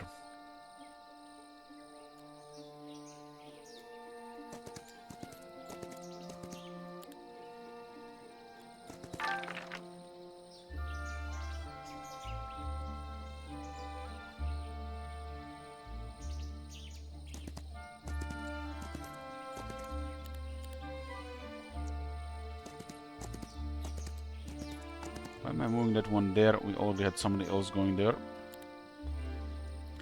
So where the piles? Cluster has always had more stuff. Get some piles and then we'll try to get maybe economy on a level up.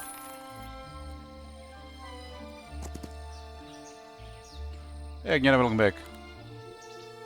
Made myself lunch. What you having?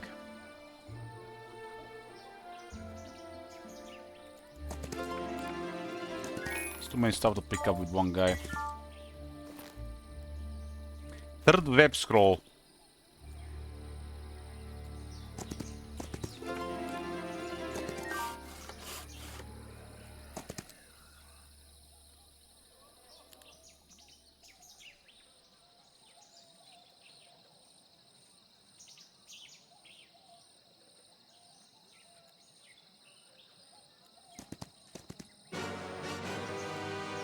We can see what is there later.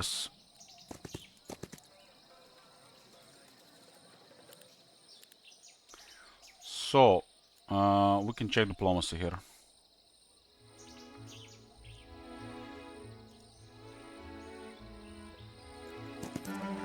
Get 8 hoplets and plus 3 hoplets in every city.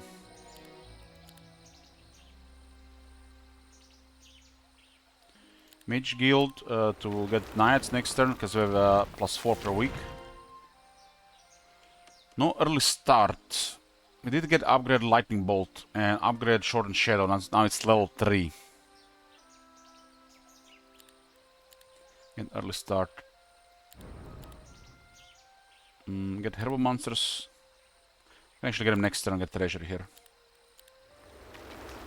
70,000 gold per day. Okay, get the village. Get the village.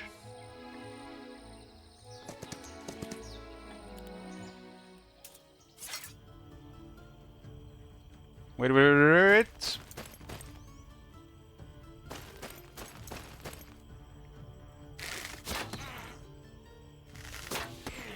Like strike. This guy didn't have to wait though.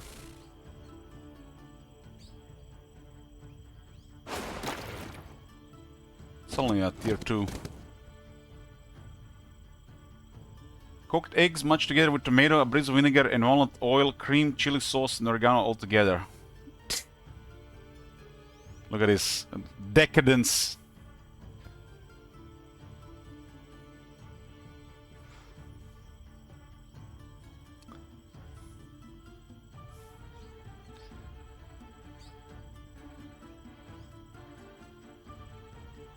Tomatoes, oregano, just missing some cheese, and you got to, might as well have a pizza. Might have as well a pizza as well.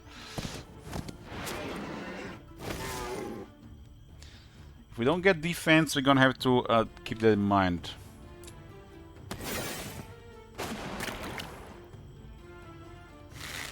No bread.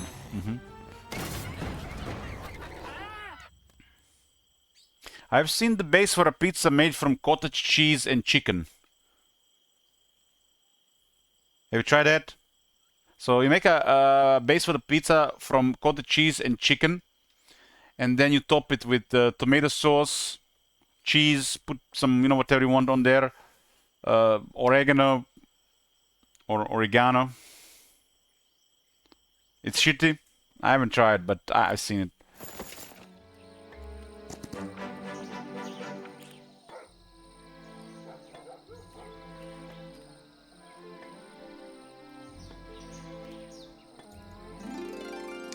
Five wood and 4 ore. So we wanna do diplomacy here. It says easy battle. My faction, my people. This is the tree. It's a folk hero. Don't get spooked by the skeleton in the army. It's just ornamental. It's like a branch rate. Have a skeleton stuck on its body.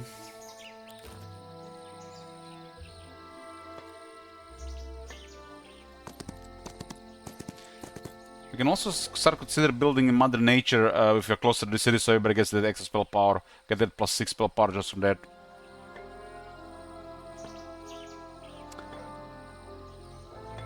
I'm gonna put a prediction here for the diplomacy. Let me just switch this first. I have an expert diplomacy, and now we have a further bonus there. It says easy battle. That's a bunch of dust goblins and a bunch of phones. And I don't have the room in the army for both. Good thing I noticed that.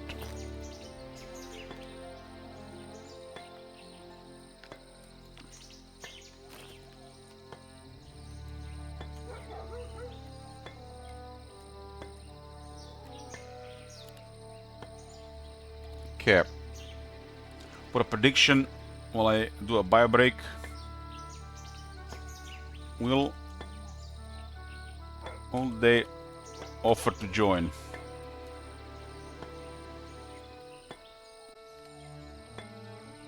Birbeck. You're here. Let's see. It's an easy battle.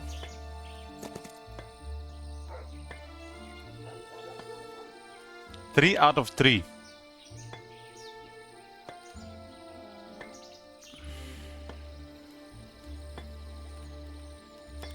Three out of 3, no diplomacy.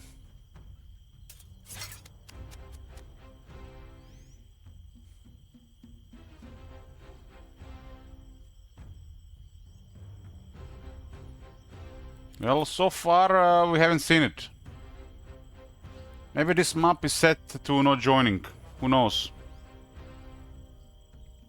Some maps have this default settings that the monsters are more likely to join, and the monsters are most creatures are more likely to join, and the creatures are less likely to join. You don't know. You don't know how they set it up. So it could be one of those maps where they're less likely to join, or they can't join. But so far, nothing.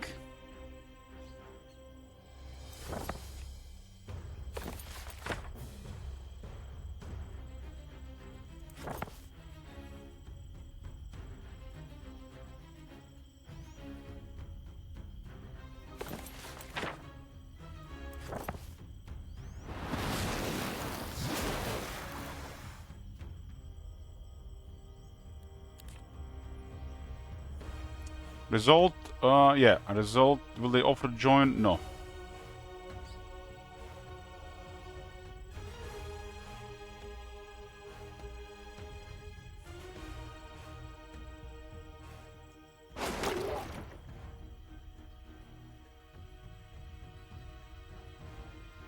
Use the swarm of bees on the phones. And we shoot the rest.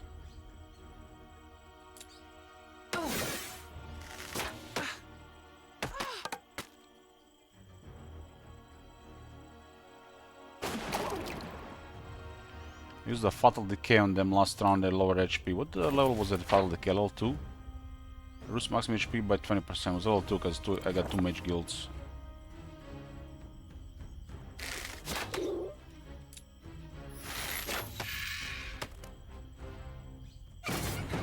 Level up. Let's see what we get. Basic economy, perfect. Art of the deal works with economy, so... Anyway, I'm not gonna say that aloud. Okay, so we're getting more money, and we got synergy with Art of the deal.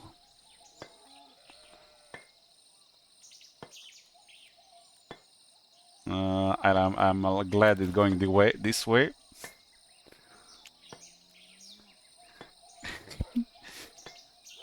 Judge, don't be so negative.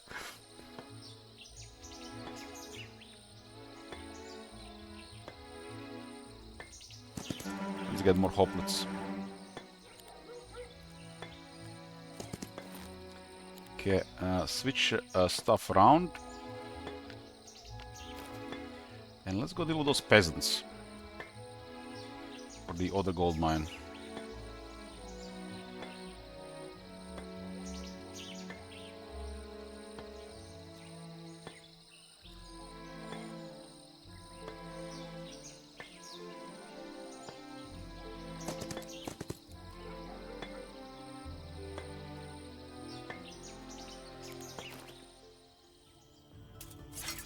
"73 peasants. Luck strike.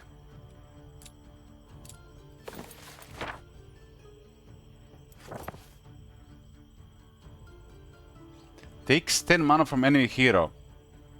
I think they made it to scale with the stake size, right?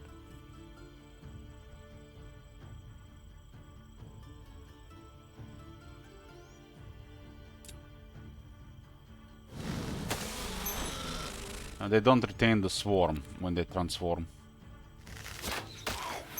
Luck strike.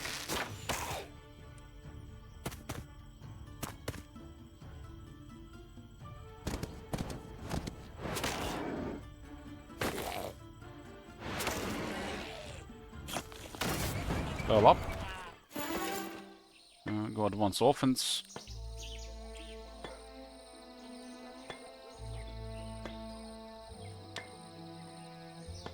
You got 2 range units and 1 long reach.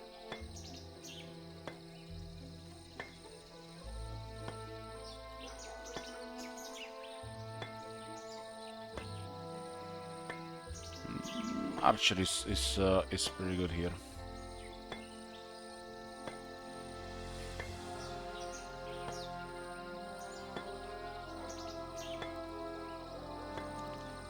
We also do get quite a bit of stuff with this, huh?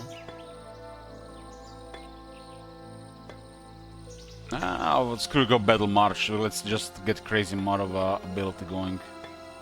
We have luck, we'll get double it, and we have so many abilities. Just go Battle March. These are all good. These are all good. But not build Battle Friends is not gonna be that good until later. And this is good all the time. Even better so once the builds get cheaper. They're all good here. The Battle March. She does have luck after all. There's a Pandora box here.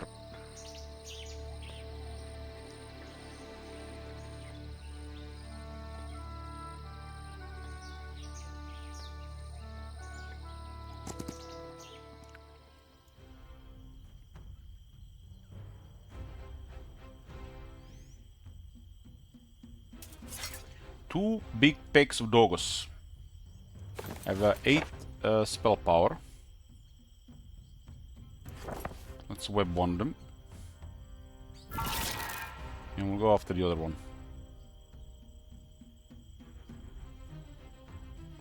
With the Battle March, we can use Awaken pretty often. And once we have it cheaper with Law, we'll use it all the time.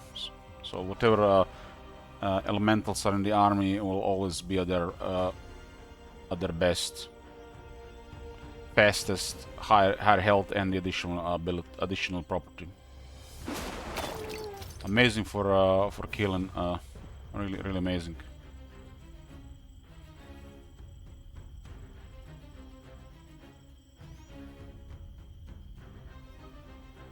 Siegecraft is about destroying the walls faster and gaining advantages in sieges while attacking.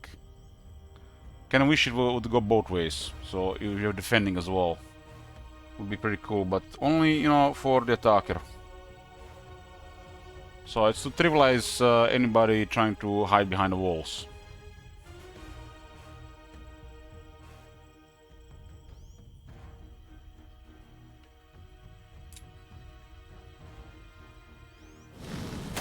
Bees.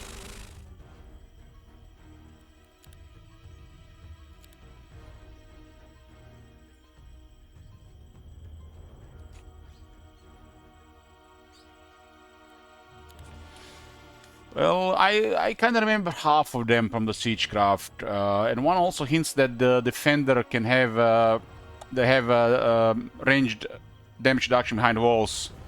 So one prevents this or lowers it. One can teleport the unit inside.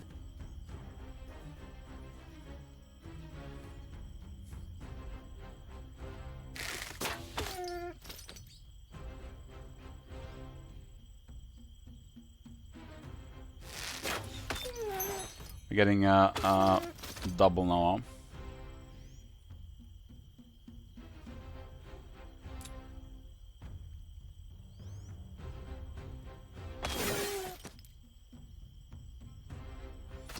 Next time it's here, I'll show you. If I'll ask if you're here and I'll show you.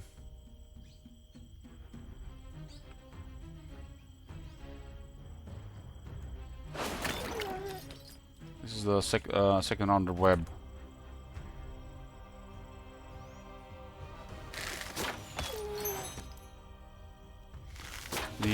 This will be really nice for the hero monster.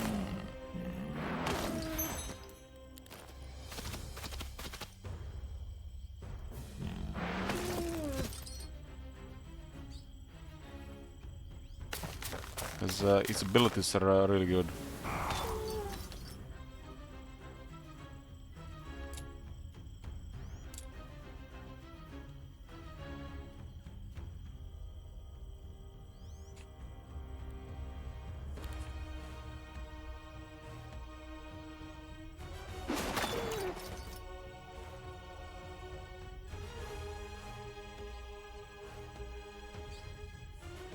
$70 Dogos.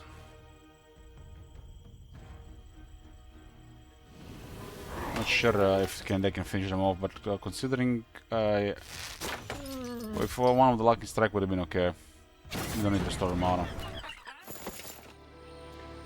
There's a Pandora box here.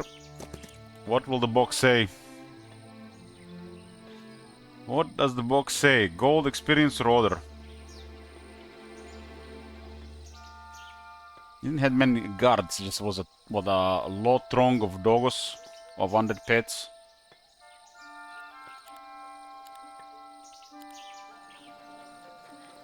Two losses, day 6. Let's get the +2, another final +2 attack and defense in owned control territory. Control area controlled. Yes, control territory.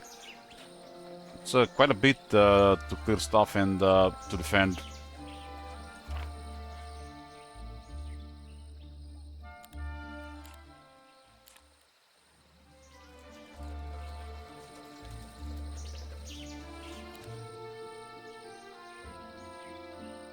I would love to see phones or naiads. I guess phones are realistic. Naiads, who knows?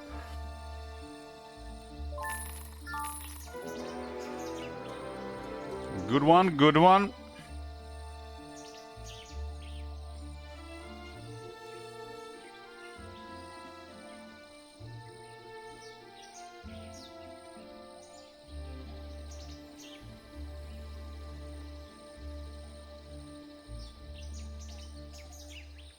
This is 10 more, huh? If I do a little bit logistics, it's the 10 I lost on the halflings.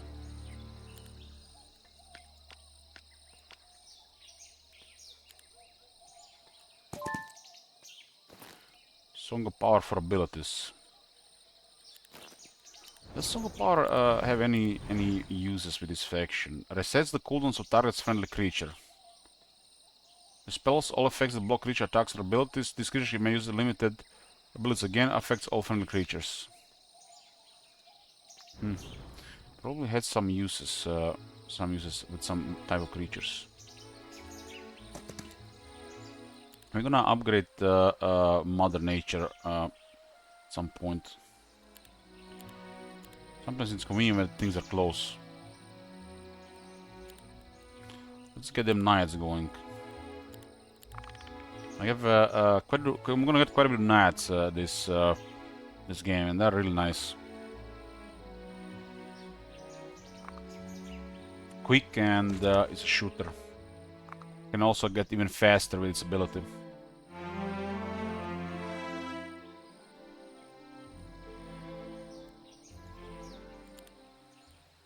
I do need me men in a circle as well, huh? 2 buildings required for tier 4 in this faction.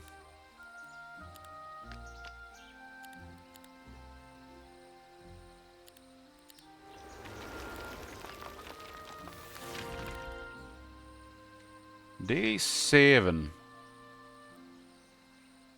I'm getting +4 knights, so it's 6 is the base growth. And you get 4 outside. So the buildings do not provide like the base growth.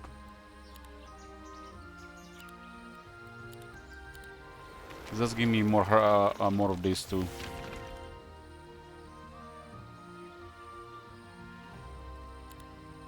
There's a bird. Bird is fast as the fire one.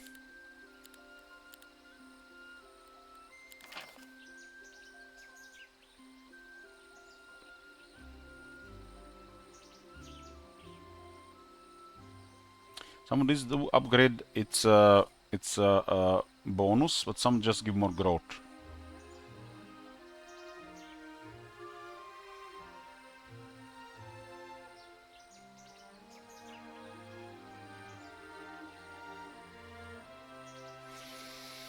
Let's buff the lucky strikes. So creatures will do more damage with lucky strikes. So if you get level 2 here, basically you do double damage. With primal magic and battle magic, you do triple damage with lucky strikes.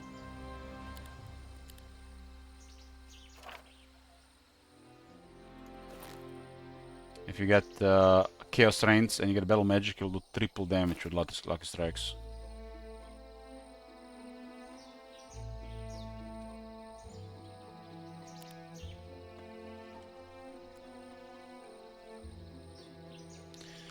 Should we check this for the diplomacy? We get diplomacy yet? No, no. I'm starting to think that this map has you know, that hidden setting, lower desire for the creatures to join with diplomacy. This is also setting that is on the some of the maps.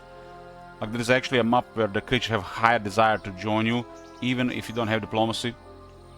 This map might have this setting decreased, or might even be disabled. Who knows? We'll see. So 3 out of 3, 0. 0 out of 3, I mean.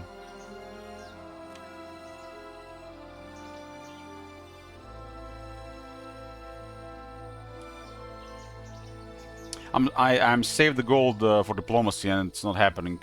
Like I said, you ever can make a strategy around it. So the gold is waiting. Just give me the creatures.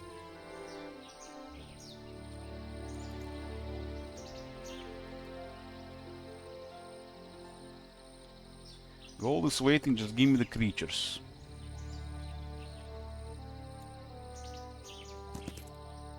I'm gonna come in this corner. Yeah, we'll try to get those guys. Why not?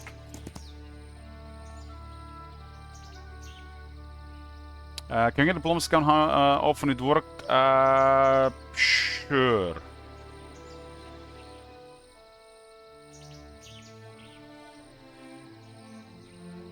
Sure. I'll count outside. We tried 3 times, 0 times worked. 0 times so far in this game in general.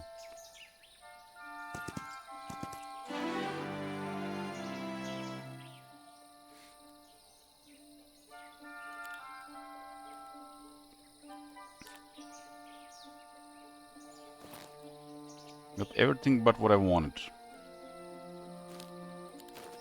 Everything but what I wanted.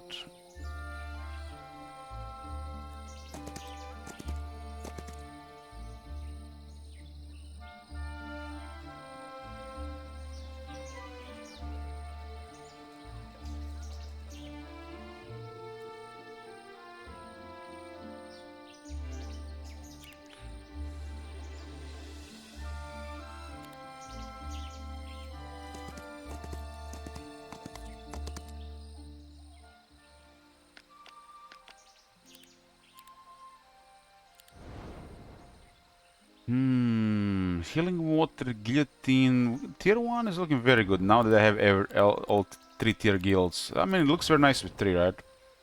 Short and Shadow level 3. Early start is level 1 though. So up 3 to 6.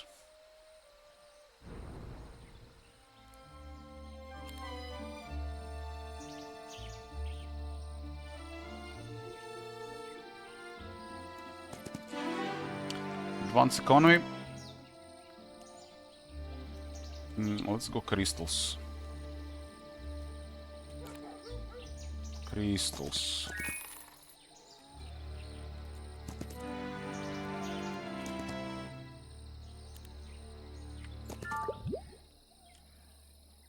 We'll speed up once we start picked up most of the stuff.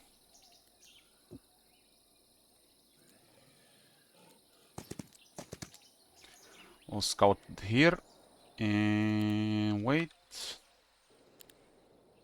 And cluster wants to pick up stuff. Has to go around.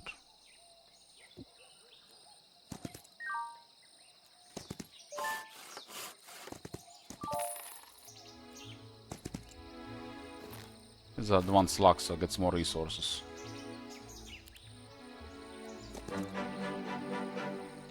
This guy does have basic economy.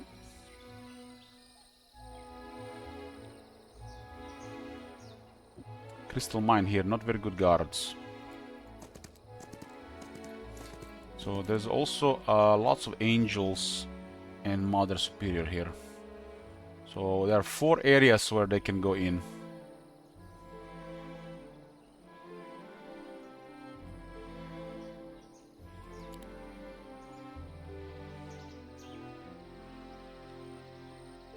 So what do we do here now? The Black Tower. It's the end of the week, that's a lot of gold there. Learn the spells. And do the Black Tower.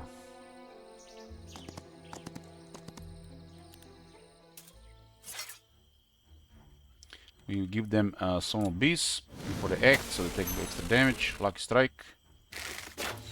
Lucky Strike.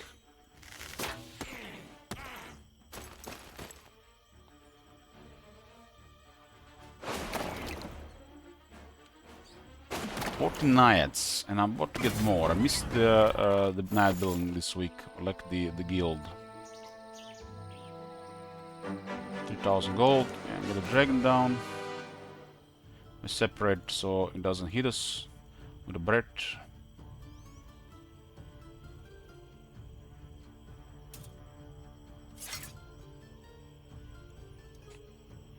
$12,9 versus $10,6. That has a bit on the initiative. Okay. I'm attacking with the bees. Luck strike.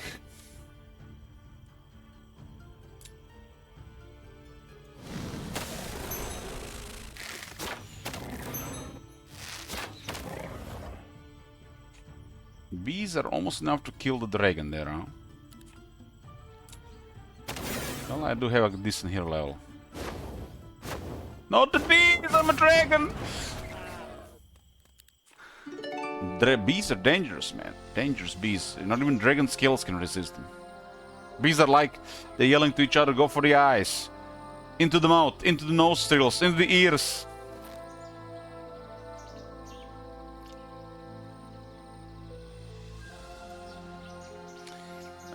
This is the golden mod. It produces gold daily. It's an amazing set, and I'm gonna upgrade. More money. Which holds you also don't know also. God damn it, yeah, you. It's too early for this shit, man. Let me just finish my second coffee first.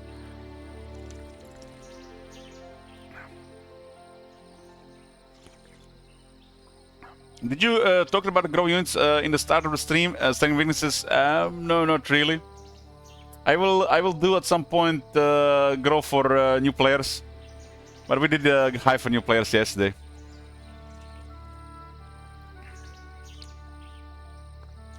Okay, get rid of this. We don't need it.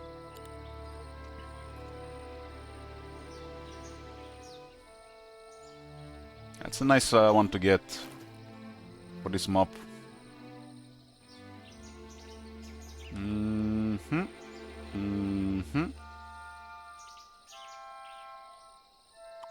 We will. It looks like a good chain for next turn. Starting to see the links.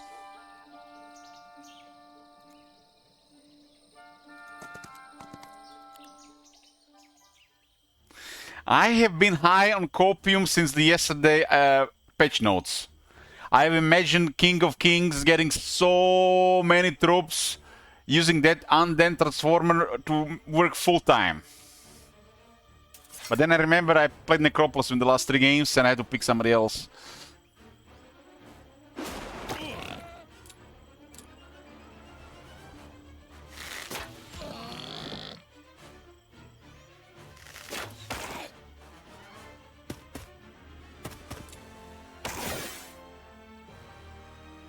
We ought to restore mana here, right? Right. It's 4 mana per focus charge, 16 max.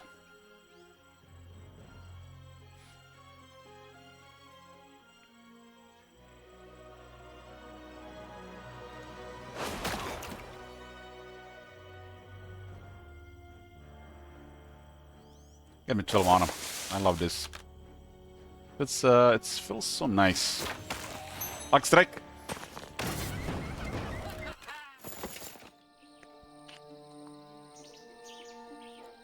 Golden crystals. A lot of them bugs. They do have us kind of surrounded.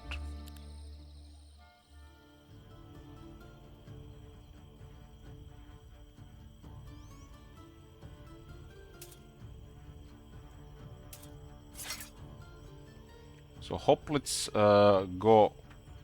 will go next. 30 of them. And the double strike guys in the corner. Damn, that's inconvenient. Double inconvenient.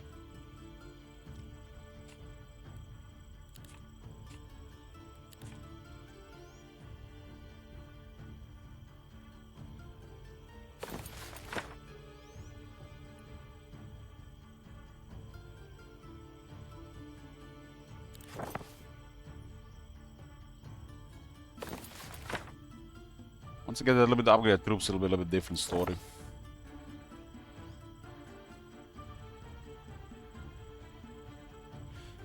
I think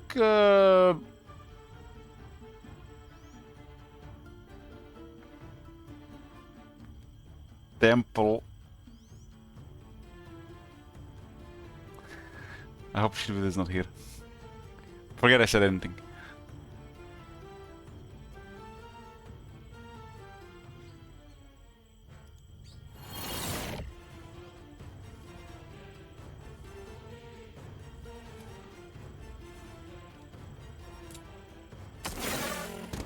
I get more killings. One got killed. Nice parry.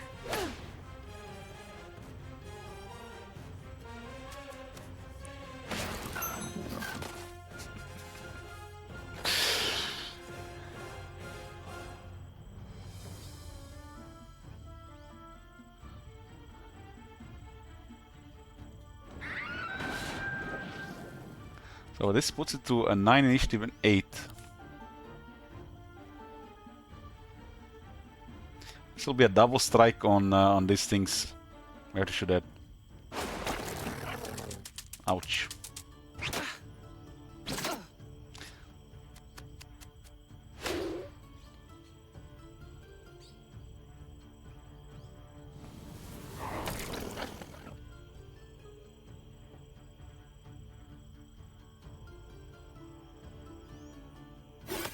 Lucky strike.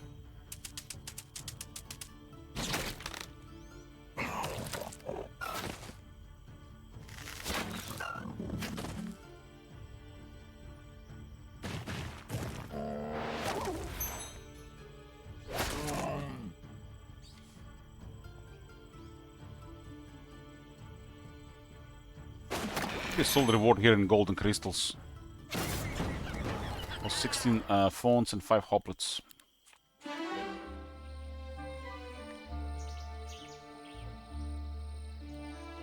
Expert offense. We lower the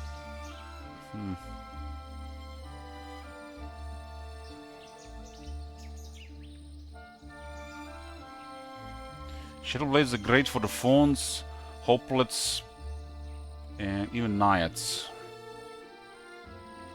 But firmness is better for the rest, for most rest of them, especially top ones, and on the against stronger enemies.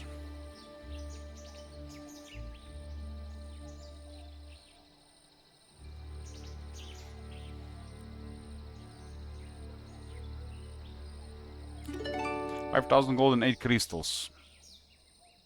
Need those crystals.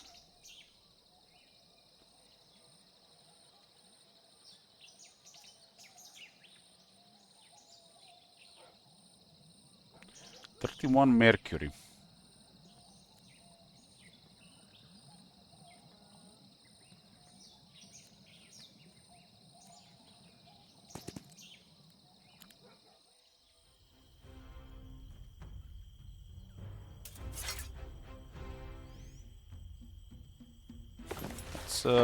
Let's just have a chill fight here, huh?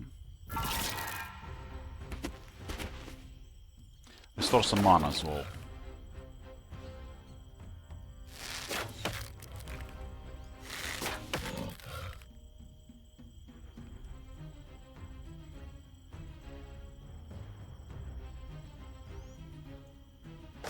Just one focus point.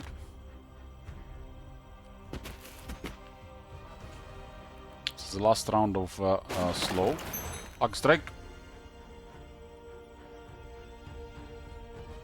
It is faster than the rest of the stuff.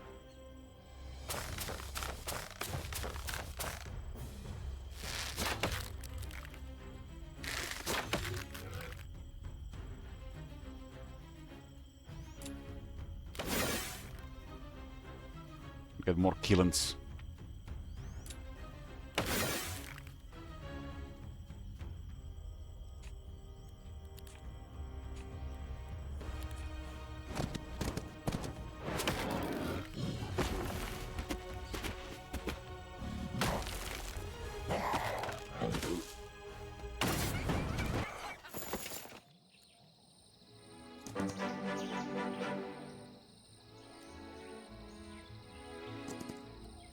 Why is there such a small group here?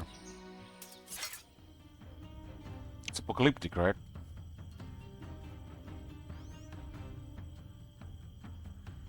One. Pass. Wait. Two.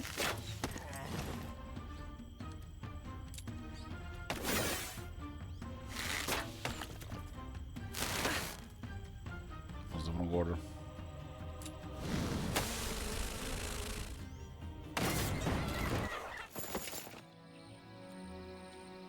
So where's this one? Here. So I pick up troops, deliver here. So one off here. We'll gather closer there. We'll go left, right, left. Just keep it here. End of the second week.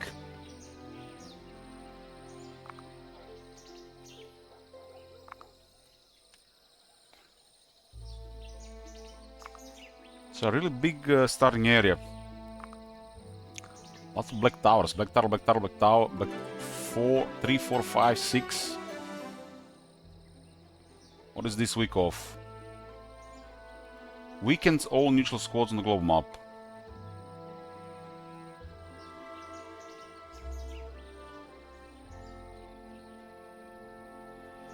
So they're slightly gotten weaker. Lucky strikes now deal 50% more damage, so it's double damage now.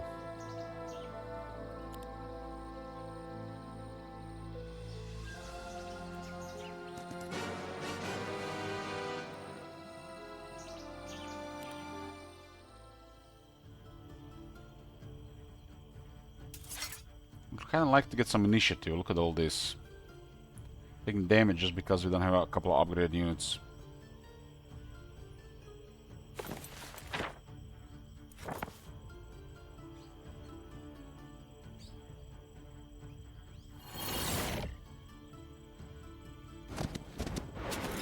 Lucky strike.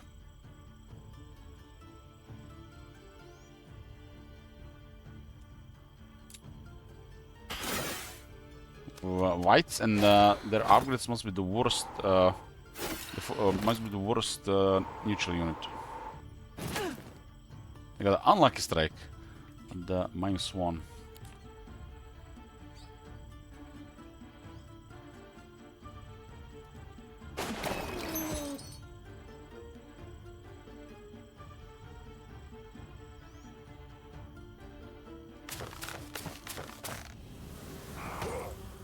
These herb monsters are glorious. Luck strike. Morale. Went the other way around.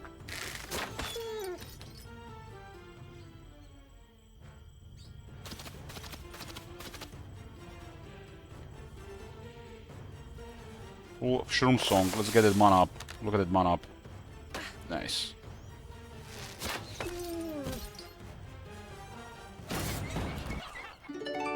Crown of the Supreme Magi and Quiet Outer Dragon. Oh, that was a nice reward from the Crystal House.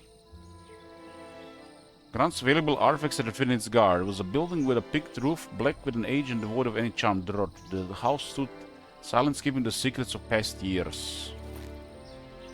It was for knowledge. And another one of these rings for attack and defense. Very nice, very nice.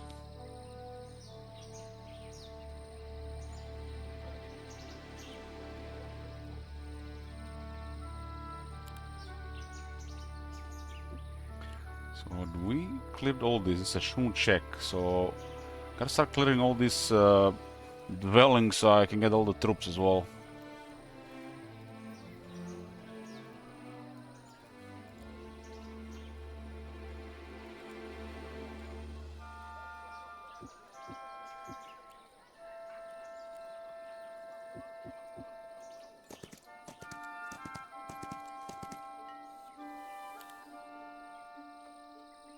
This one wants to attempt the diplomacy here.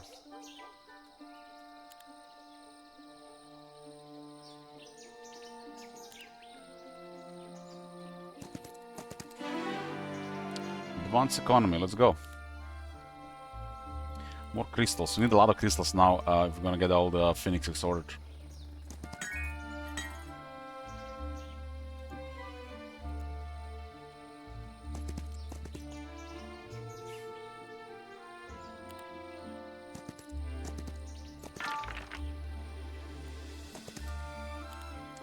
So what about this? What about this? This one is in the city.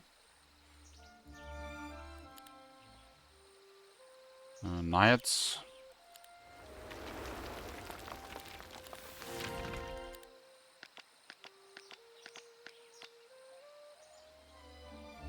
In the city. Octavia is here. We got lots of these guys.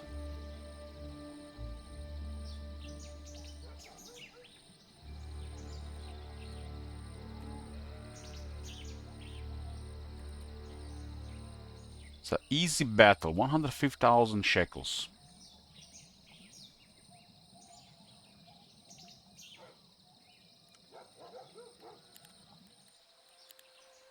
Need 4-3 here. But go a depot first. 10 now. We'll get the resource depot and chemical depot here first as well. We got a guy that gives herbal monster growth.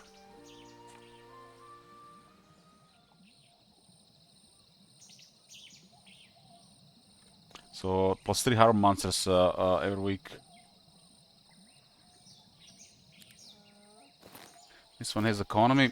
This one has scouting. We don't need this. This one is learning. So we'll get rid of Ant. Ant.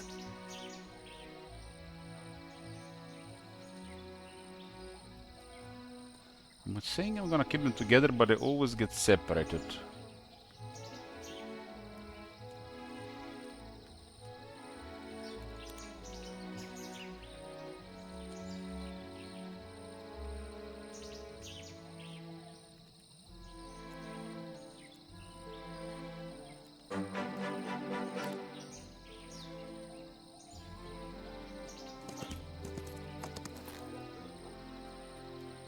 Three webs.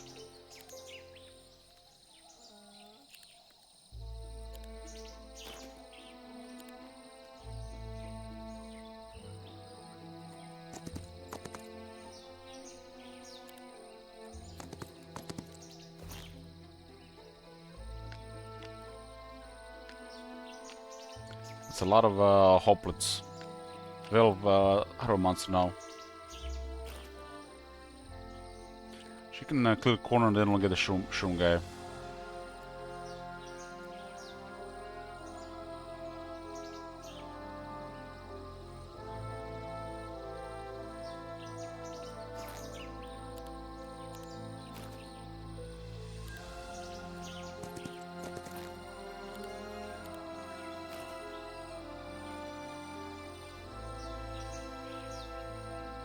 Okay. Normal battle, easy battle. She has murmuring, diplomacy, and economy, and we do have art of the deal. Is this the one? We have no room for all this.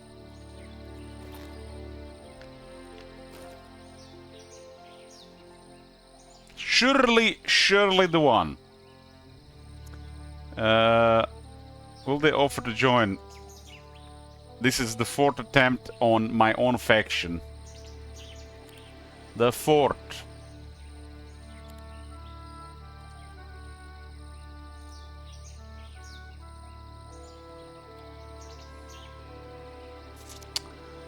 Place your shekels. Predict. Trying diplomacy on the grow. Trying to get my own units.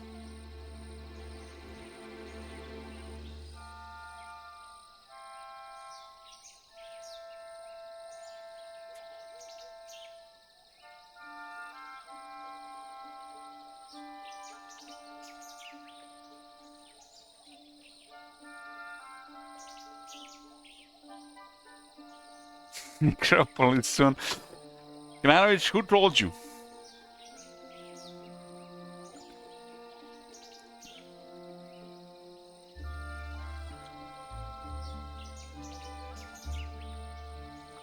You going big?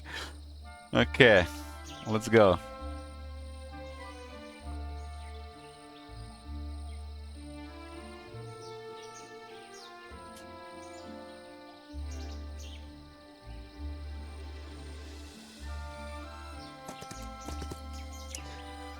Finally! Finally, we've been delivered! 1 in 4. Big win for Justify. I'm getting 60 phones and 36 crystal irids.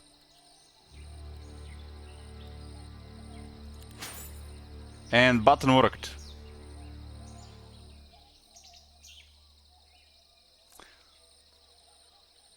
And there's even like a chink sound when it happens. That is sweet. Sweet, sweet.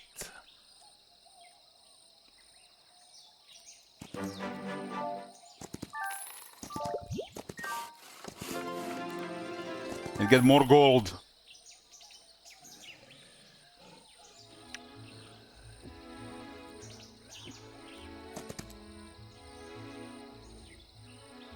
These guys probably want to fight.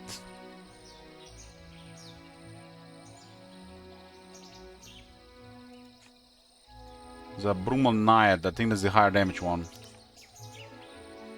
I have no room for them to join me. But this is definitely a thing we want to try as well.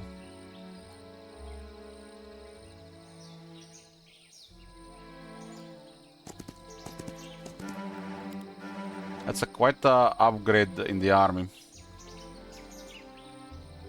Quite an upgrade.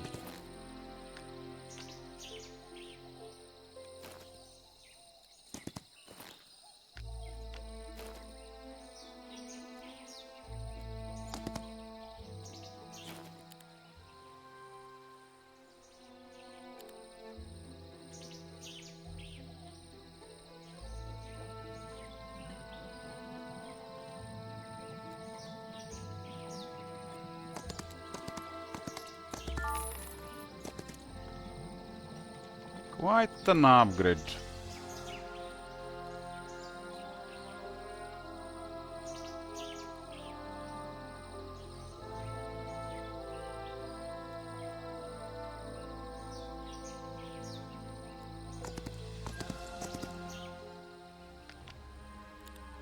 With the modern nature. So troops wise, this was recruited. The main city. Click, click, click, click, click, click, click. Fortification behind, one killing got killed.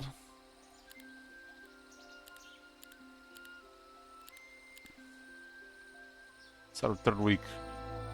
I have a bunch of these idiots now.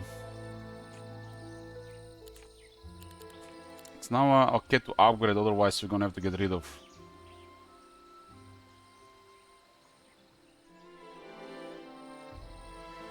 Because we don't have the room for everything, right?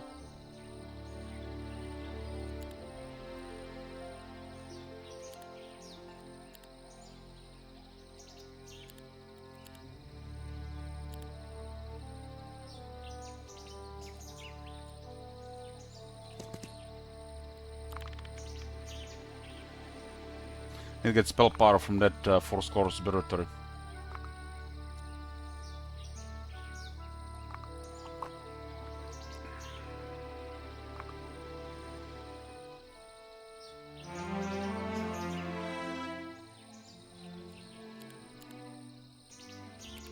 Class store. Class store. Gold. There's this gold storage here, gold storage there. I'm definitely getting a lot of gold.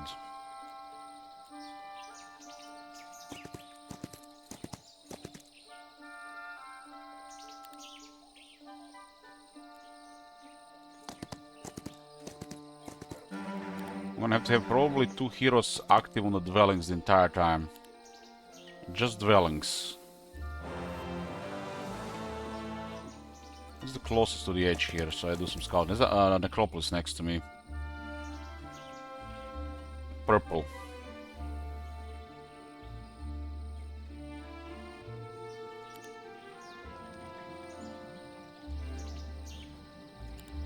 Second city, while we are here, get Mother Nature.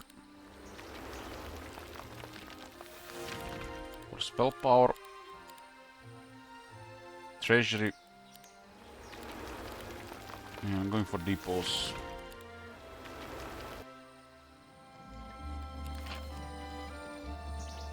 Crits are up.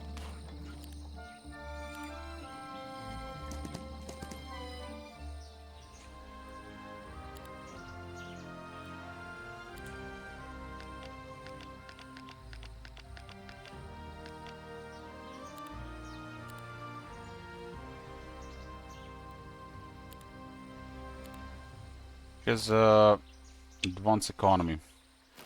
There's 7 visited, even all the learning stones. There's 1 here, and yeah, 1 more. She needs still 100 for the next level.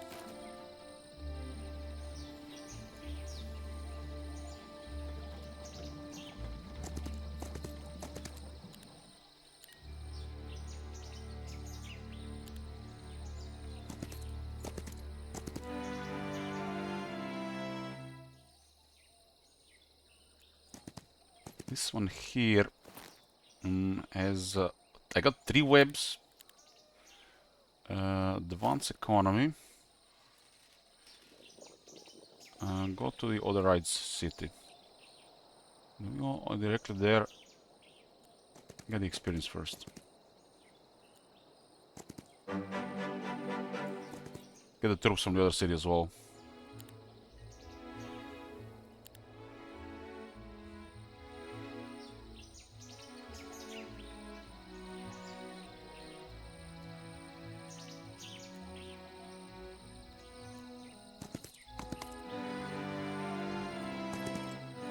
Definitely getting quite a bit of troops now.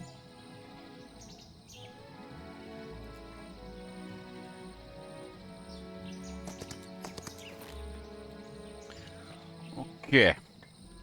I'm gonna get the economy up so we get a bunch of dust.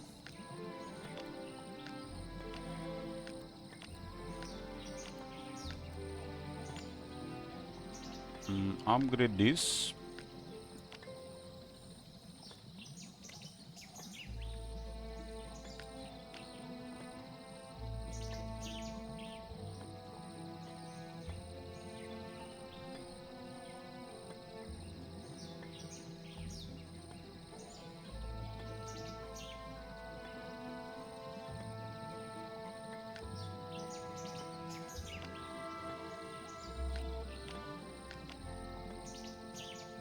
There's a lot of phone archers, right? She's economy, so she might as well keep the golden moat. There's something is not. We don't want to use this on the other heroes. We want to use this on these pickup heroes. It's definitely good to keep.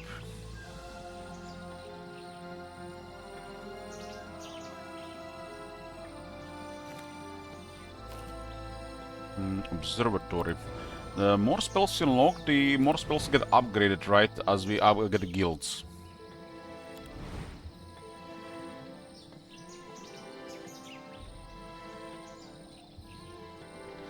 Ten dust.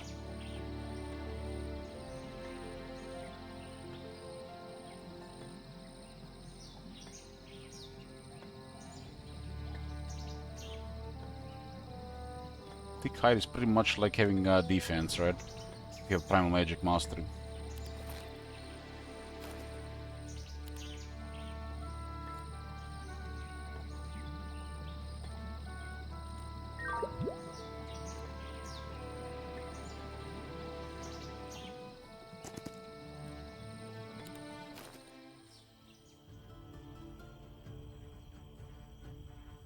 The bird is here.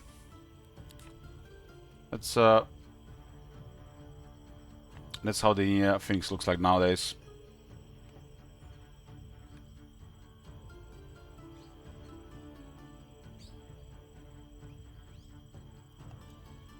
This version looks more look like some like a living creature that would definitely set things on fire, and not like a some kind of manifestation of fire that looks like a bird.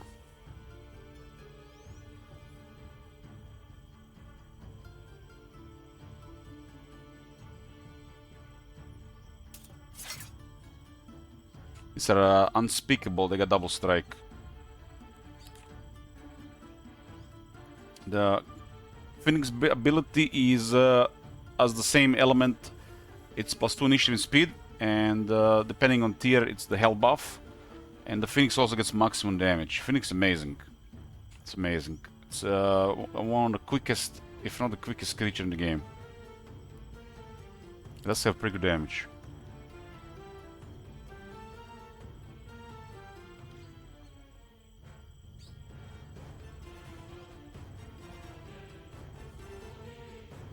You definitely want to web the big one.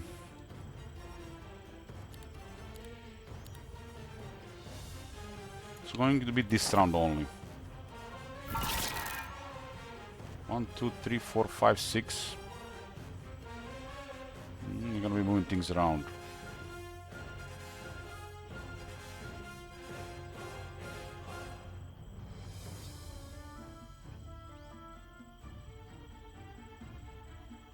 This round has started, so I guess Swarm there. The web actually not gonna do much on this guy because it's 8 speed.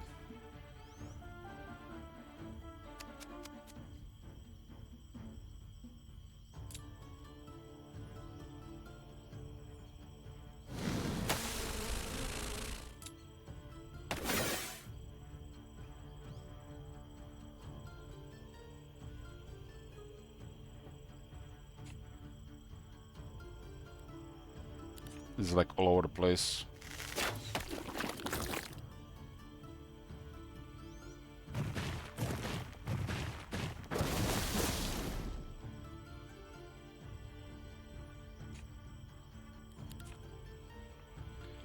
I kill 6, they go to 10.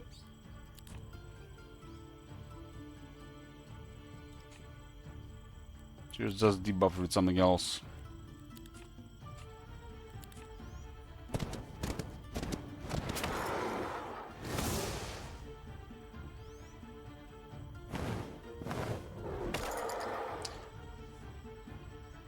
Phoenix attack hits everything.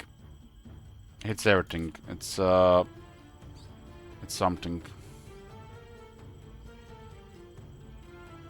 It's like the Hydra one, but for some reason this one hits everything.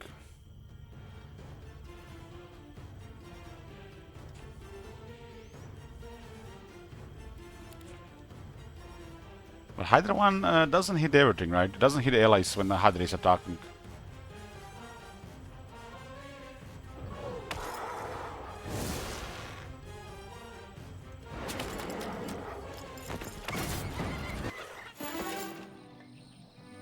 Advanced economy. I'm gonna go with tax collector, as I'm hoping to get logistics.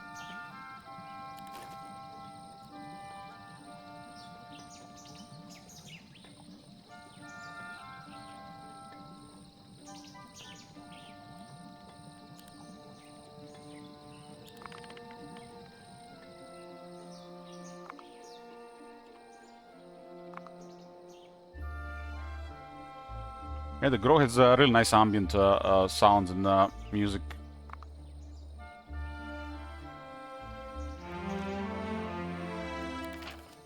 I need to spend 3 laws to unlock the next tier. We'll get Hopeless to max damage and growth +2. So tier 1s and 2s increase in growth. And this one eliminates melee penalty, and the melee one gets actually really nice. And this one always deals maximum damage. And tier 2 has pretty good damage.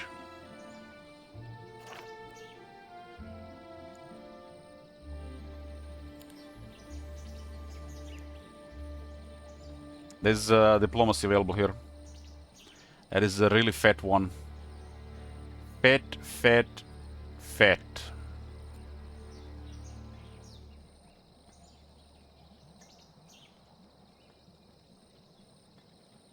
But it's the unit that we want the least of. What are we gonna do with those?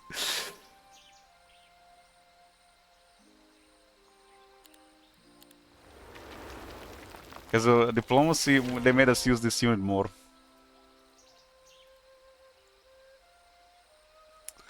This creature leaves nobody upon dead, immune to Kevin and Stonefang spells.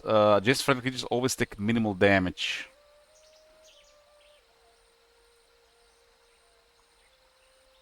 Awaken is when this creature can awaken is pretty decent. But awaken is probably better used on also other ones, and this can have 60 health on a tier 3. With awaken, it can go 70 health, and then finally have some speed in initiative. And you have a really big stack. It actually does something.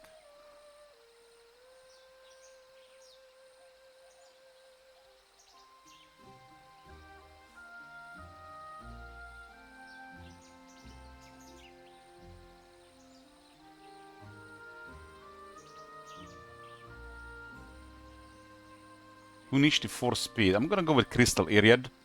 With this higher speed capability, go to 4, 4 and 7 with Awaken. And we'll see this Earth Shatter thing. Why not? Let's go with the Crystal one.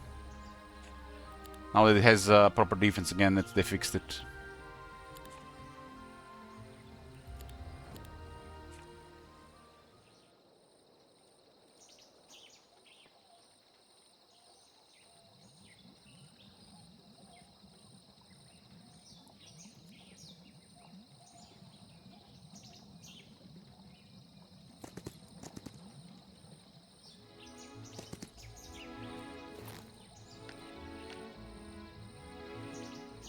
She really needs more spell power.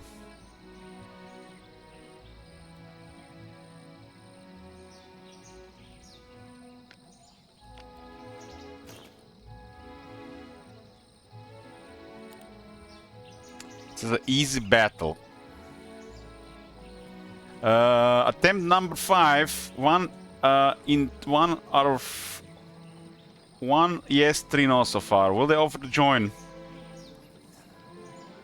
They're Iriads. I don't want to get this many Iriads, but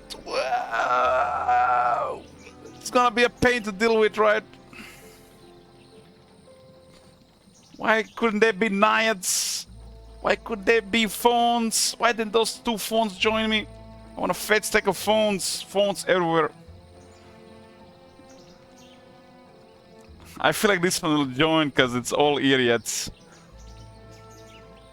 It's the least useful unit for progress. It's later on just a pain in the ass.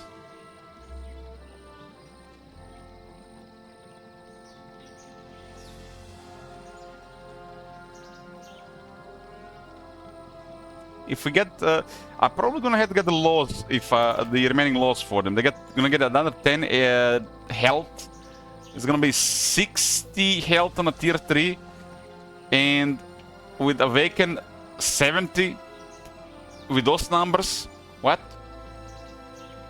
So like a tier 5 health level.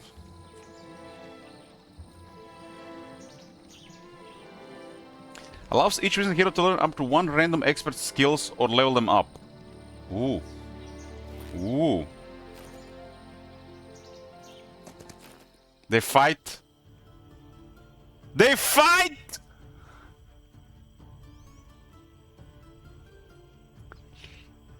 I don't even have enough spell power for 2 turns of web. Well, it's gonna be Iriad on Iriad violence.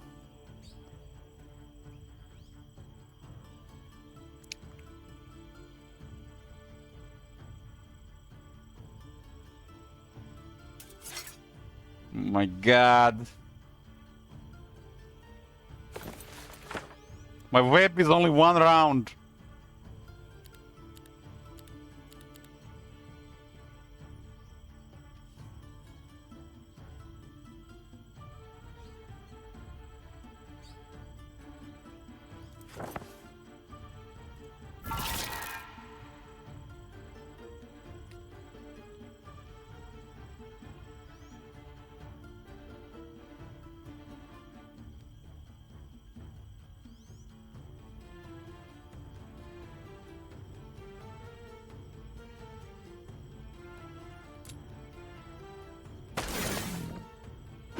Should we go with the K, right?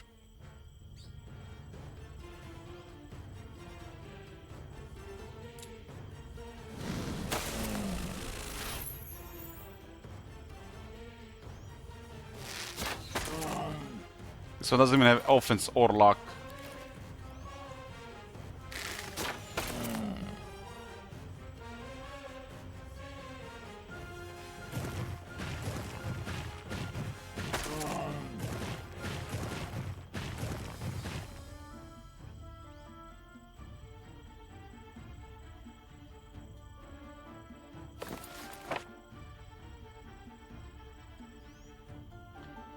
This one needs way more spell power.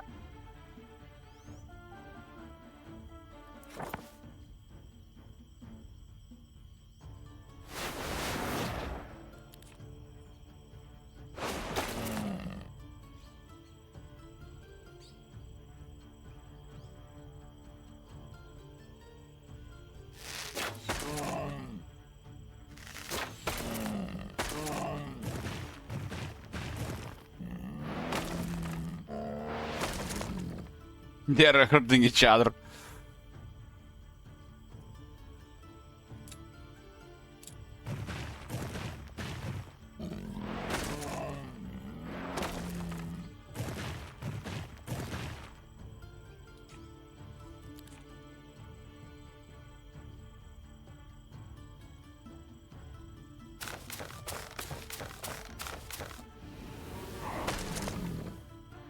Will they offer to join? No. 1-4. This one actually want fought us instead. This opponent's work tier 5.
I think it's gonna hit one of these guys.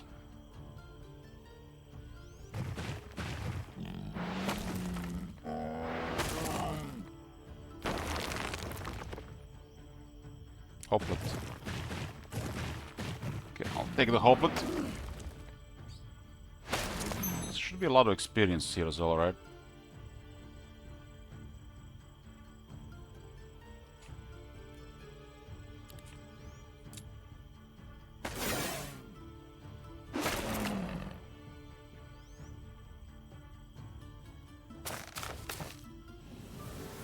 Just so slow, and tier 3 is a lot of tier 3s. I can get more spell power up. They fought us, They fought us. Expert economy.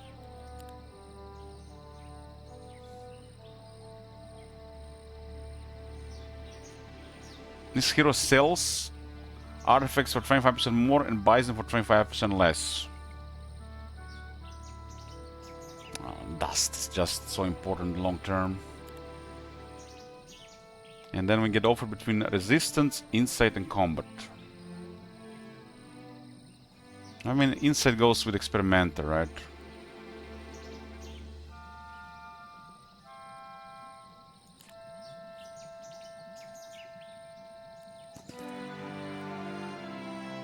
And we can learn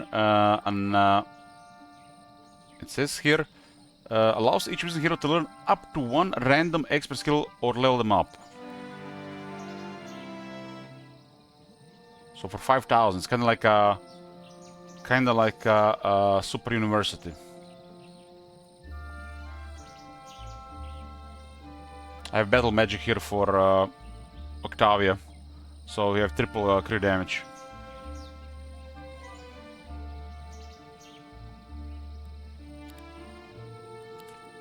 So expert offense, just like that.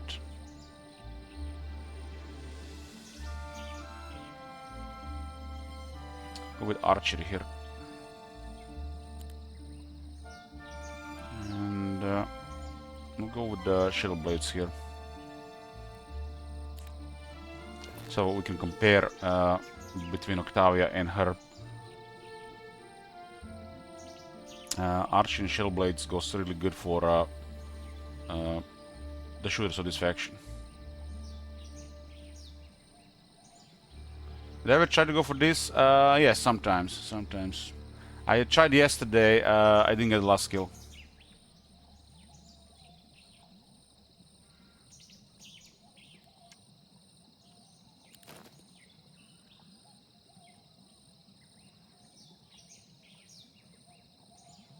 So there is battle magic there. Octavia, if she has battle magic, we get chaos rains, so we can get triple lucky strike damage.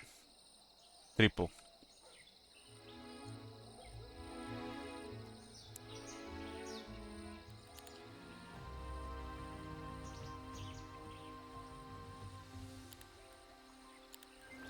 Thunder Lair.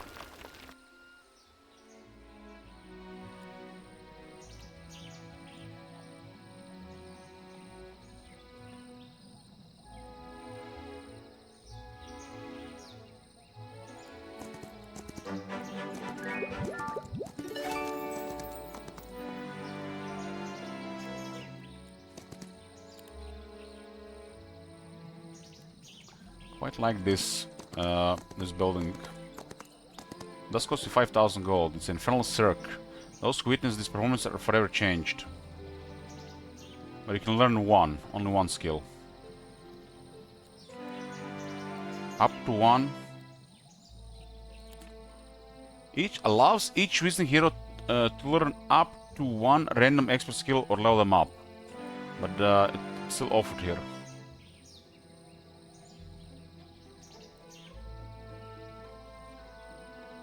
Makes you only just a bugged version of university. I don't want to learn any of those skills there, but we can try another hero.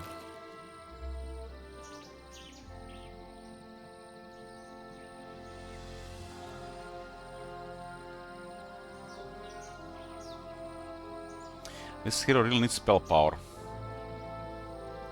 It's sad that spell power it has. Considering we grow, we can also get 6 spell power.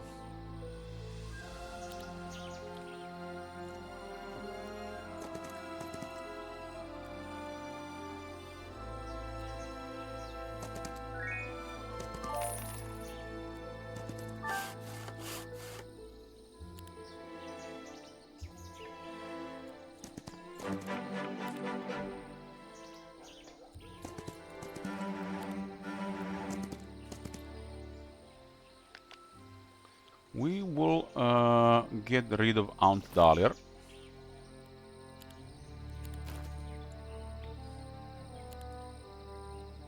And we're going to be recruiting Elder Skish.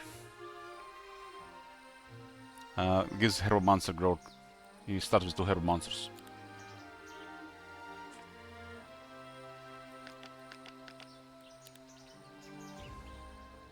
Get the stables.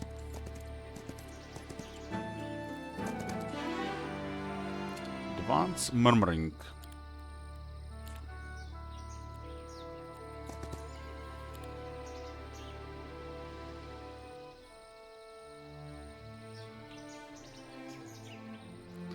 Gold storage.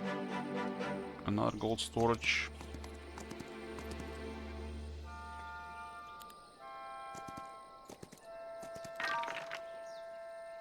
Gems. gold.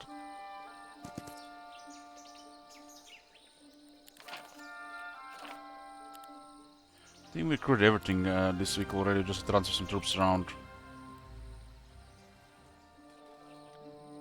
Talia is level 12. It's every 4 levels. So on level 12 it will be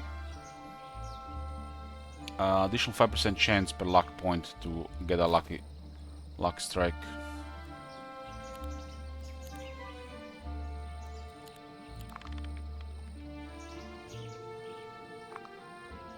It would be very enjoyable to upgrade the units earlier. Kind of like a luxury and convenience, and this is enjoyable when the units are well, less logistics around.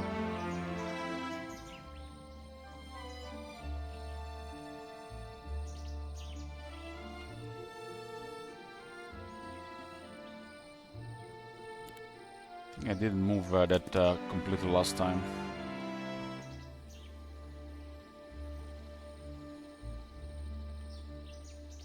This guy just have big scouting.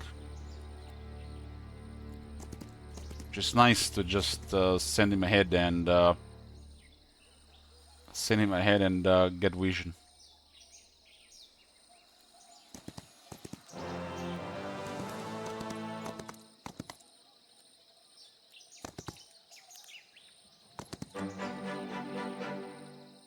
Would I leave a bunch of stuff on the right side?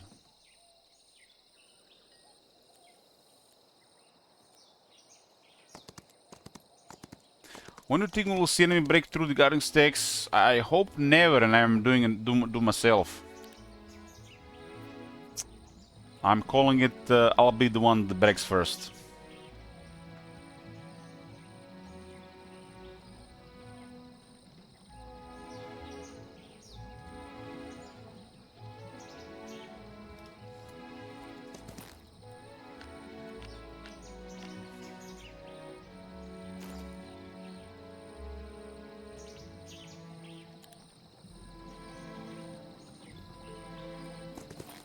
Not sure where we're gonna move this. 8 killings.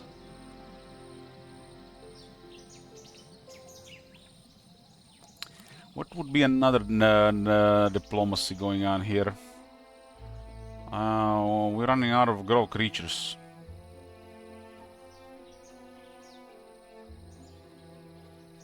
Out of 5 grow creatures, only 1 offered to join. This Pop Knight order is really nice.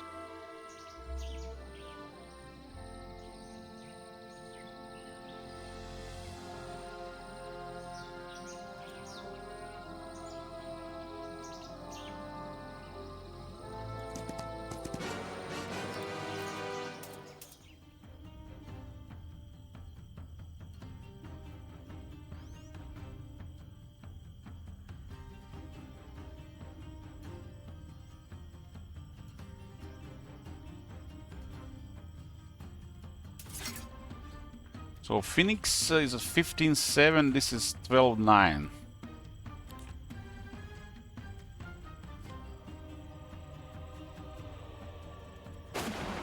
It's a growth terrain, so Phoenix has +1. Bees on the dragon. Bees just do damage. It's a fat stack of 4 archers. We have an expert offense now. With archery and shadow blades, so this is gonna be a very strong stack for her in the army. Music sheet. Friendly creatures abilities deal +40% damage. Does this mean the bees are gonna hit hard? Like really hard?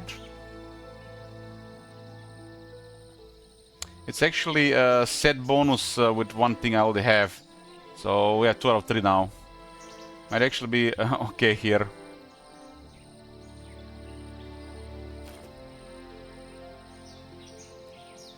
It looks like the bees will hit very hard.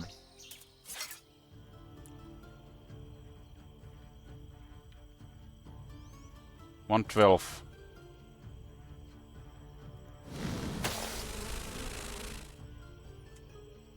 So tooltip is not updated, by the way. Shadow Blaze is just sick, right? 4 or 5 damage on tier 1. And you get another +2 damage to drum.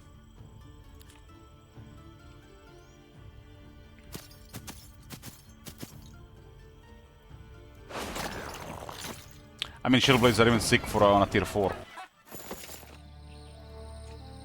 Still got good numbers and good numbers.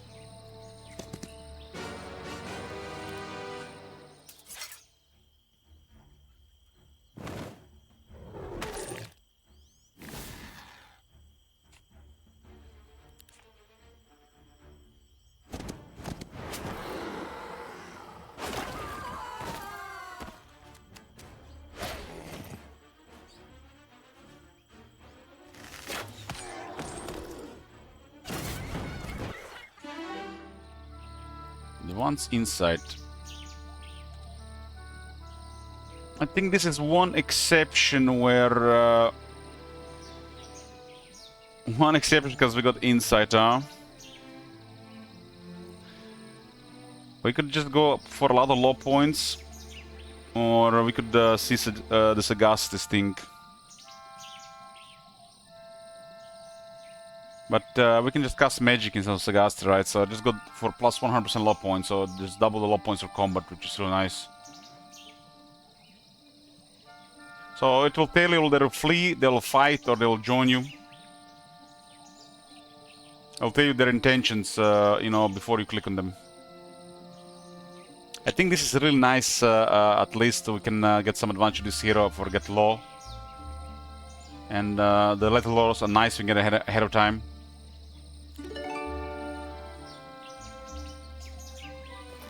Why is it a thing even? Because diplomacy, and we might want to engage them.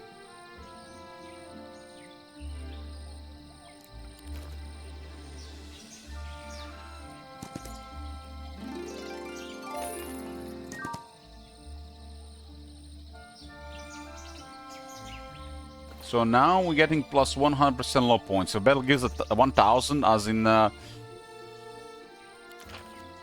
it's 20% of the XP is converted to low points. So we're getting more XP, and 100% of the low points from that XP. For 20% of that will be 100% extra low points.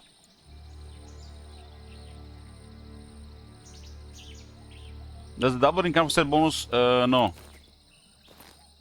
You have to have different pieces.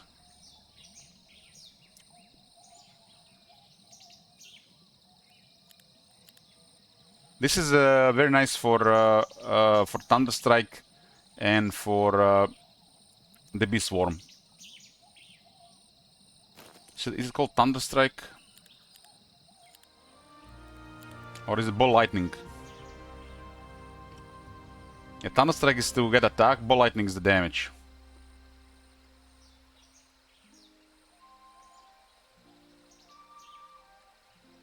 So this is a decent set for Grow. And you can upgrade very cheap for an additional 10% more damage. 40% damage is already noticeable.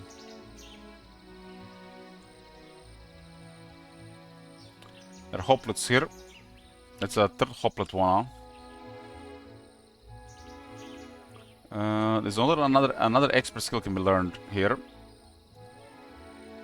I do have me Knight Order. I do have more Knights around. We should go for those Knights. And more attributes, preferably.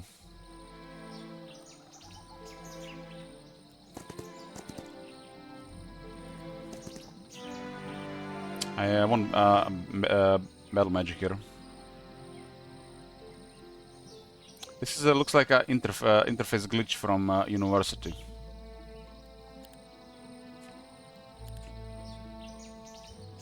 Why Battle Magic? Because it has synergy with Chaos Reigns. So we now do triple Lucky Strikes.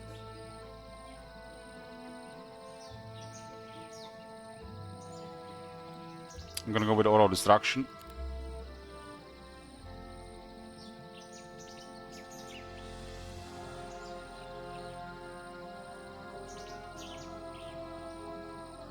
I'm not gonna have that much spell power, but I'm gonna go for additional attack. get that all in the Lucky Strikes, because we expect Lucky Strikes to just utterly destroy everything. So this is more attack. Based on spell power. She has 10. We just get 6 from cities already. And there were a couple of objects for additional spell power.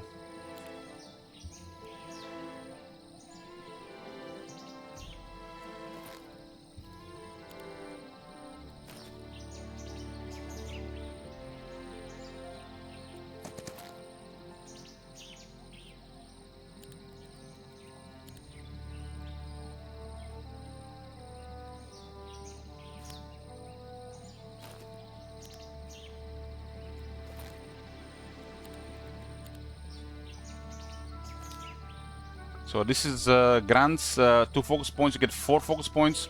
It's in the same set as this one, Inner Song.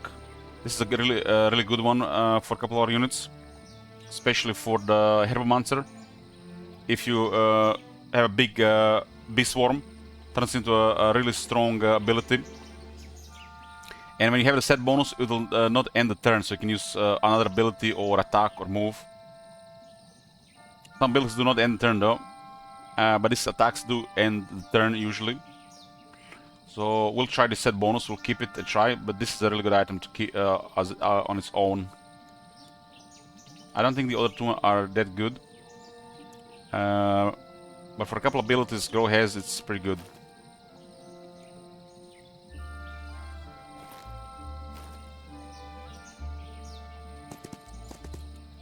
Let's get this spell power while we're here.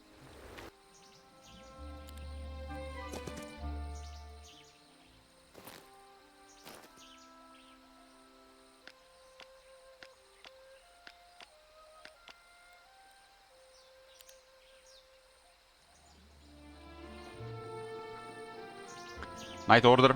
Night Order. Get the Night Orders.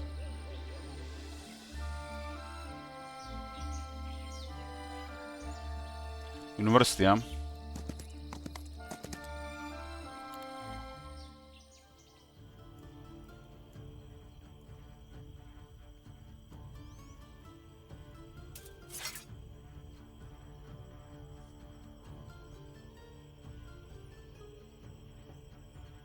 Your one does have Shadow Blades. It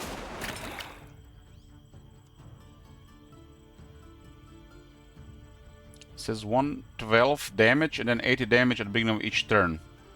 So I guess it automatically counts more damage. It would be 192. It has 291. Let me just see this.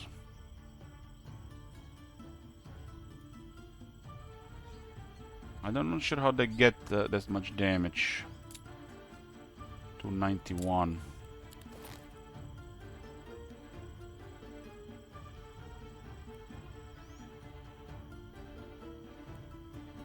It says plus 40% damage.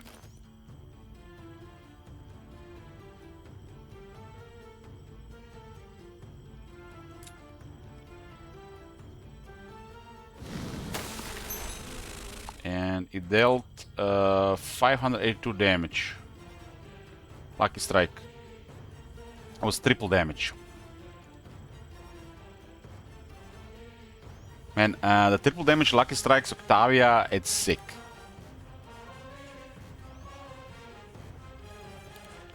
Sick.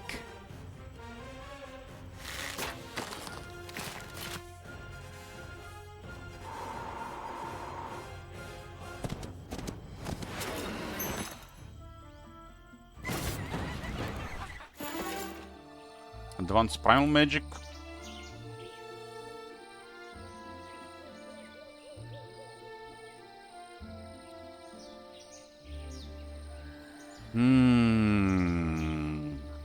Negative and positive effects used by the hero and friendly creatures last one additional round, so it's everything.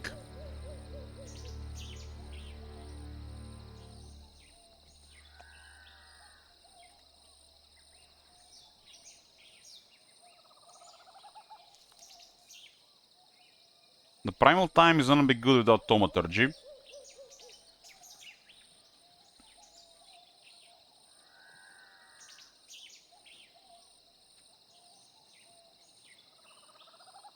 This is basically additional spell power on the buffs and debuffs, plus it works on the creatures.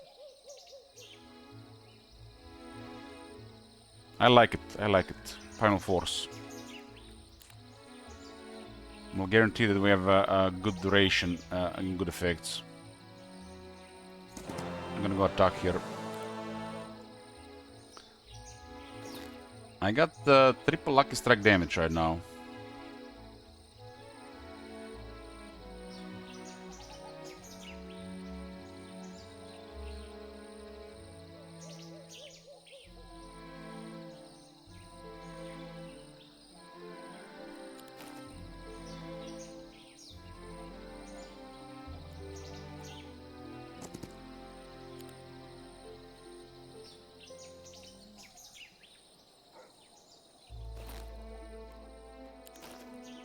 Did we visit all the learning stones? We did.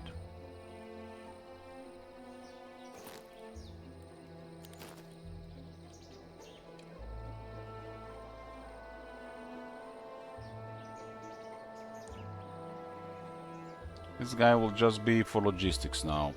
We already picked up most of the stuff here.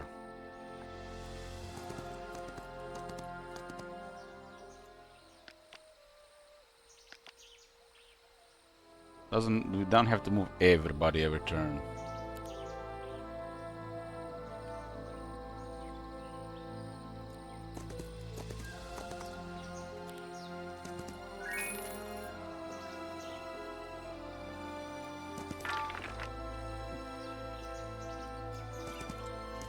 Heretic Avis has made sure that we do not need gems for the rest of the game.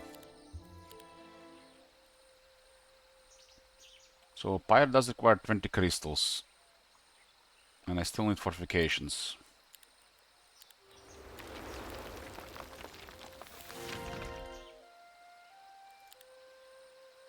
Get a depot per turn, we secure all the upgrades, it's for convenience. 25 dust per day, it's pretty nice now. Okay, we have a level 4. Creature growth with your external dwellings increased by 50%. Oh my god! Yeah, we don't even gonna have money for this, let alone for diplomacy. We need more money.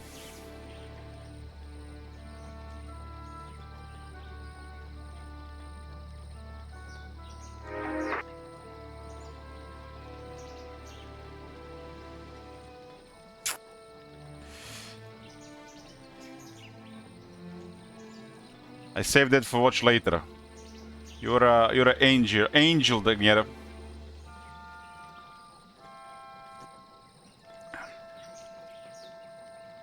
Enemy heroes can't flee or surrender, doesn't do anything.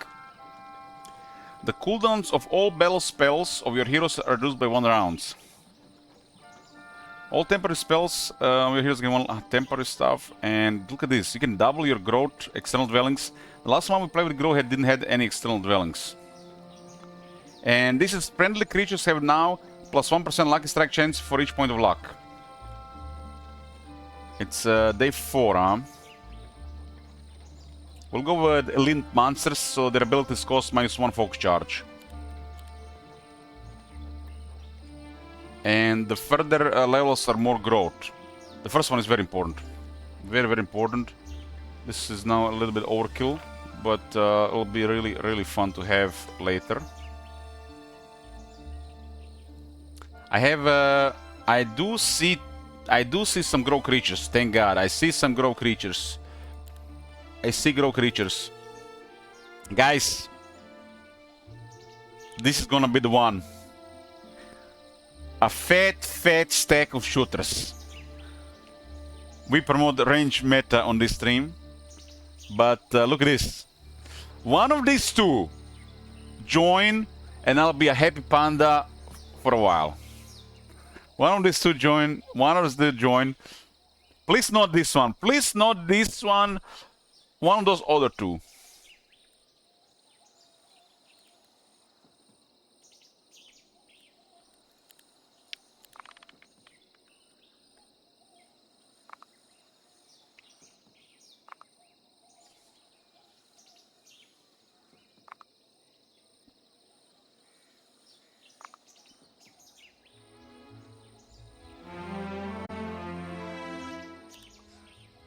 Okay, I'm take a short break here.